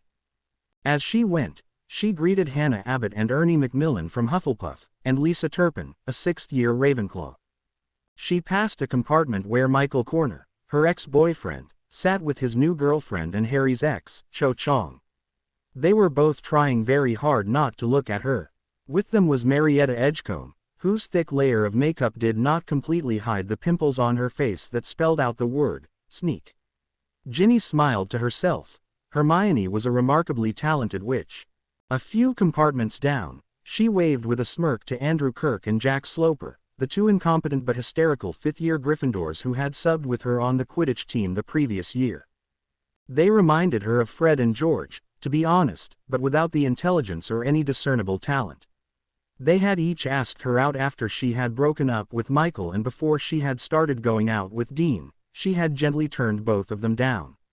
Neither had seemed overly upset about it, and as they were lounging in a compartment with a couple of 3rd-year Hufflepuff girls, she imagined they were doing just fine. She elbowed through Millicent Bulstrode and that other Slytherin girl whose name she still couldn't remember but whom she had quietly decided to just refer to as Belch, as she was sure that must be close. For her trouble, she received a couple of elbows to the ribs herself, nothing she couldn't take. Fleetingly she wondered if they felt guilty at all for their actions last year, holding her and her friends hostage in Umbridge's office, but quickly dismissed such thoughts when she realized their foolishness. Of course they didn't feel guilty, and nor did she for hexing them. Finally she reached compartment B, almost all the way at the front of the train. Dean must have seen her approaching, as he leapt out of his seat and slid open the compartment door for her, holding out his hand. "Milady," he said, smiling rakishly. Fixing a grin on her face, Ginny accepted his hand and allowed herself to be led into the compartment even as she screamed in her head, "I can bloody well walk into a train compartment all by myself, thank you very much." But she smiled, and took the seat next to Dean.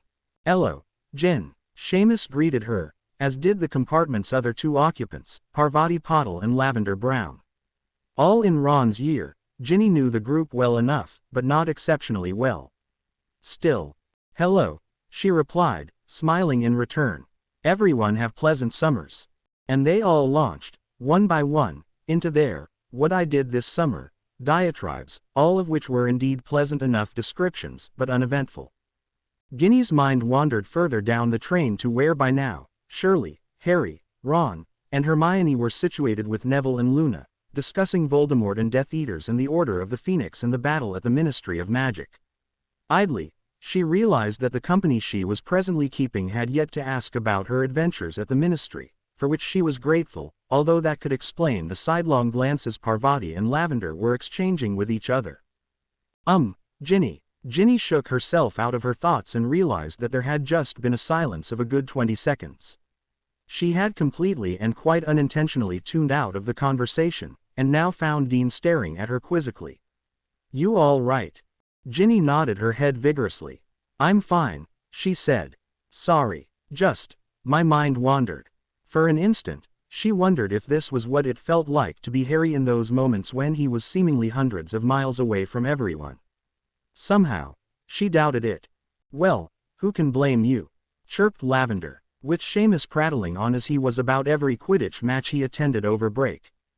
"Really, who cares?" She added that last with a haughty sniff.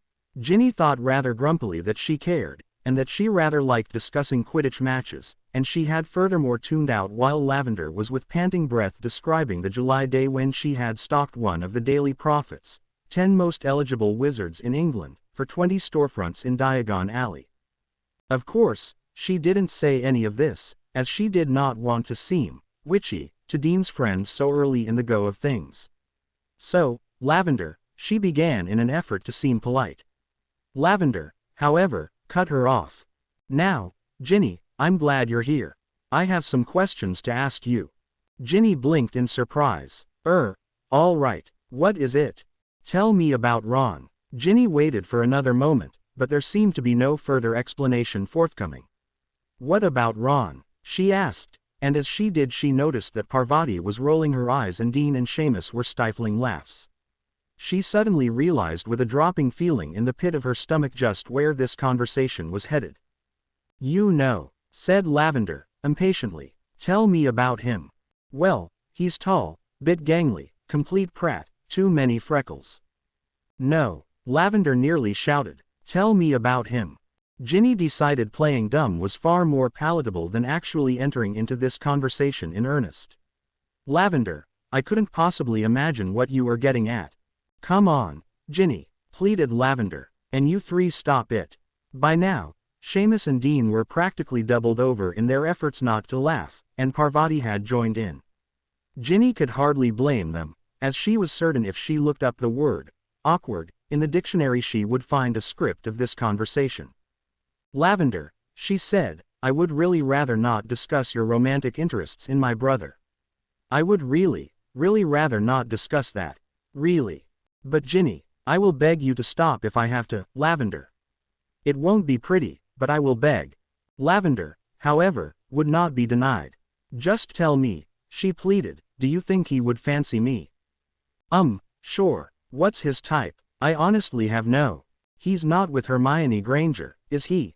At this, Ginny hesitated. She had to be careful how she answered, she knew, for numerous reasons. "Not, as such," she began, but was again cut off by Lavender. "See," she said triumphantly to Parvati. "I told you."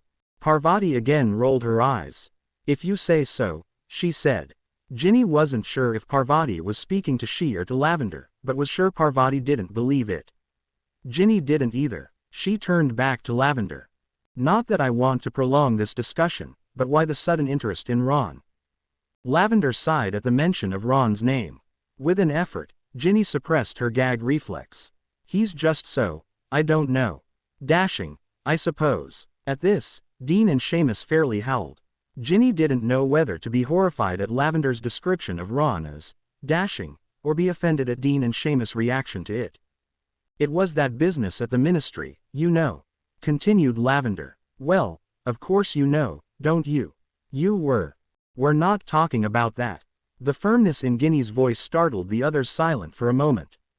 Although what had happened at the ministry was sure to be the hot topic at start of term this year, Ginny and the others had long since determined that the specifics of that event were only to be distributed on a need-to-know basis, and she was fairly certain that nobody in this compartment needed to know. Fine, sniffed Lavender, recovering. But whatever happened, Ron was there as part of the DA, wasn't he? I mean, we all practiced together, and that was fun, but Ron was out there doing things, wasn't he? It's so heroic. That last bit was said with a swoon. Ginny was certain Parvati would have liked nothing more than to grab Lavender by the shoulders and shake some sense into her. It didn't seem a bad idea, really. For a brief instant, the image of Fleur popped into her head, walking down the aisle, marrying her brother, becoming part of her family. Ginny replaced that image with one of Lavender. She felt a sudden sense of panic gripping her. Listen, Lavender, Ginny began, feeling as though she were bargaining for her brother's soul. Ron wasn't the only boy at the ministry that night. You know, there's Neville, and there's Neville. But Lavender wrinkled up her nose at this. Neville, ew. No, Ginny. Ginny felt her face flame up red, but before she could do so, Seamus jumped to Neville's defense. Ah, come on, Lav, he said. Neville's all right, he's a good bloke. Parvati and Dean also nodded their agreements. Oh, no. He's perfectly nice, Lavender hastened to say. But, he's Neville. I mean, I just couldn't, could I? Ginny had a few choice words in mind for that, but then Dean spoke up. What about Harry? I'm pretty sure things didn't work out with him and Cho Chang. Did they, Jin?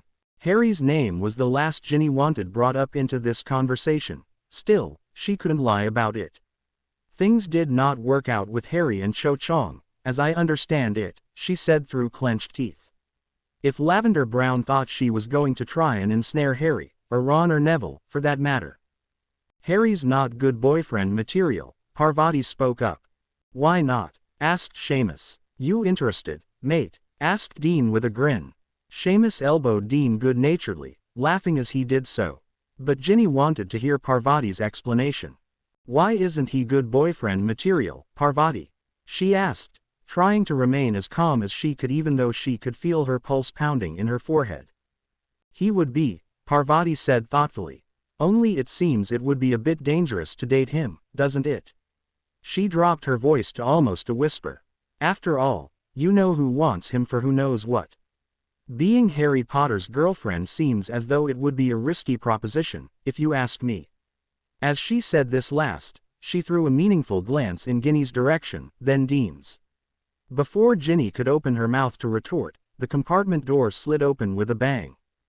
Oi, what happened at the Ministry of Magic? Zacharias Smith, 6th year Hufflepuff, stood in the doorway, arms folded and looking just as pompous as always. Good to see you too, Zacharias, muttered Dean. Could you be any ruder? Chimed in Parvati. Ginny gave her a glance of thanks, and felt suddenly guilty over that flash of anger she had just had towards the girl. But Zacharias didn't seem to mind his own rudeness. The train is buzzing, he continued. Figure nobody's going to give you any real peace until the whole story is out. I'd be doing you a favor to spread the word. How kind, Ginny said drolly. Potter and Granger and your brother won't say anything, and Longbottom and Looney Lovegood are useless. Ginny slowly reached for her wand. So I figure if I want the full story I'll have to come to you. One warning, Zacharias, Ginny said menacingly. She could feel her temper beginning to rise. That's all you're getting. I'm not discussing the Ministry of Magic, especially not with the likes of you, so you can just shove off. But Zacharias shook his head imperiously. Everyone's going to be talking, Weasley. You may as well get it out in the open and over with. Come on, now. Unseen to Zacharias, Ginny tightened her grip on her wand. If the boy insisted on being a pompous blowhard, all right, Zacharias. You're right. Her companions turned to look at her, surprised. It began like this. And with that, she whipped out her wand and shouted, Chiroptera mucosa. Lavender shrieked and the rest of her companions jumped as Zacharias flew backwards through the open doorway and out onto the corridor floor, struggling and gasping with the bad bogey creatures that were clambering out of his nose. That's better, said Ginny satisfactorily, tucking her wand away. She looked at the shocked expressions around her. What? She asked sweetly. I warned him. Besides, I wasn't lying, that is how it all began. From out in the corner, they heard a voice she did not recognize exclaim, Finite incantatum. And the green-winged creatures flocking around Zacharias' head were no more. There, young man, said the voice in a tone that rested somewhere between comforting and patronizing. No harm done. Why don't you run along, there's a good chap. Zacharias nodded dumbly, glanced a look back at Ginny, and with one hand over his nose ran off down the corridor. A moment later, the owner of the voice came into view. It was a short little man with a shiny bald head and a walrus-like silver mustache, with a belly as round as he was tall, covered in a velvet, gold-buttoned waistcoat. Although Ginny had never seen him before, she immediately knew two things about him. This was clearly an individual who enjoyed the creature comforts of life, and this was clearly a teacher. She wondered idly if anyone had ever been expelled before the Hogwarts Express reached school. Hello, students. The bald little man greeted them warmly. I am Professor Horace Slughorn, and I will be joining you this year at Hogwarts. I look forward to getting to know you all. Yes, all of you. But first, Professor Slughorn cleared his throat and took on a more serious tone. That spell, cast on that boy in the corridor. I don't suppose any of you know who cast it, do you? It was me, Professor. Ginny stood up. She wanted to take the blame quickly, so as not to give Dean any ideas of taking it himself. A quick glance at him, however, seemed to indicate he had no such inclination. Was that you? Said the professor, and his tone, Ginny realized, was not one of anger, but more of amazement. Puzzled, Ginny looked closely at Professor Slughorn.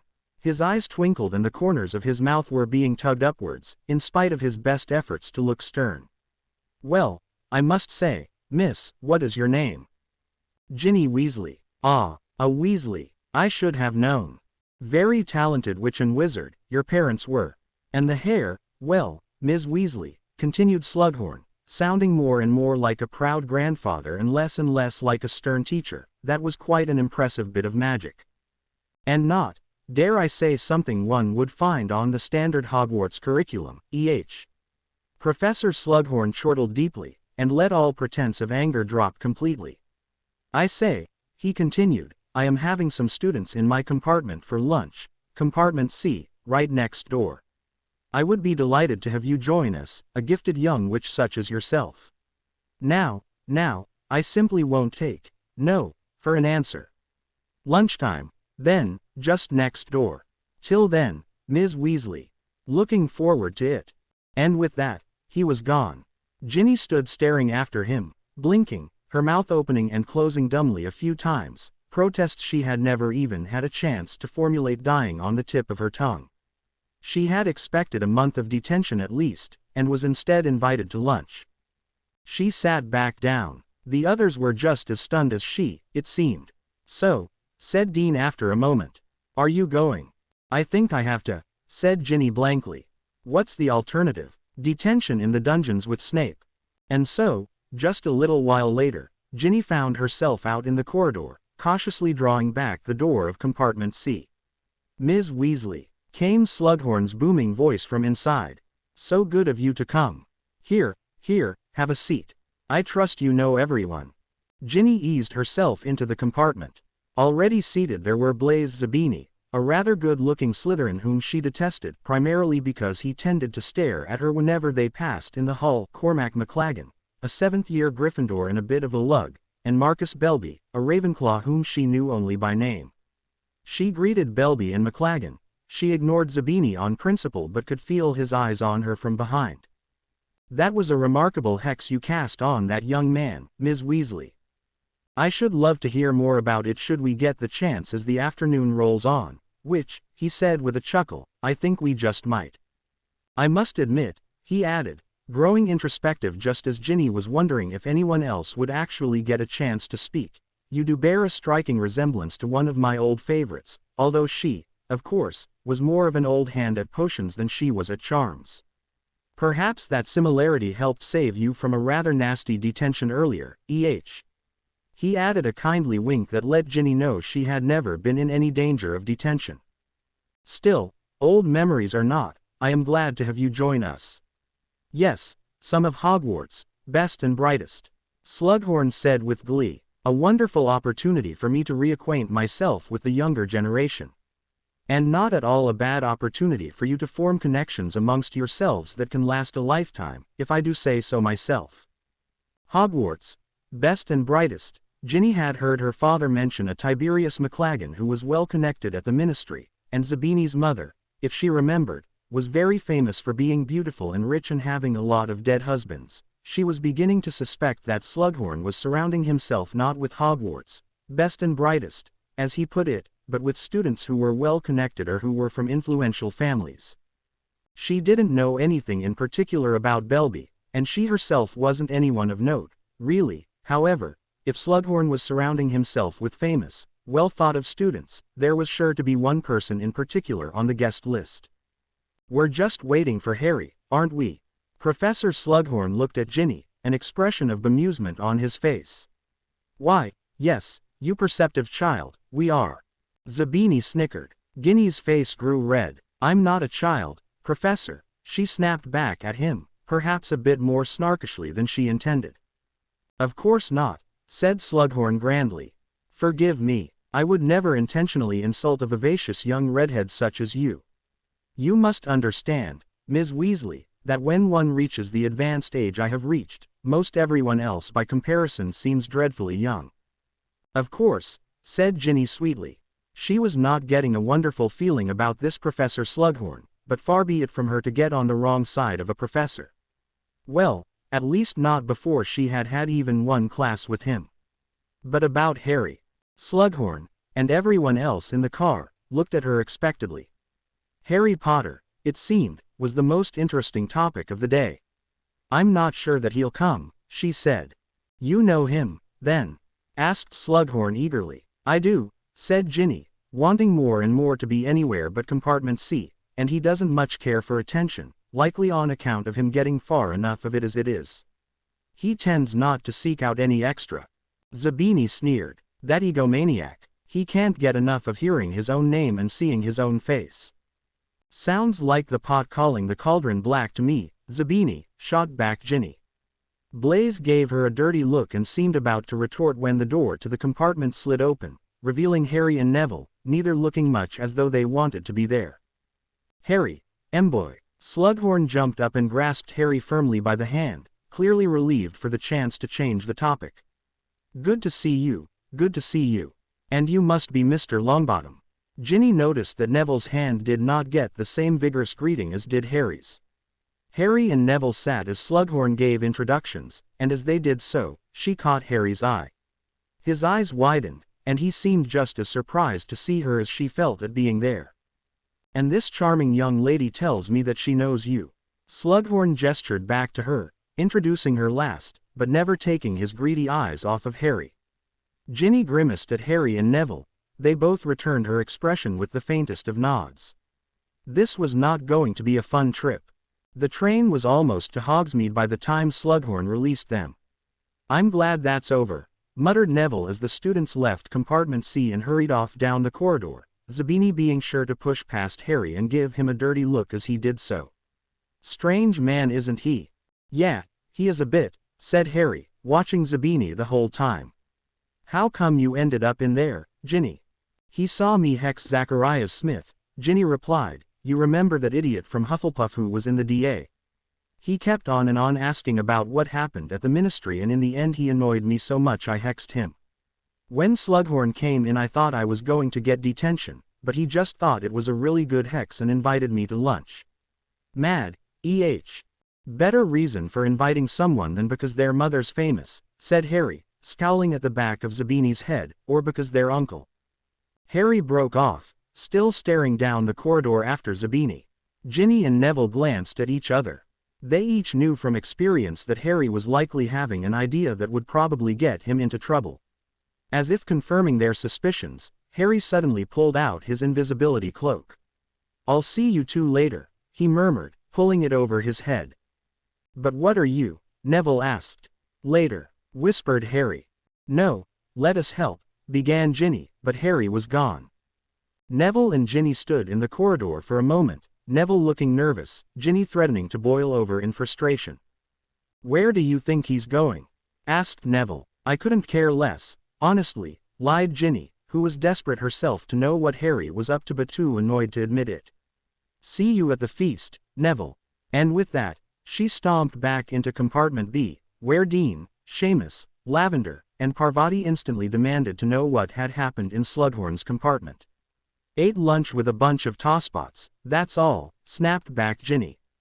"They were drinking?" asked an eager Seamus, whom Dean quickly shushed. The train soon neared Hogsmeade Station, and the students pulled on their robes and pulled down their trunks. Ginny's annoyance towards Harry was slowly fading in spite of itself, being replaced with curiosity as to just what it was he had run off after Zabini to do. It was also being replaced by her greater annoyance with Dean, who insisted on carrying her trunk and Arnold's cage along with his trunk, which slowed them down far more than it actually helped hurry them along. "Honestly, Dean, I can carry it," Ginny said for the umpteenth time as Dean struggled with double trunks and the pygmy puff cage. "Wouldn't dream of it, Gin," said Dean, huffing and puffing. "See, we're almost there. It only took us 3 years, Ginny thought to herself. Seamus, Parvati, and Lavender had hurried ahead to save them a carriage, and she and Dean had slowly moved from their compartment to the exit situated at the rear of the now deserted train. Turning the corner, Dean shoved one trunk and then the other out the exit, and then almost threw Arnold's cage right into the face of Tonks, who was hurrying towards the steps of the Hogwarts Express. "Watch yourself," barked the young Auror. Dean mumbled a quick apology, and then hurried down the train steps. Tonks turned to Ginny. "Watch her, Ginny," she said pleasantly. "Hi, Tonks," said a surprised Ginny. She was quite fond of Tonks, even if it was a bit troublesome that the young woman's formerly shocking purple hair seemed to now be a permanent mousy brown. "What are you doing here?" "Oh, just waiting for my train to come in," Tonks joked. "Say, you haven't seen Harry, have you?" she asked, her voice becoming a little too casual as she did so. "Not for about half an hour." "Why?" "No reason." "All right, off with you. Looks like there's only one carriage left. Hope your boyfriend saved you a seat. He's a looker, he is. Take care, Gin." And with that, Tonks hopped onto the Hogwarts Express. Ginny hurried to the last waiting carriage, pausing only slightly at the empty harness where she now knew stood a Thestral. She thought briefly how odd and lucky it was that, in spite of all she'd been through in her life, she still could not see them. She wondered vaguely how long that would stay true. "Ginny, come on." Dean stood at the carriage door, grinning, holding out his hand. "Don't want to miss the feast." She was going to protest the offered hand, but suddenly found herself very tired and instead allowed herself to be helped into the carriage. "Why, thank you, Dean," she said with a smile that seemed easier to handle just now than an argument. "My pleasure, Virginia." Ginny stopped, halfway in her seat. "Ginevra," she corrected him. "What? My name isn't Virginia, it's Ginevra, but never call me that." Ginny settled into her seat. Dean's smile faltered. "But I thought. "Oh, Dean," scolded Lavender. "You're in for it, mate," said Seamus. Dean turned to Ginny, panic in his voice. "Ginny, I'm sorry, But Ginny waved him off. "Relax. It happens all the time. Virginia's more common than Ginevra. It's all right. Really, relax." Dean nodded and sat down, looking relieved. Ginny laughed. "Still, It is rather funny. I mean, you remember my birthday but don't know my name. I still can't believe you remembered my birthday. Oh, yeah, said Seamus. Look at Dean remembering birthdays all by himself. Shut up, Seamus, muttered Dean, directing a swift kick towards his friend. What do you mean? Asked Ginny. I didn't actually remember your birthday, Dean said sheepishly. I was reminded. Ginny shrugged. That's all right. I don't think I know your birthday. Who reminded you? Harry, said Dean. At this, Ginny turned to him with surprise. Harry, she asked. When did he do that? Owled me over the summer, said Dean. Told me he knew we were meeting in Diagon Alley. Said you gave him a nice birthday present and wanted to give me the chance to get one for you or something. What did you get him, anyway? He had said that last with only the tiniest bit of suspicion in his voice. Ginny fought hard to keep the blush down in her face. Dean and Seamus would never notice, but Lavender and Parvati certainly would. Just knitted him a scarf, she said casually, and then added, Mum wanted me to practice knitting over the summer. You never mentioned that, said Parvati suspiciously, but Dean seemed satisfied with the answer. They made casual small talk over the rest of the ride to the castle, but Ginny couldn't stop thinking of Harry. She was amazed not only that he had remembered her birthday, but that he had remembered to tell her boyfriend when her birthday was. Of course, she wanted to be furious at him for mentioning to anyone her present to him, but as hard as she tried, she simply couldn't keep her stomach from suddenly doing flip-flops. That's because he loved your present, and you love that he loved your present. The voice in her had managed to sneak that one in. She tried to heed it no mind. When they arrived at the castle and hurried to take their places at the Gryffindor table, Ginny looked for Harry, if not to thank him, then to punch him in the arm or something, perhaps. But Harry was not there. Hermione, she said, turning to her friend, where's Harry? I don't know, Hermione said anxiously. He didn't make our carriage. I thought maybe he was with you or Professor Slughorn, but, Ginny followed Hermione's gaze to the staff table, where Slughorn was chatting animatedly with Professor Dumbledore. It suddenly seemed very odd that an Auror had been waiting at Hogsmeade Station, wondering where Harry was. She and Hermione shared an anxious look, and then Ginny sat with Dean. The first years entered, the Sorting Hat sang its song, the first years were sorted, and the feast began, but throughout it all, Ginny and Hermione simply stared at the main entrance to the Great Hall, willing Harry to enter. Dinner had almost ended and Harry had yet to appear. Hermione was almost standing at the table, anxiously scanning the hall. Ron grabbed her sleeve and pulled her back into her seat. He'll be here soon, he said, and returned to eating his chicken. Hermione picked up her copy of Advanced Potion Making and smacked him on the arm.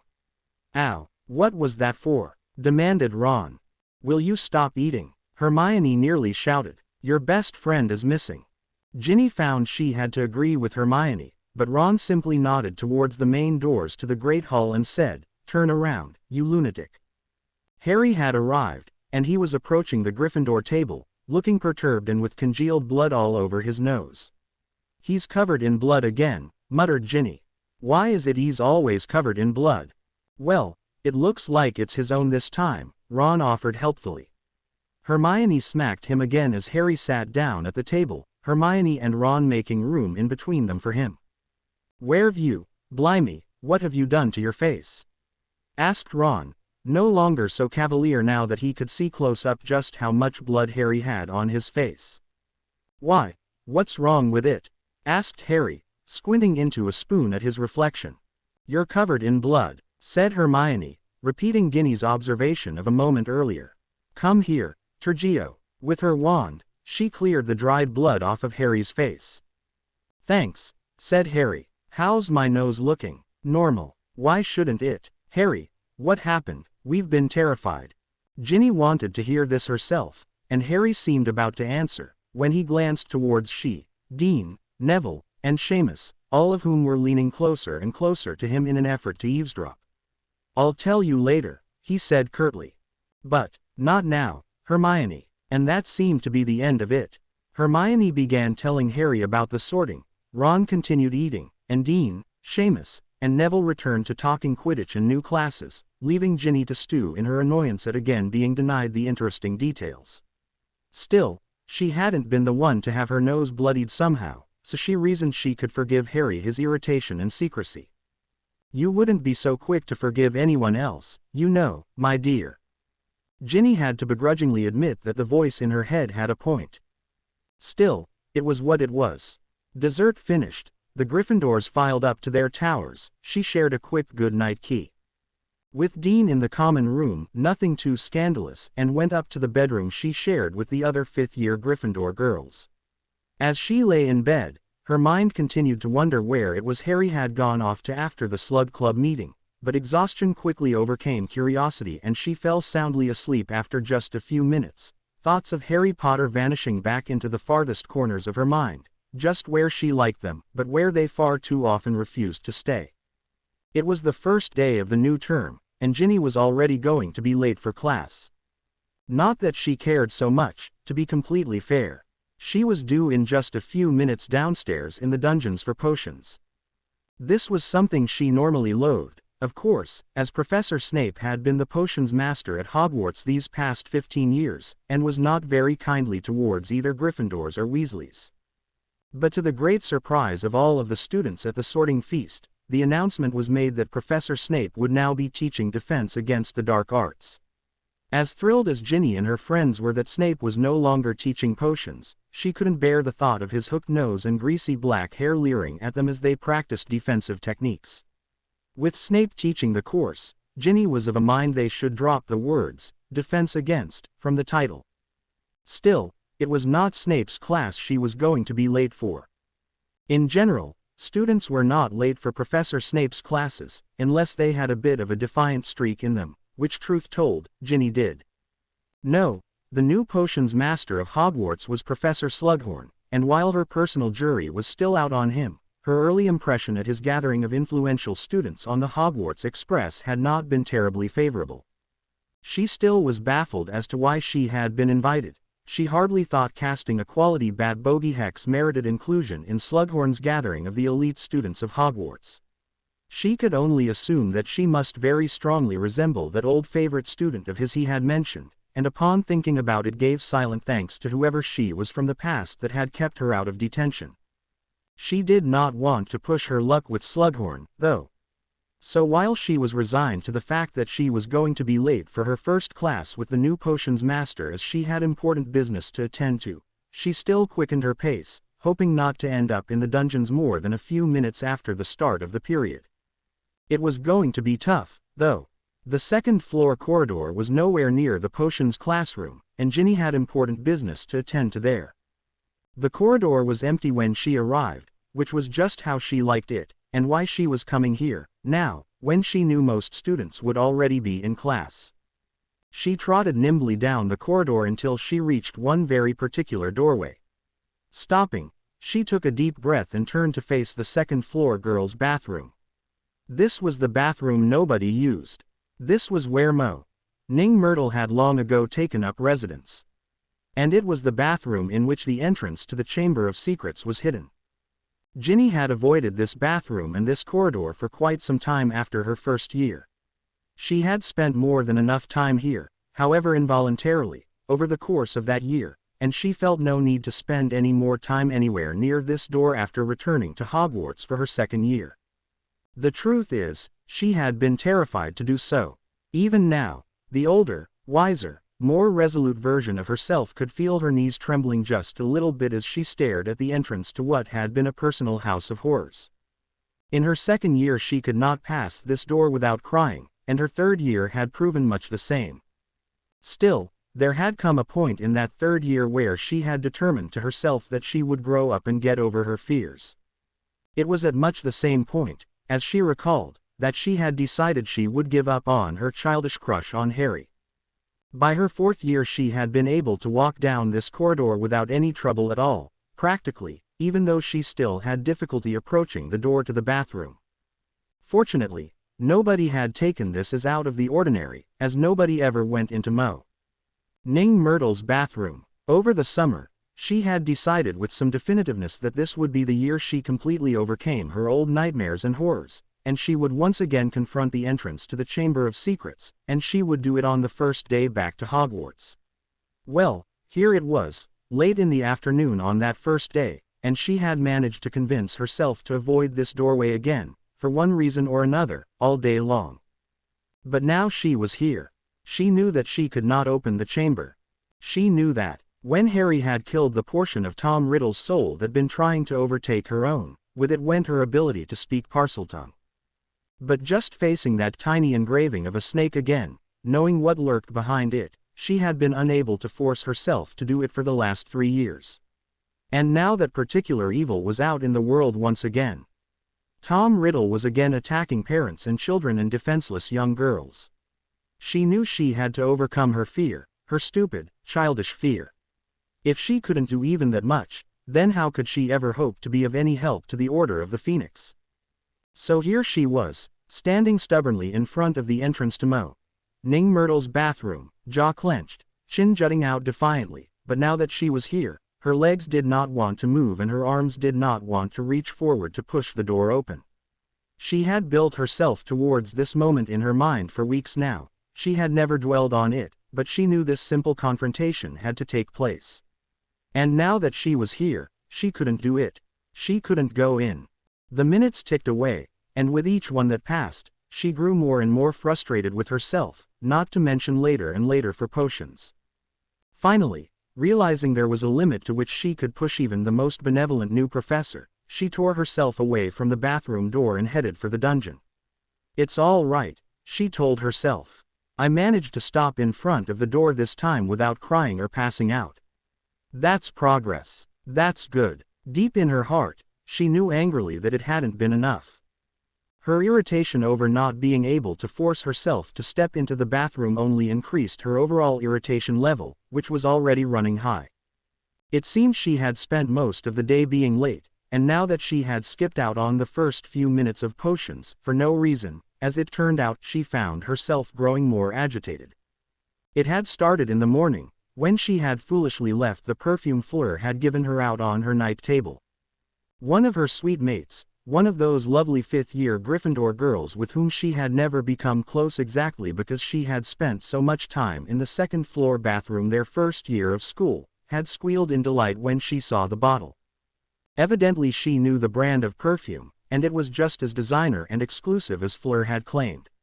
She had insisted on trying it out, but foolishly turned the bottle the wrong way when spraying it, and Ginny had received the full blast of fragrance squarely in the face. She had made herself late for first period charms washing it off, and she was fairly certain she still smelled vaguely of flowers and spring rain even now as she trudged downwards through the castle towards the dungeons. By the time she entered potions, the class was well underway, and Slughorn was in full swing, booming along pleasantly and pompously. For a moment Ginny hoped she might be able to slink in unnoticed. She hadn't much hope of it, though. Bright red hair, as she had learned many times before, didn't do much for stealth. Sure enough, she had only taken a few steps when Miss Weasley, Ginny grimaced, and then slowly turned towards the front of the room. The eyes of each of the fifth-year Gryffindors and Ravenclaws were upon her. Thank goodness her year didn't take potions with the Slytherins. As well as the eyes of Professor Slughorn, who was clearly trying to look stern but could not hide that playful twinkle in his eye.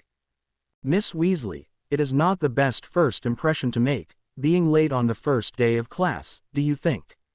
No, sir, Ginny mumbled. She glanced at the empty seat next to Luna, wondering what she could say to get herself into it as quickly as she could. Do you have a good reason for your lateness, Miss Weasley? She turned back to Professor Slughorn, her mind whirling, cursing herself for not coming into class with a ready-made excuse. She knew better than to enter class unprepared. She must be slipping in her old age. What would Fred and George think? Well, Miss Weasley, asked Slughorn. His joviality seemed to be fading, and Ginny grasped in desperation for the first thing she could think of. You see, Professor, it slipped my mind for a moment that Professor Snape was no longer teaching potions. She could hear the low murmur run through the rest of the class. Suddenly, her excuse was going to become interesting. Professor Slughorn raised his eyebrows and coughed haughtily. Oh ho, Am I to understand that you would be late for Professor Snape's class? Oh, no, Professor Slughorn, Ginny hastily replied, adding what she figured would be precisely the right amount of wide-eyed sincerity. It's just I had forgotten to apply my dose of Fiorello fungoid spores, mold, and fungus repellent, and I ran up to my dorm to get it. Clearly I had forgotten you had taken Professor Snape's place. A nervous tittering fluttered through the room. Ginny inconspicuously held her breath, waiting to see what Slughorn's reaction would be. When she saw the corner of his mouth twitch upwards for just a moment, she knew she was home free. Miss Weasley, he said, trying hard to hide the bemusement in his voice. It is rude to show such cheek towards a faculty member. Yes, Professor, Ginny dutifully replied. Still, as it is the first day, I believe we can let this go with but a warning. Have a seat, you clever little thing. Yes, Professor. Thank you, Professor. Ginny hurried over to the seat beside Luna, who was perhaps the only student in the entire room not staring at her with amusement and appreciative nods. Hi, Luna, whispered Ginny as she slid into her chair. Luna turned to her, seemingly startled she was there. Hello, Ginny, she exclaimed happily. You're late for class. You noticed, Ginny muttered back. Keep it down, would you? I've tested Slughorn's patience enough for the first day. What are we working on?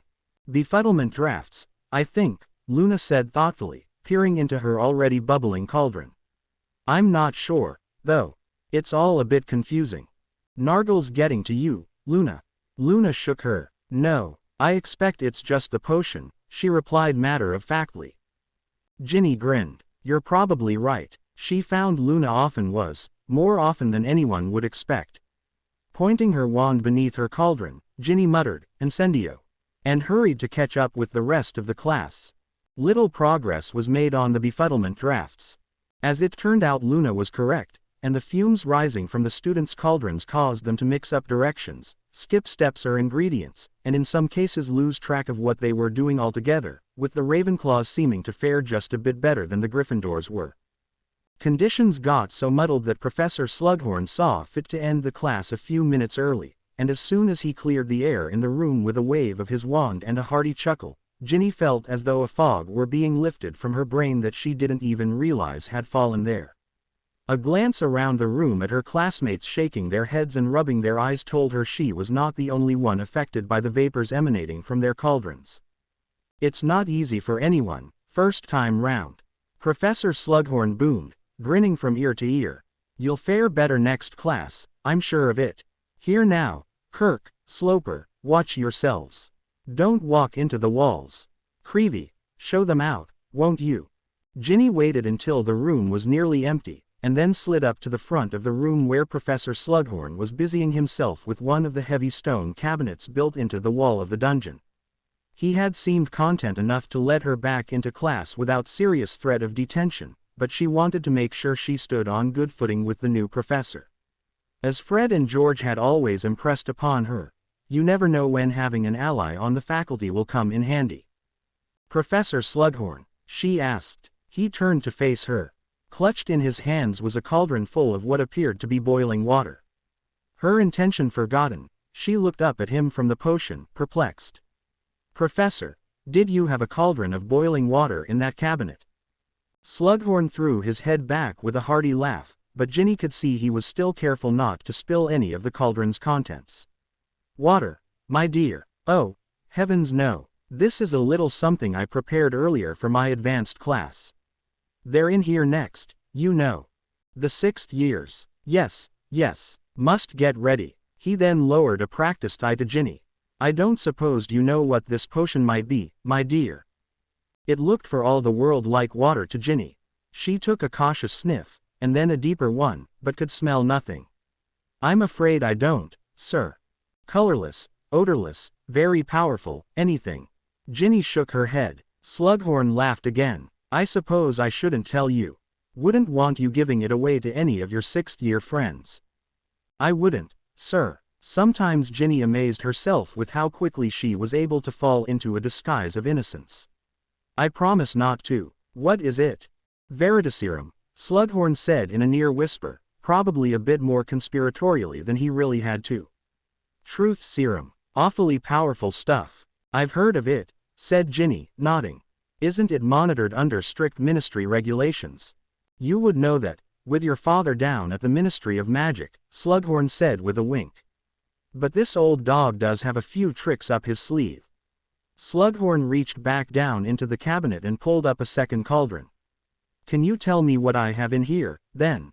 Ginny peered over the edge of the second cauldron. Inside was a bubbling, muddy substance. That's Polyjuice Potion, she answered. That one I know, and so she should, as Hermione and Ron had both told her the full tale of their second year in her first, when they used Polyjuice Potion to try and discover the identity of the heir of Slytherin. In fact, they had brewed it in the very bathroom she had been unable to enter just an hour before, but she blinked those memories back, not wanting to confront them at the moment. Fortunately, Slughorn noticed nothing. Clever girl, he exclaimed. Every moment I speak to you, you remind me more and more of. Slughorn's eyes glazed over wistfully. Ginny had seen that look before. It was the look of one lost in the past. She thought it would be best to let him simply have his moment. Perhaps, even, it would be best to simply slip out, unnoticed.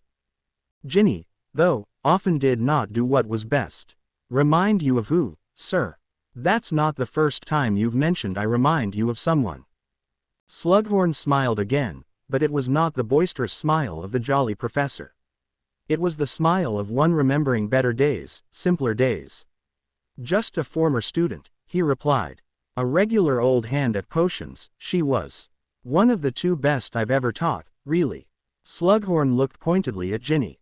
And I must say, Miss Weasley, even beyond the hair, the resemblance between you and Lily is really quite striking. Lily, Lily, Lily, Lily, Lily, the name rang a distant bell in Ginny's mind. Who did she know who was a Lily? She couldn't recall, and felt the answer must be beyond her reach, when suddenly there it was. Involuntarily, Ginny gasped. Yes, said Slughorn, a melancholy look in his eyes.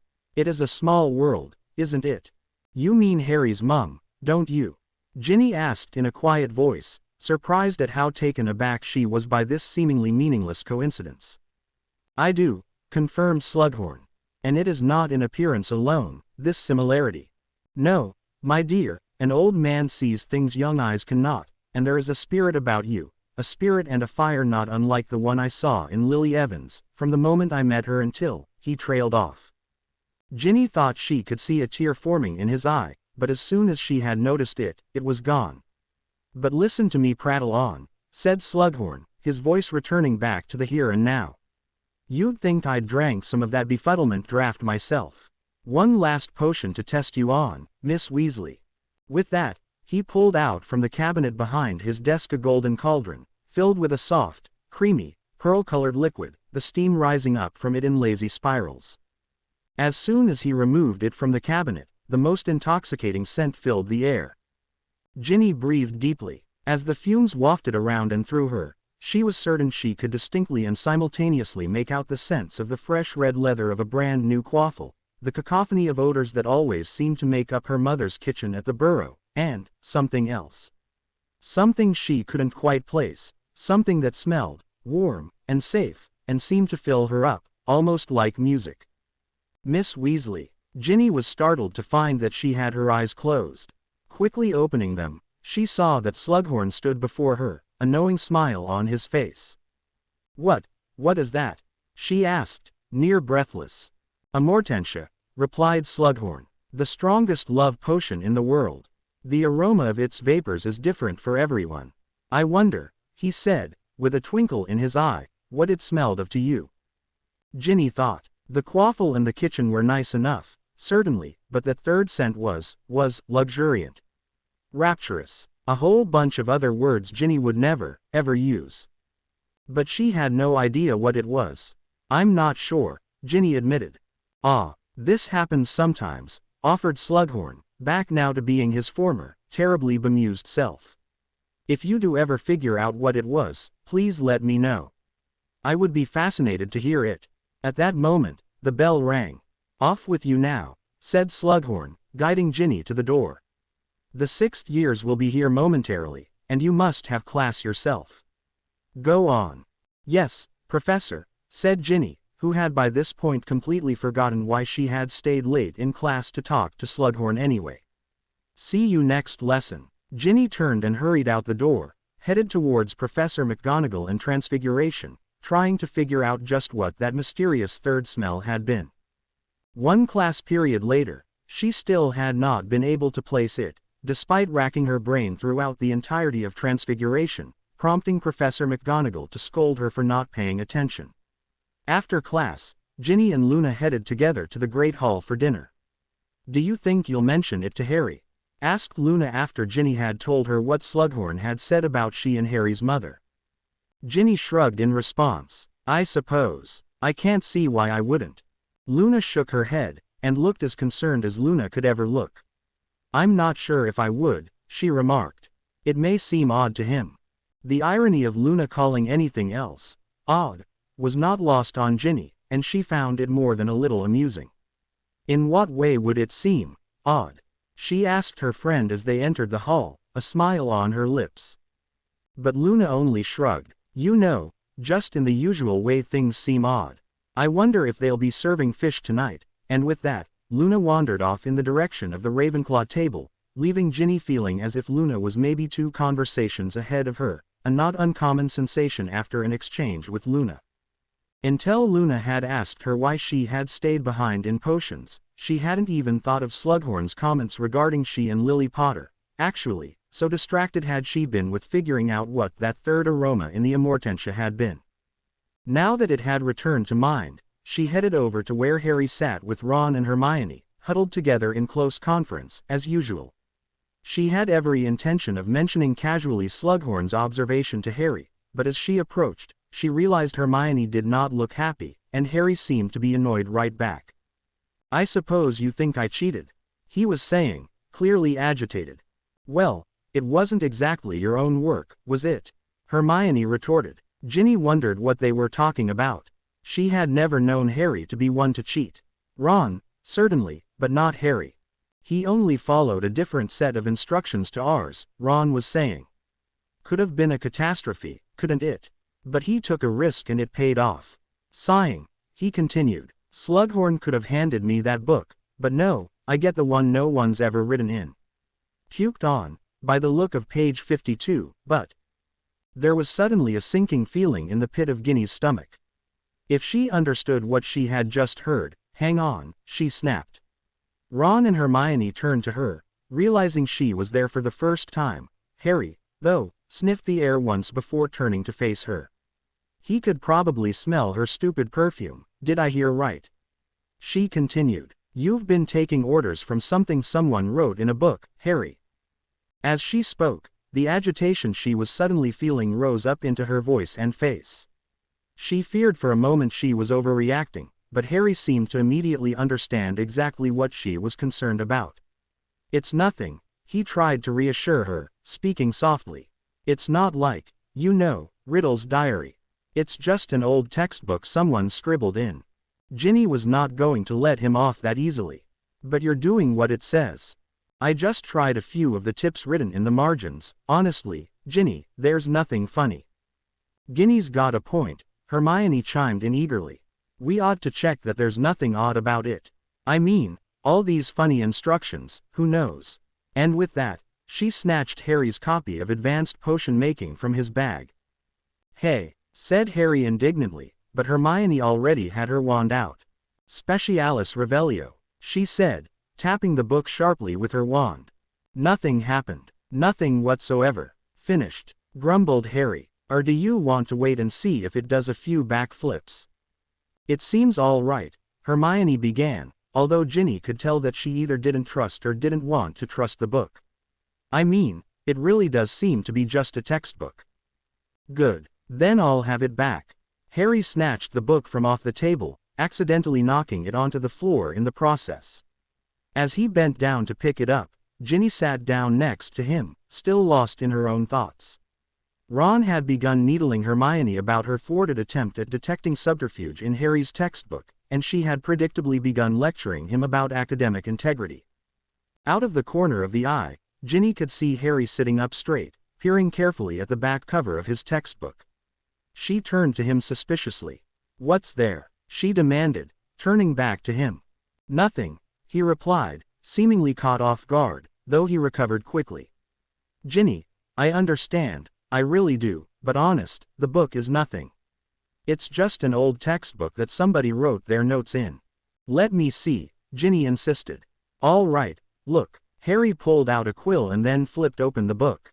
As he scanned it, looking for a relatively blank spot, Ginny glanced at the pages turning past her eyes. She had to admit that it did look unremarkably like a simple textbook with writing in the margins. "Here," said Harry, stopping at a page between chapters that was still clear.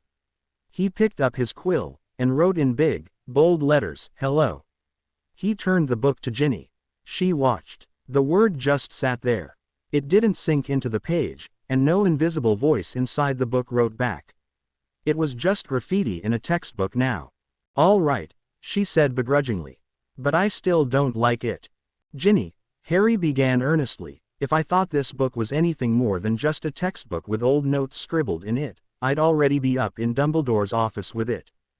"Would you?" asked Ginny, not sure whether or not to believe him. "Course he would," interjected Ron from across the table with a mouth full of sweet potatoes. "We didn't go to all the trouble to get you out of the Chamber of Secrets just to go and let the whole thing happen again, did we?" For a brief instant, Ginny flashed back again to a few hours earlier, the door to Ning Myrtle's bathroom standing before her, tall and impenetrable, but the vision faded with the sound of Hermione's horrified voice. "Ronald, tact, please. What did I say? Stop hitting me. What is that, your new hobby this year? Perhaps it should be, if you keep putting your big foot into your big mouth." "You're one to talk about big mouths. I said don't hit me." Ginny turned away from the bickering pair across the table and looked to Harry. "You wouldn't that couldn't happen again, could it?" "Of course not," Harry said softly. "'S not like there's pieces of Voldemort just lying around everywhere, are there?" "You mean Tom Riddle," Ginny corrected. "One and the same," said Harry. They both smiled. Ginny knew, for just a heartbeat, that they were both thinking the same thing. Riddle's diary was gone, but the man himself was still out there, just as dangerous. For an instant, Ginny wondered who among them, who at this table, who in their lives, would make it through to the end. For one brief second, she found herself hoping with all of her might that Harry would be one of the ones to make it through all of this alive. In the next second, she realized that this wish did not come from the voice in the back of her head. It was entirely hers. "Ginny, over here." Ginny's head snapped up. The dinnertime cacophony of the great hall roared back into her ears, though she hadn't even realized it had gone away. Dean was standing at his seat, waving her over. Seamus appeared to be spitting into Dean's drink while he was distracted. She looked back at Harry. He seemed to be blinking quite a bit, as if something unexpected had just flown into his eye. "I'd better go," she said. "Right," Harry replied with a nod. "Later, then." "Later, Harry." And with that, Ginny got up and walked over to sit with her boyfriend, realizing as she did so that the first day of school had been a fairly strange day.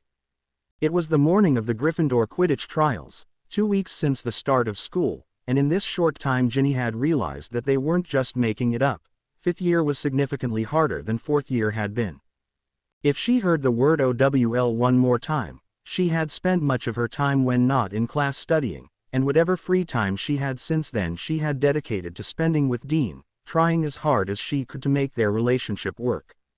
She had been so busy she had barely been able to give the Amortentia a second thought, and she had managed to put off going back to the second-floor bathroom without feeling too badly about it.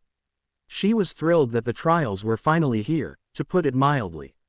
She found nothing to be more soothing or relaxing than climbing onto a broom, kicking off, and tossing around the quaffle, be it game day or just a game of catch.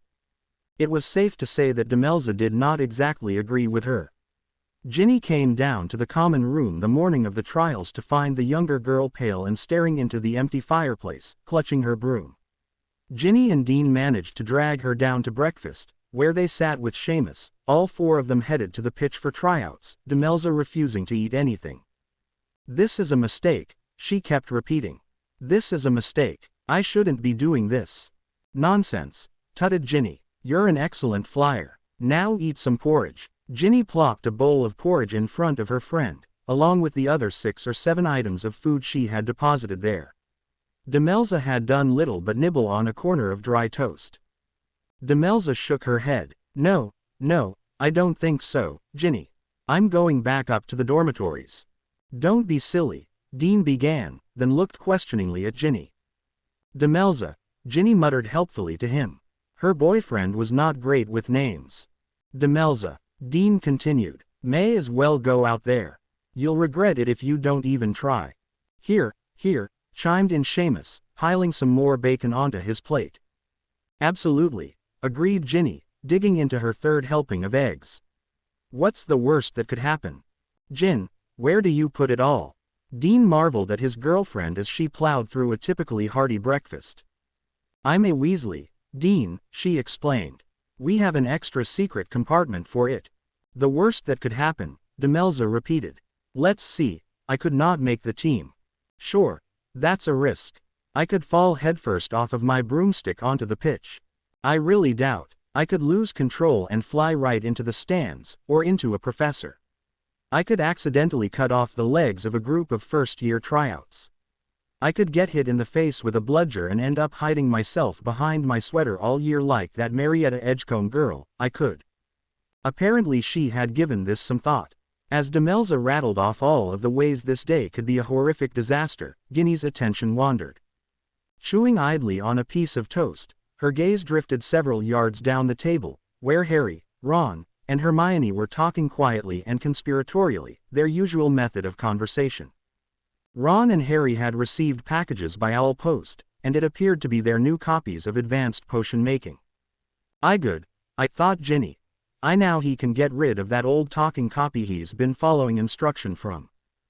Although Harry had demonstrated his book's innocence, she was still wary of any faceless anything giving mysterious advice through a book. She was just about to turn away when she saw Harry tap each book with his wand, muttering a spell and causing the covers to fall off, and then switching them so his old copy had the new cover and the new copy had the old tattered cover. He's going to keep it, muttered Ginny, shaking her head. And while Ginny was certainly annoyed by this, she glanced at Hermione and saw that her friend looked as though she may burst. Or I could just plow right into Harry Potter. You could what? Said Ginny, whirling around. Knock him right out, added Demelza. The boy who lived in the hospital wing, and the wizarding world will come to an end, and it will be entirely my fault. Maybe you should do that anyway, offered Seamus. It's been 2 weeks of school and Harry hasn't been in the hospital wing yet. He's 'bout due. Dean and Seamus chuckled, and Demelza offered a weak smile. Very funny, you two, Ginny half scolded. Demelza, sit down. The next several minutes were spent convincing Demelza to come out to the pitch with them. Fortunately enough, now that he had finished his bacon, Seamus intervened, and 5 minutes later he had Demelza laughing, however meekly, and willing to at least head on down to the pitch. As they all stood, Ginny noticed Harry, Ron, and Hermione leaving the Great Hall, and Lavender Brown intercepting Ron to give him a big goofy smile which, sadly, her big goofy brother then returned. That brainless git, Ginny said to herself as Hermione drew herself up and swept out of the room coldly in front of an awkwardly strutting Ron. Harry looked as though he wanted to disappear into the ground. Listen, Gin. Dean sidled up to her, watching Seamus escort Demelza away from the table. I think it's great that you talked your friend into trying out. But you know she's trying out for Chaser, right? That's right, Ginny nodded. Right, well, don't you see the problem there? Ginny thought about it. She did not see the problem. Not really. No, am I supposed to? We're all trying out for Chaser, Dean explained. You, Katie Bell, me and Seamus, this Desdemona girl. Demelza. Right, sorry, strange name. Anyway, bringing her down just adds to the competition, you know. Why, Dean, teased Ginny. You're not scared of a few little girls, are you? No, I guess not, but, began Dean, but Ginny cut him off with a quick key. Just go out and do your best, sweetie, she said, and trust that talent will win out in the end. Right, Dean nodded. No reason to worry. Come on, then. He seemed suddenly cheered up. I funny how that works, see, Ginny thought. She did not give voice to the actual thought rattling around in her head. Of course. She had seen them both play, and she was of the opinion that Demelza was a far more talented chaser than Dean. But she wanted to keep her boyfriend, so she wasn't going to say that. It was a drizzly, cool day, but the pitch was as crowded as Ginny had ever seen it. There must be close to 100 people here, Ginny, Demelza said, sounding quietly desperate again. Don't panic, Ginny ordered. Now, look, see those first years. They've just had their initial flying lesson. And that group over there, those are Ravenclaws. What are they even doing here? Demelza nodded, and started breathing a little more evenly. Besides, Ginny said, looking Demelza in the eye. You're good, all right. Demelza smiled weakly, and nodded. All right, Ginny, she said. Thanks. Ginny waved her off, and turned to the center of the pitch where Harry stood. May I have your attention, everyone? He was saying. All the potential tryouts quieted down and turned their attention to Harry, something that seemed to disconcert him wildly. Ginny smiled. It still amazed her how he could fight off horrible acts of dark magic year after year, but be thrown off kilter by what seemed to be the simplest things. So if you'd all just divide into groups of 10, he was finishing, we'll take it one group at a time for a quick fly around the pitch. Right, okay. Well, group up, then. The first group took off, and it was just as Ginny had predicted. It was made up of 10 first years, none of whom could fly, and all of whom crashed and burned within 10 seconds. See, she whispered to Demelza, who simply smiled and nodded, seemingly growing more confident by the second. The second group was made up of a group of girls, including some of her dorm mates, who Ginny knew had practically no interest in watching Quidditch, let alone in playing it. Why are they even here? She wondered aloud. Why do you think? Katie replied, pointing at Harry.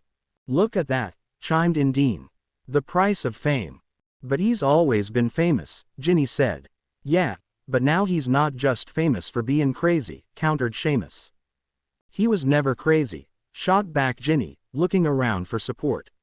Ron was too distracted with his own nerves to know what was going on, eyeing what appeared to be his only direct competition for the keeper position, the big McLaggen bloke from the Slug Club. Fortunately, Katie was not so distracted. I always believed Harry, she said stubbornly. That Umbridge woman was a cow. How anyone could believe her over him is beyond me. Well, I believe him now. Seamus protested. Sure, agreed Dean. And now he's a hero and everything who has fought you-know-who and lived, and he was right when the Ministry was wrong. We're just saying Harry's likely got his pick of the girls, if he wants it, said Seamus, then added wistfully, lucky bloke. Ginny peered more closely at group number 2, just now finishing up a trial which seemed to consist of little more than giggling and fawning all over Harry, much like the girls she had seen surrounding him on the train and the girls she had seen at Fred and George's shop talking about love potions.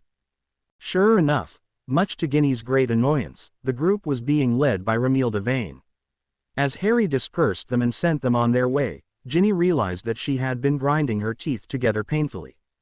Her jaw loosened up as she watched the group of silly girls leave the pitch. The rest of the groups progressed quickly along, and almost 2/3 of those trying out were eliminated by the time the basic flight lesson was done, many of whom had intended to try out to be chasers but who could barely remain on a broomstick upright, let alone do it while catching, carrying, and throwing the quaffle.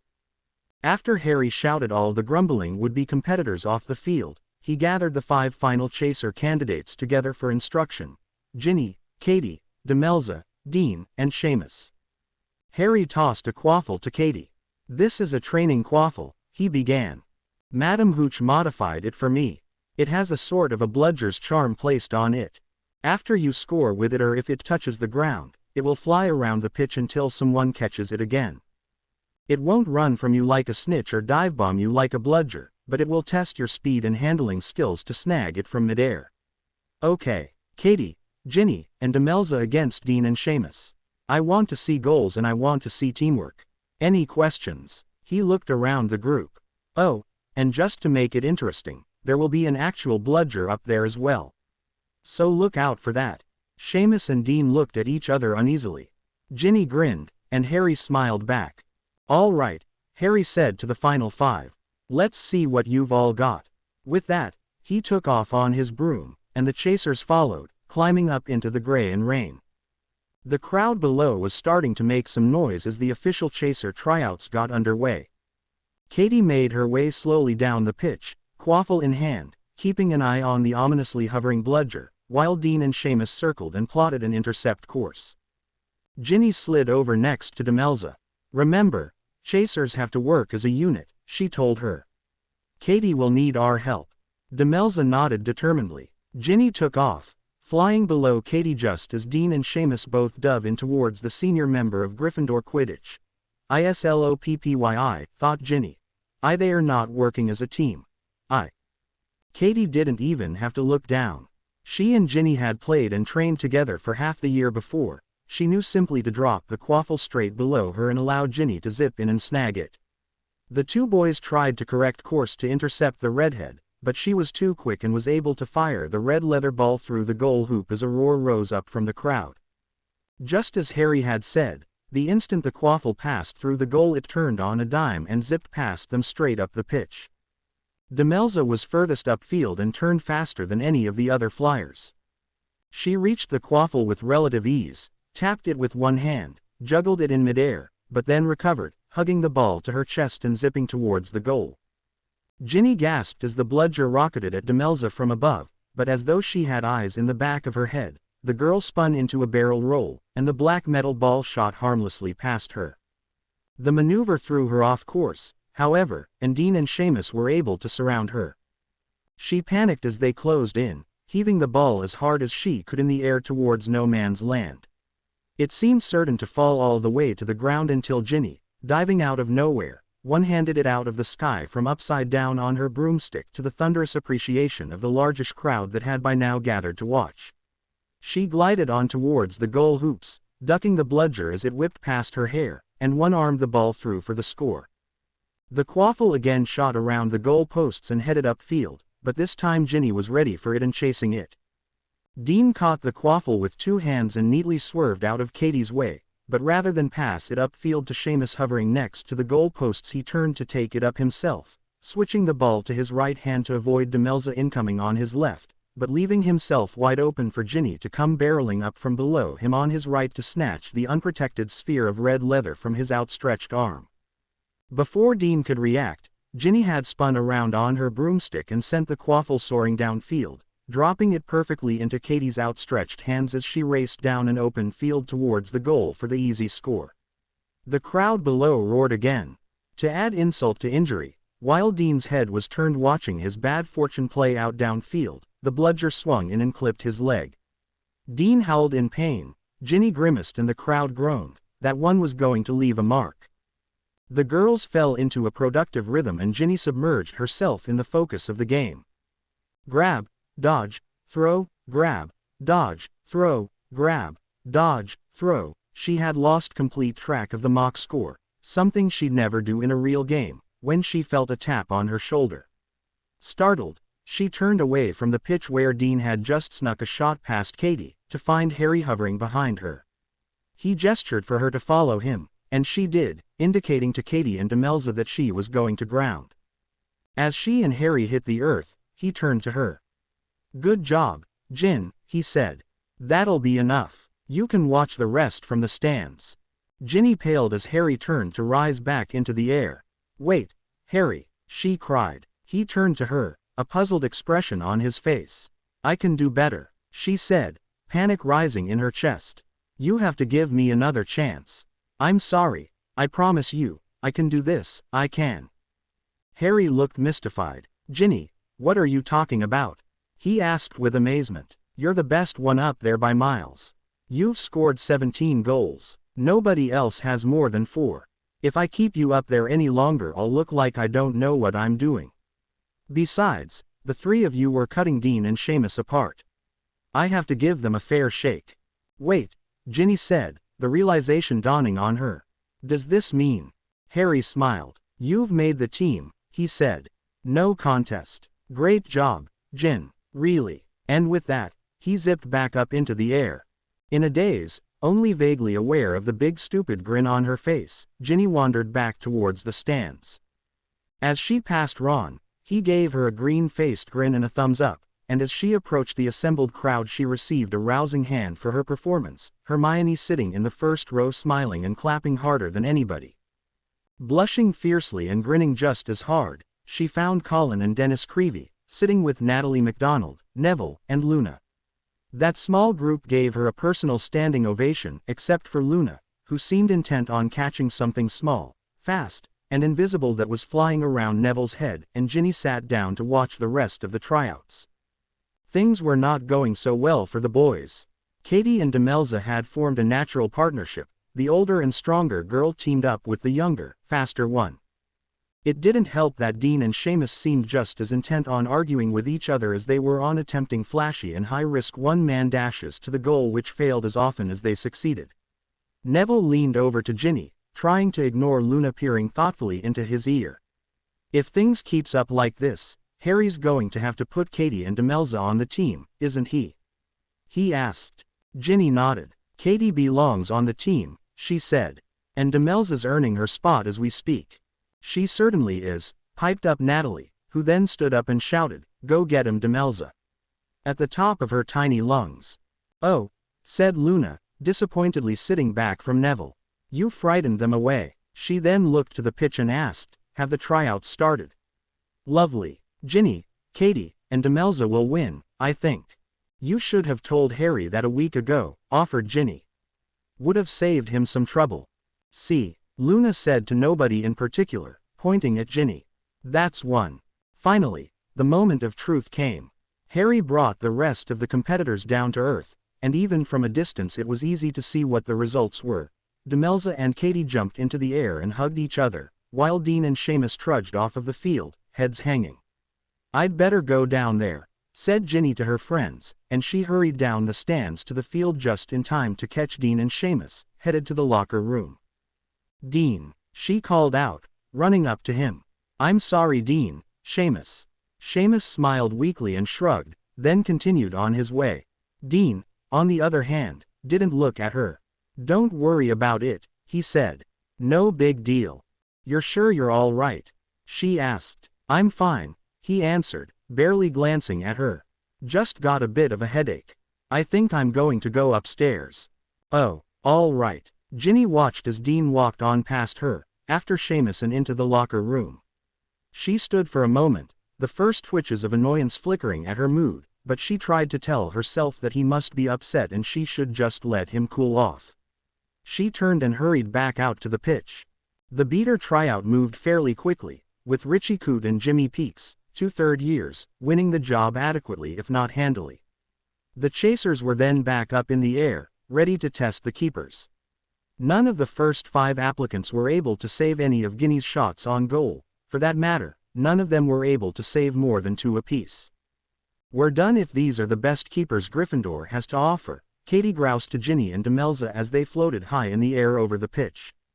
"We'll see," replied Ginny. "Here come McLaggen." She and the other chasers watched the 7th-year boy climb to his position in front of the goal posts. Even this lazy ascension came across as arrogant. "He's in your year, Katie. What can you tell us about him?" Katie said, summing it up. "But he's good." She looked pointedly at Ginny. "Let's hope your brother is up for it, because I don't think I could take a whole season with Cormac McLaggen as a teammate." The chasers lined up for their shots, and as it turned out McLaggen was indeed very good. He blocked the first 4 attempts he faced with ease, including 2 of Ginny's. While this set her fuming, she couldn't help but feel some reluctant respect for the boy's ability. As Katie lined up to take the 5th shot on goal, Ginny couldn't see any scenario in which McLaggen would not end up as the new Gryffindor keeper. She glanced down towards Ron, but even from this height it looked as though he would begin vomiting slugs at any moment.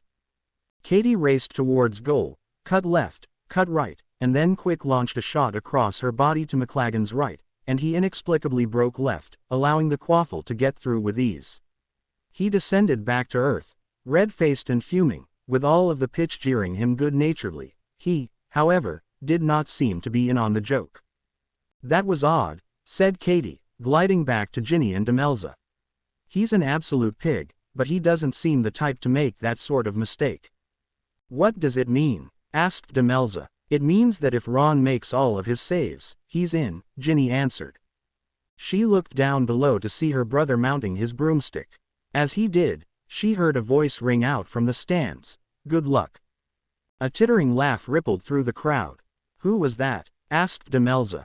Ginny shuddered involuntarily. "I believe," she said begrudgingly, "that was Lavender Brown." "Does she like your brother?" Katie asked, eyes wide in surprise. "Wow, Hermione must be mad." "Actually, Katie, Hermione and my brother aren't actually dating," Ginny corrected.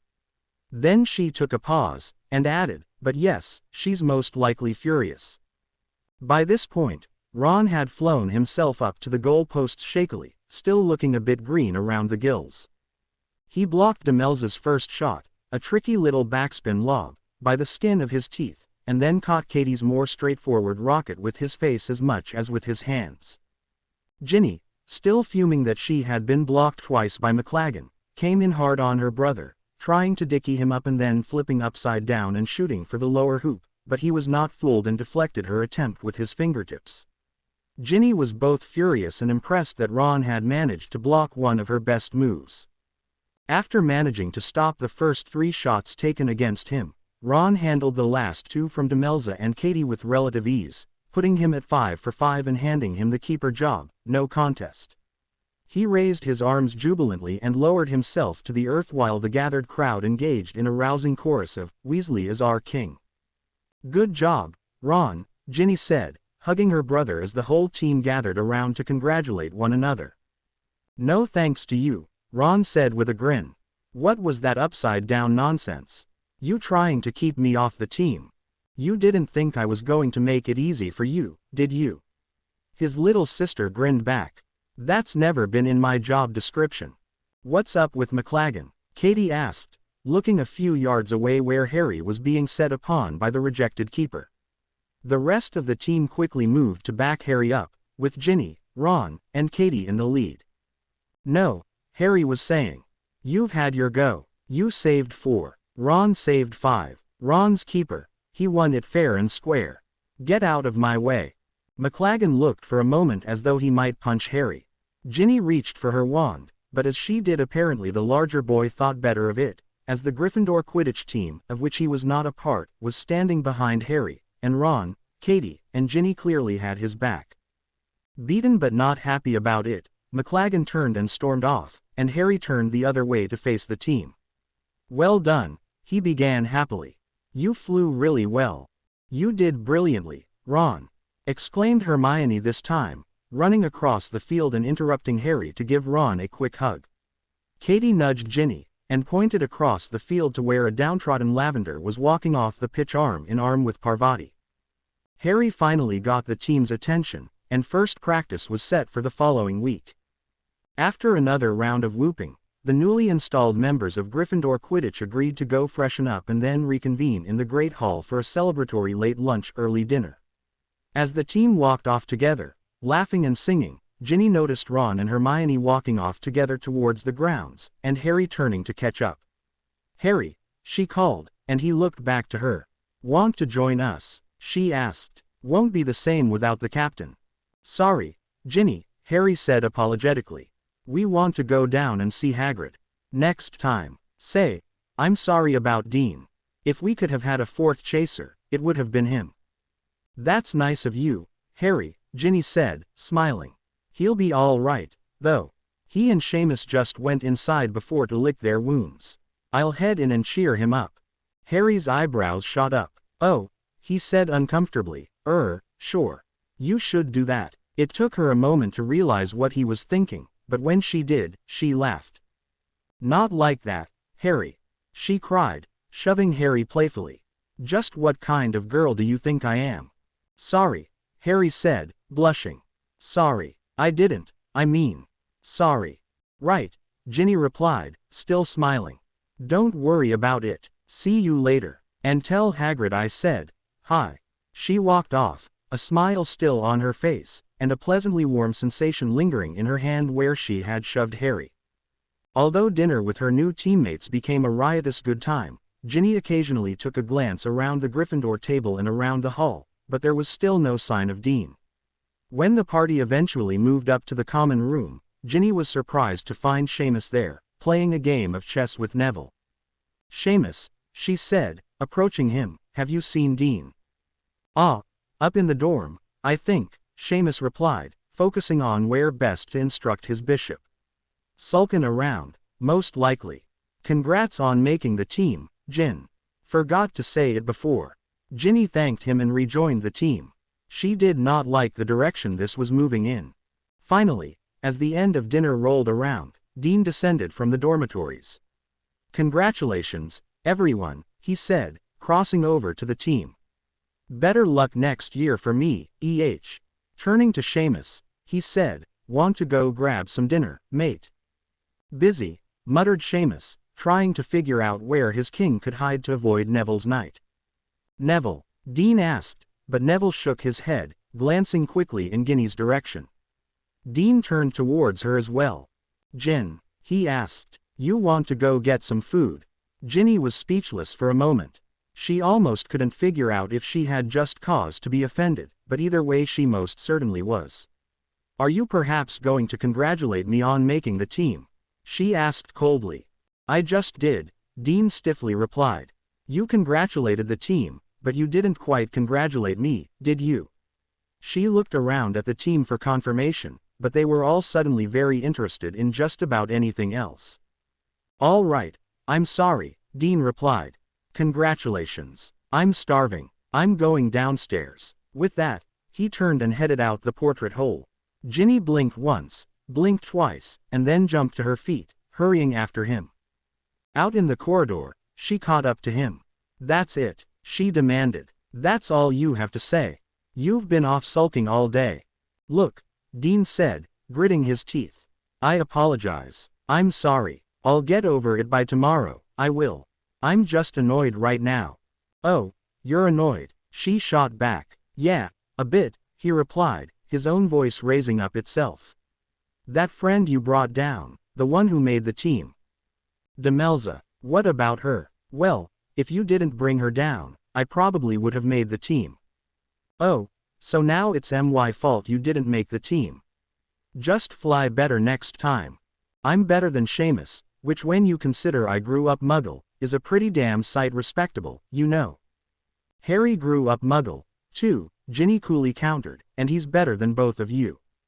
"Right, Harry." Dean rolled his eyes. "Got it. I just thought we'd be on the team together, that's all.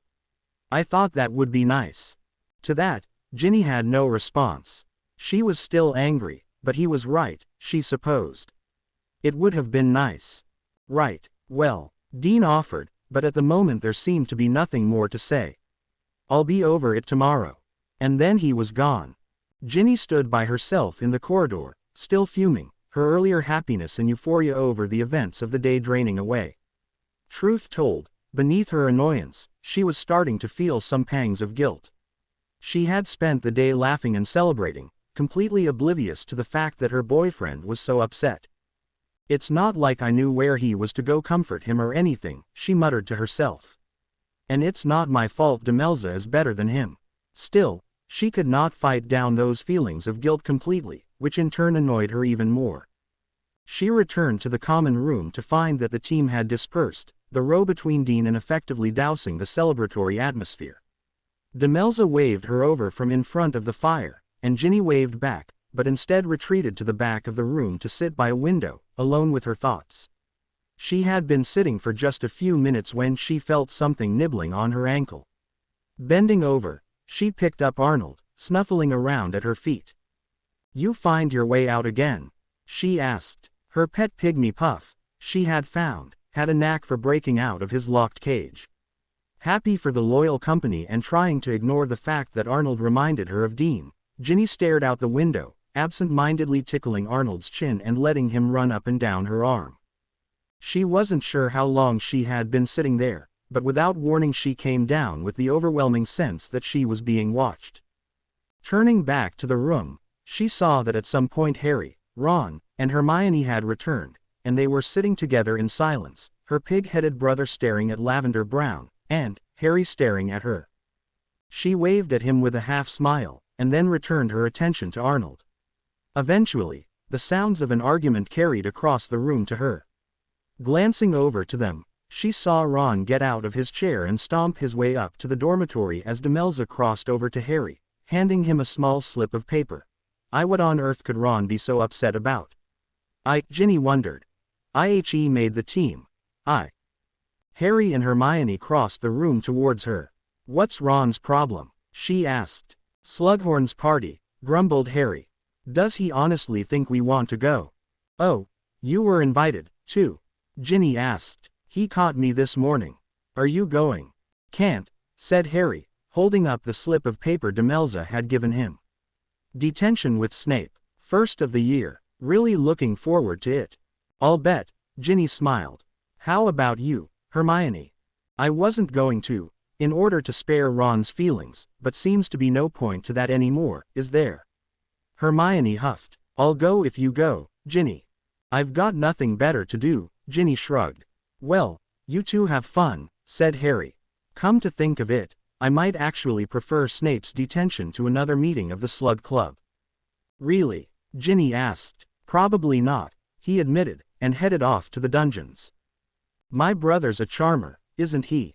Remarked Ginny. Hermione just shook her head. There are no words for him, she said. I don't know why I even bother.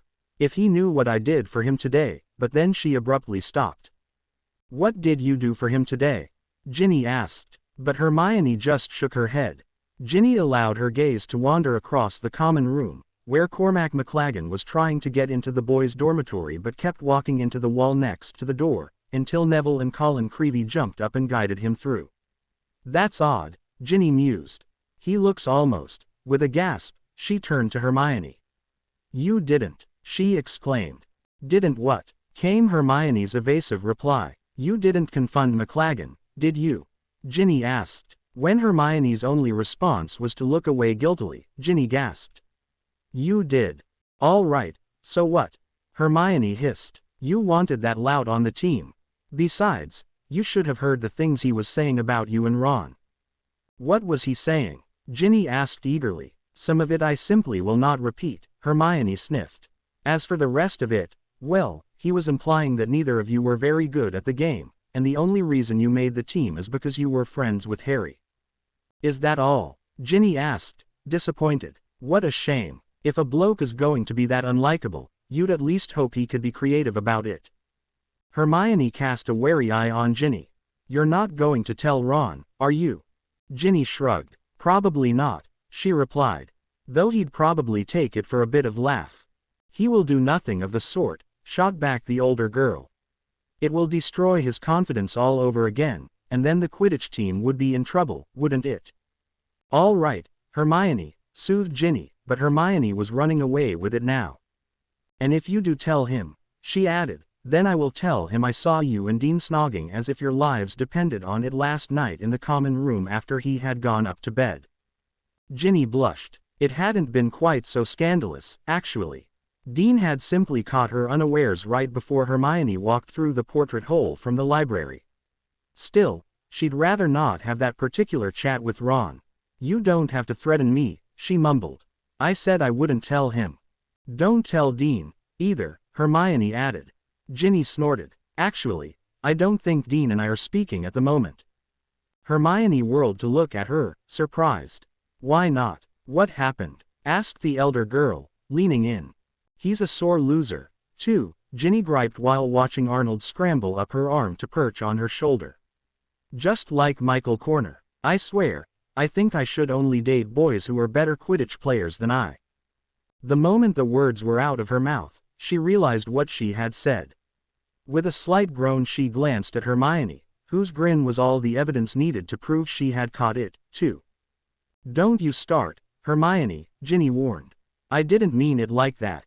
Oh, teased Hermione. Then how did you mean it? Just drop it, Ginny pleaded. I didn't mean it anyway. I mean, it was a Freudian slip. A what? Muggle expression. Never mind. Consider it dropped. Hermione grew silent, but the smile stayed on her face. Ginny gritted her teeth. Say, Hermione, she began. Notice anything funny about Lavender Brown today? Hermione's smile quickly disappeared. I don't know what you are talking about, Ginny, she said stiffly. She seemed awfully friendly towards Ron, Ginny continued casually. You heard her cheering at the trials. I may have, Hermione said through her teeth. Wow, say, Ginny went on as though the idea had just now occurred to her. You think? She couldn't possibly. She doesn't fancy him, do you think? Hermione spun around to face Ginny. No, she said firmly. I don't think. And even if she did, I wouldn't care. Ginny rolled her eyes. All right, Hermione, she said as she clambered to her feet. I think I'm going to bed.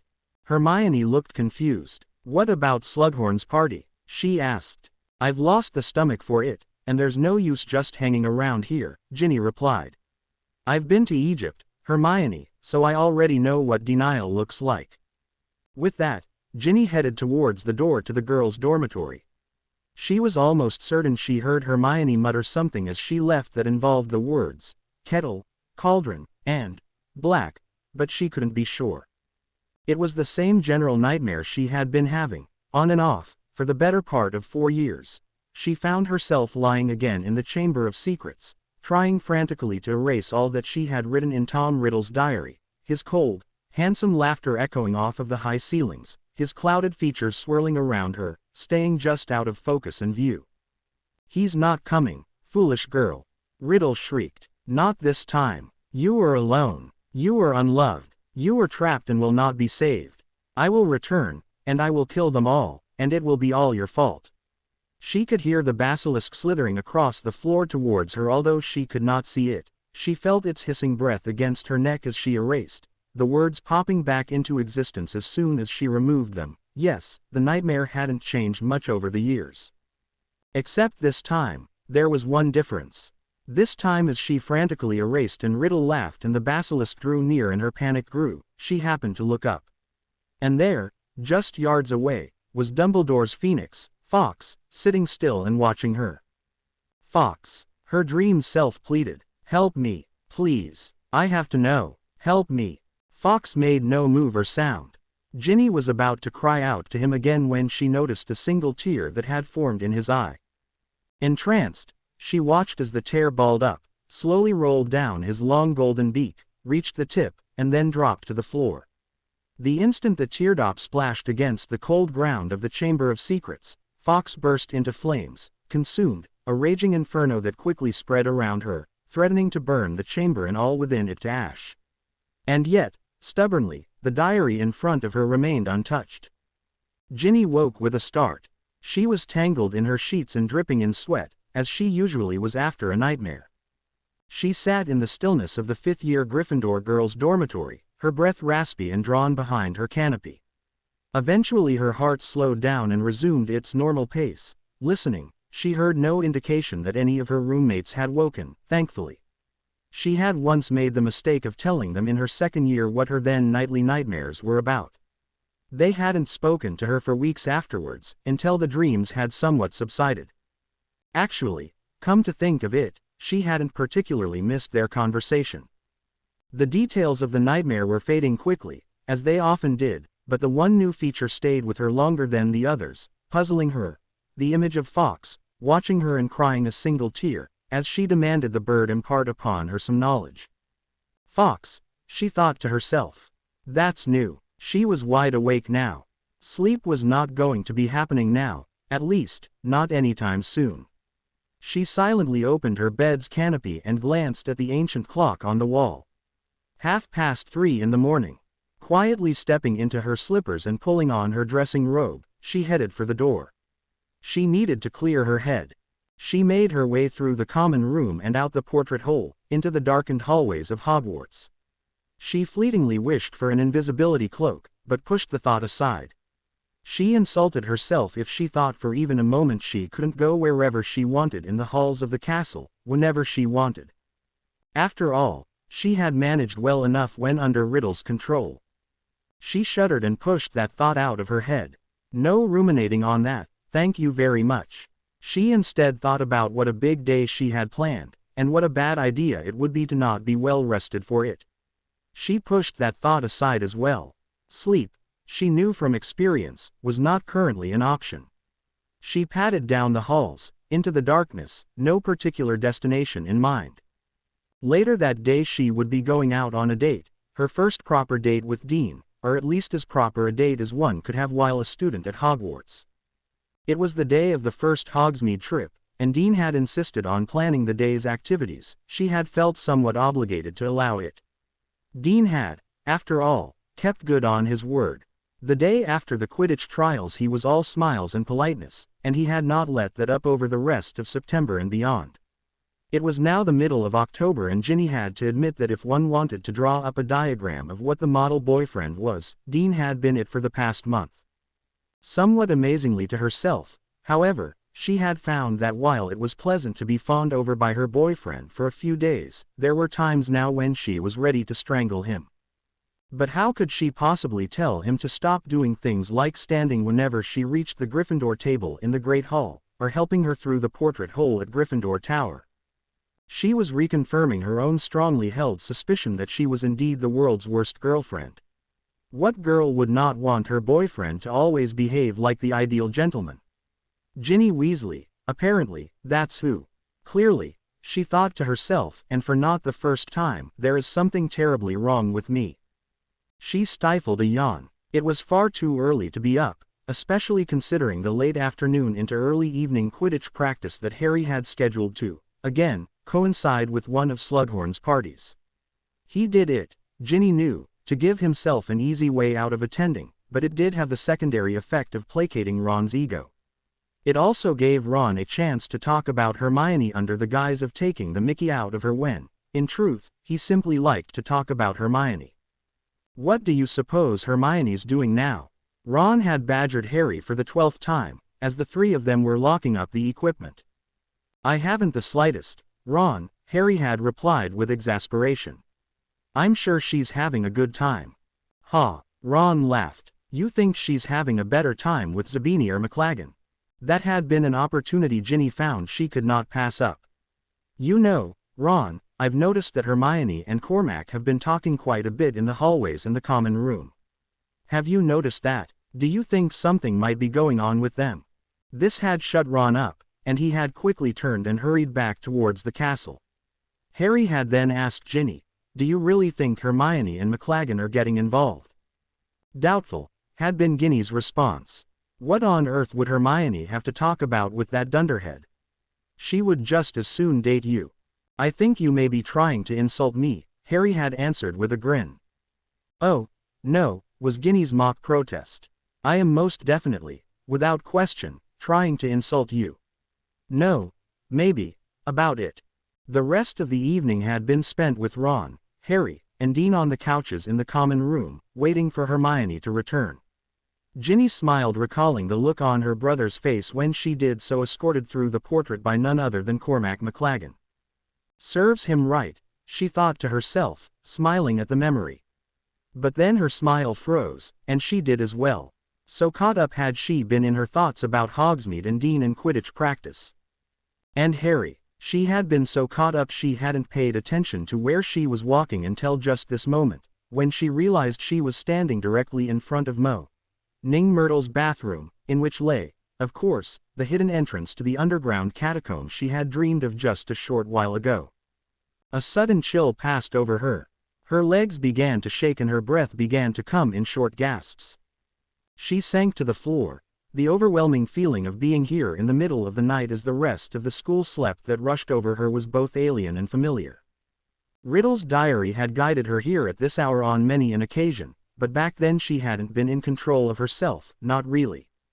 Of course, she hadn't realized where she was going just now, either. Could it be possible? Could Riddle have somehow taken control over her again? Could she be under the influence, again, of some awful memory? Maybe she had never really shaken the influence of the diary. Maybe she was going to open the chamber and the basilisk would come slithering out and it would all start over again, only this time Harry wouldn't be able to come and save her. And she stopped herself. She closed her eyes. You are being ridiculous, she commanded her brain. Stop this immediately. After a few long minutes, she opened her eyes again, half expecting the ghostly form of Tom Riddle to be standing before her, mocking her, leering at her. But the corridor was empty. She was alone with her fear.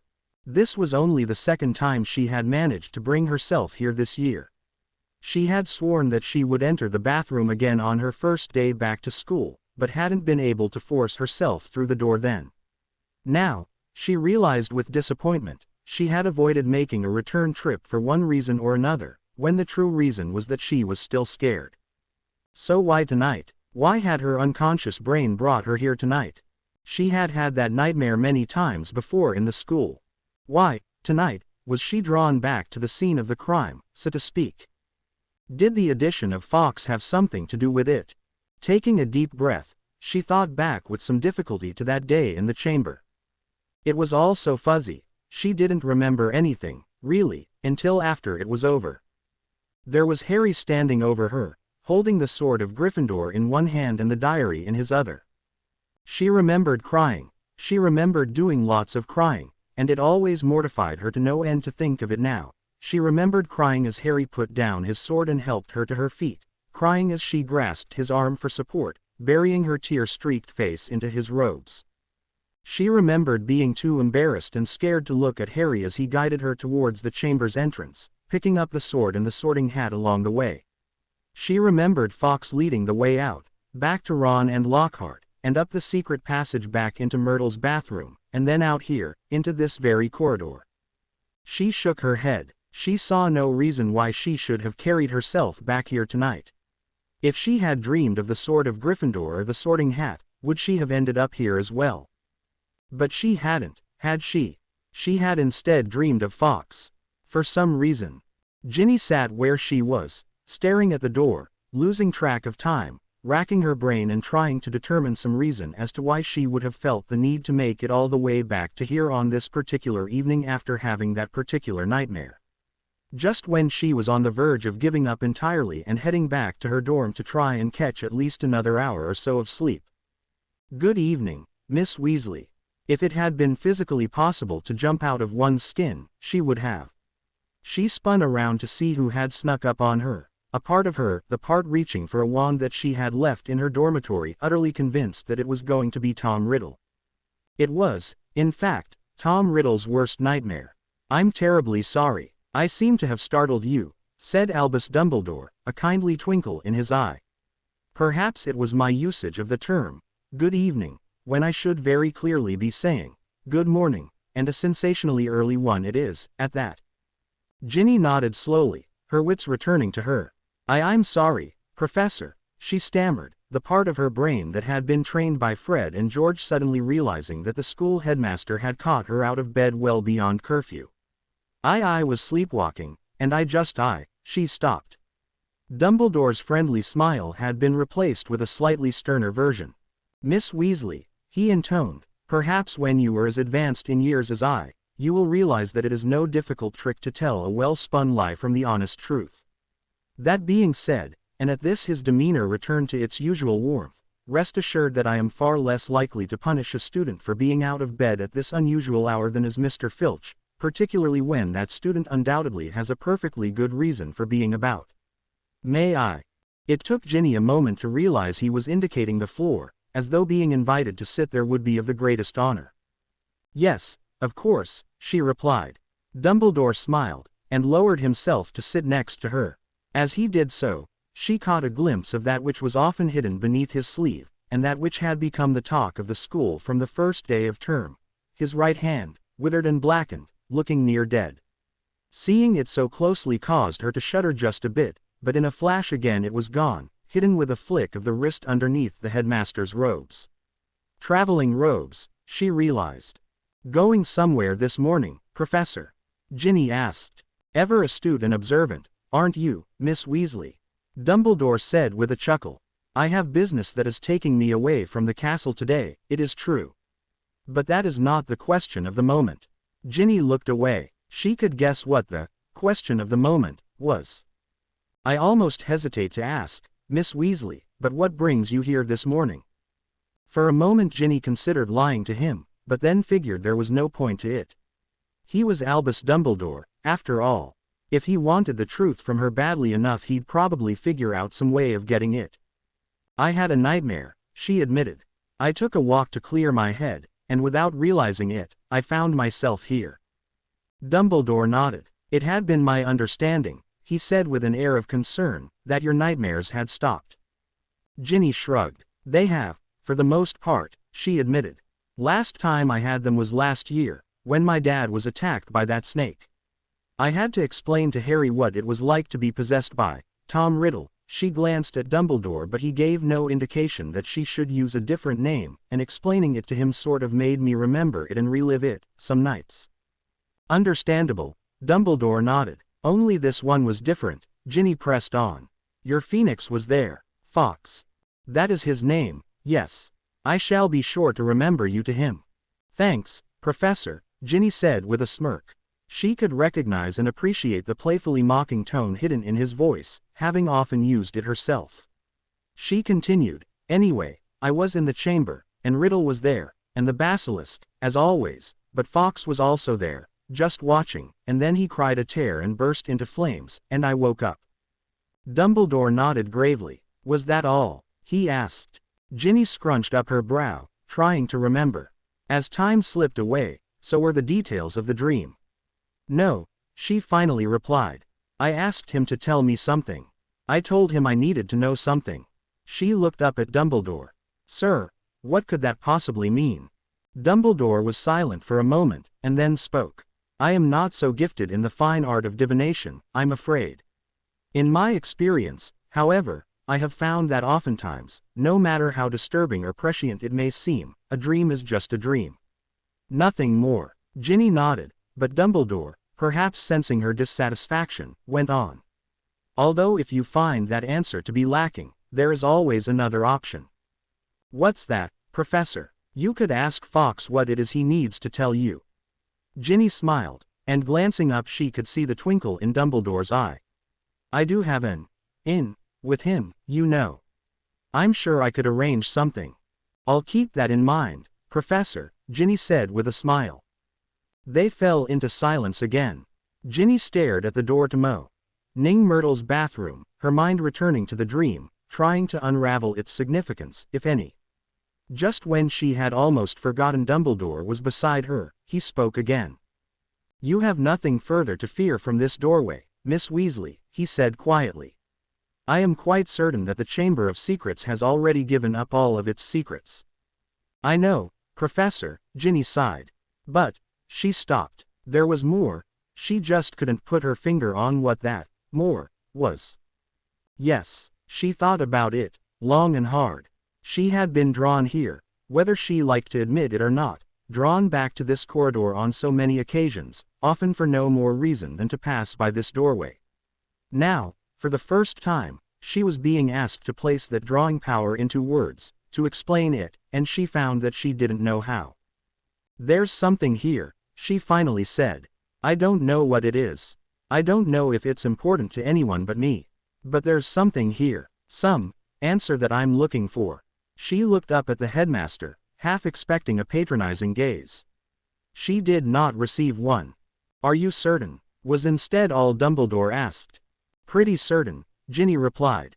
Dumbledore nodded. I would advise you, Miss Weasley, that the answers we seek in life are very often not where, or what, we expect them to be. They aren't, Professor. No. Well, except, of course, when they are. Or once were.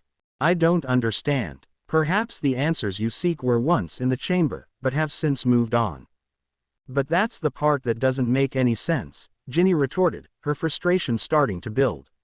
There's nothing that was in that chamber that I ever want to find again.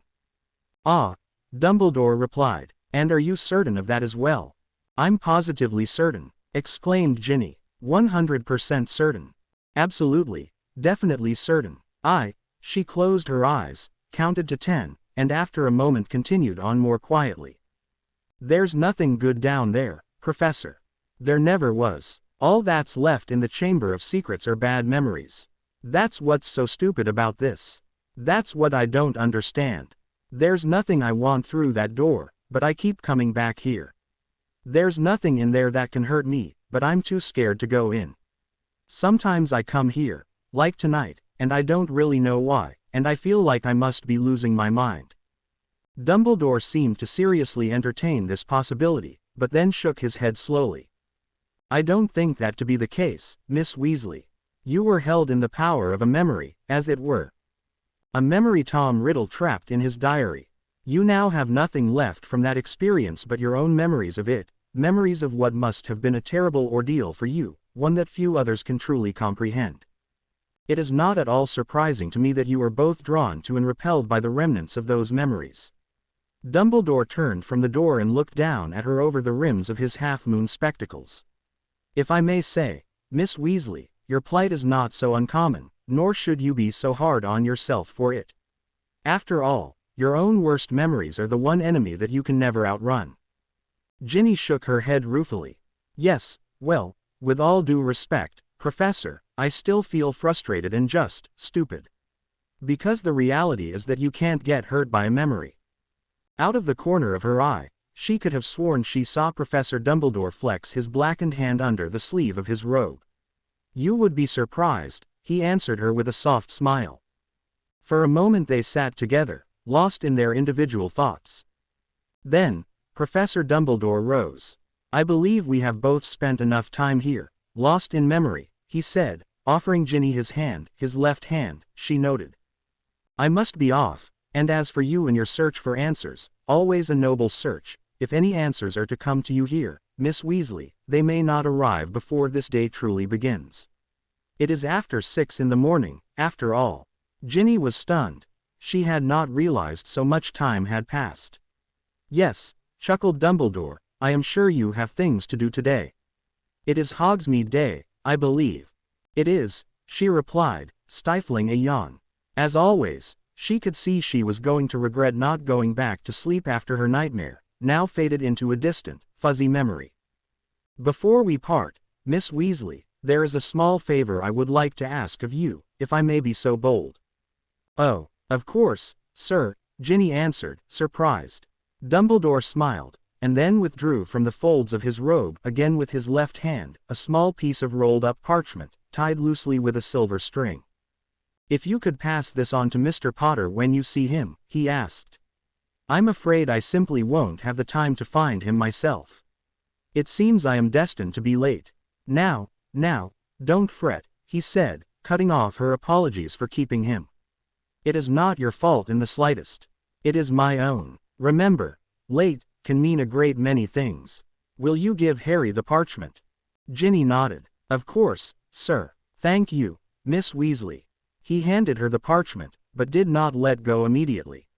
She looked at him questioningly. "It is a private message," Dumbledore told her. "But not so private the world would end should someone else's eyes fall upon it. I trust you will respect that privacy as I would expect any of your more industrious siblings to do." Ginny looked at him for a moment, wondering if he was actually saying what she thought he was saying. "Of course, Professor," she replied, not assuredly at all. But Dumbledore simply smiled. "Good," he replied happily. "Then I would ask you nothing more than to have a wonderful day, Miss Weasley. Enjoy Hogsmeade, and think fondly of me in Honeydukes. I do have a bit of a sweet tooth, you know." With that, Dumbledore turned and walked briskly down the corridor. A thought occurred to her as he strode away. "Professor," Ginny called after him, "why did you come down here?" Dumbledore called over his shoulder, "Why, to speak to you, Miss Weasley." "Of course. Okay, so, how did you know I would be?" But he had turned the corner and was gone. She stared after him. She wasn't certain if she had learned anything, really, from their conversation, but she couldn't deny she felt better than she had when she had first woken up. Of course, the sunlight streaming in through the windows probably had something to do with that. Morning had a way of vanquishing nightmares that she had always been grateful for. She looked down at the parchment in her hand and only hesitated for a moment before pulling open the string. Professor Dumbledore had practically invited her to do so, after all. Unrolling the parchment, she read, "Dear Harry, I believe the time has come for our second lesson. If it is at all convenient to you, please come to my office at 8 p.m. this Monday evening. I trust you are keeping out of trouble. There is, after all, A first time for everything. Yours sincerely, Albus Dumbledore. To be continued. I hope you enjoyed this story. Also remember to subscribe and like this video. See you in the next video.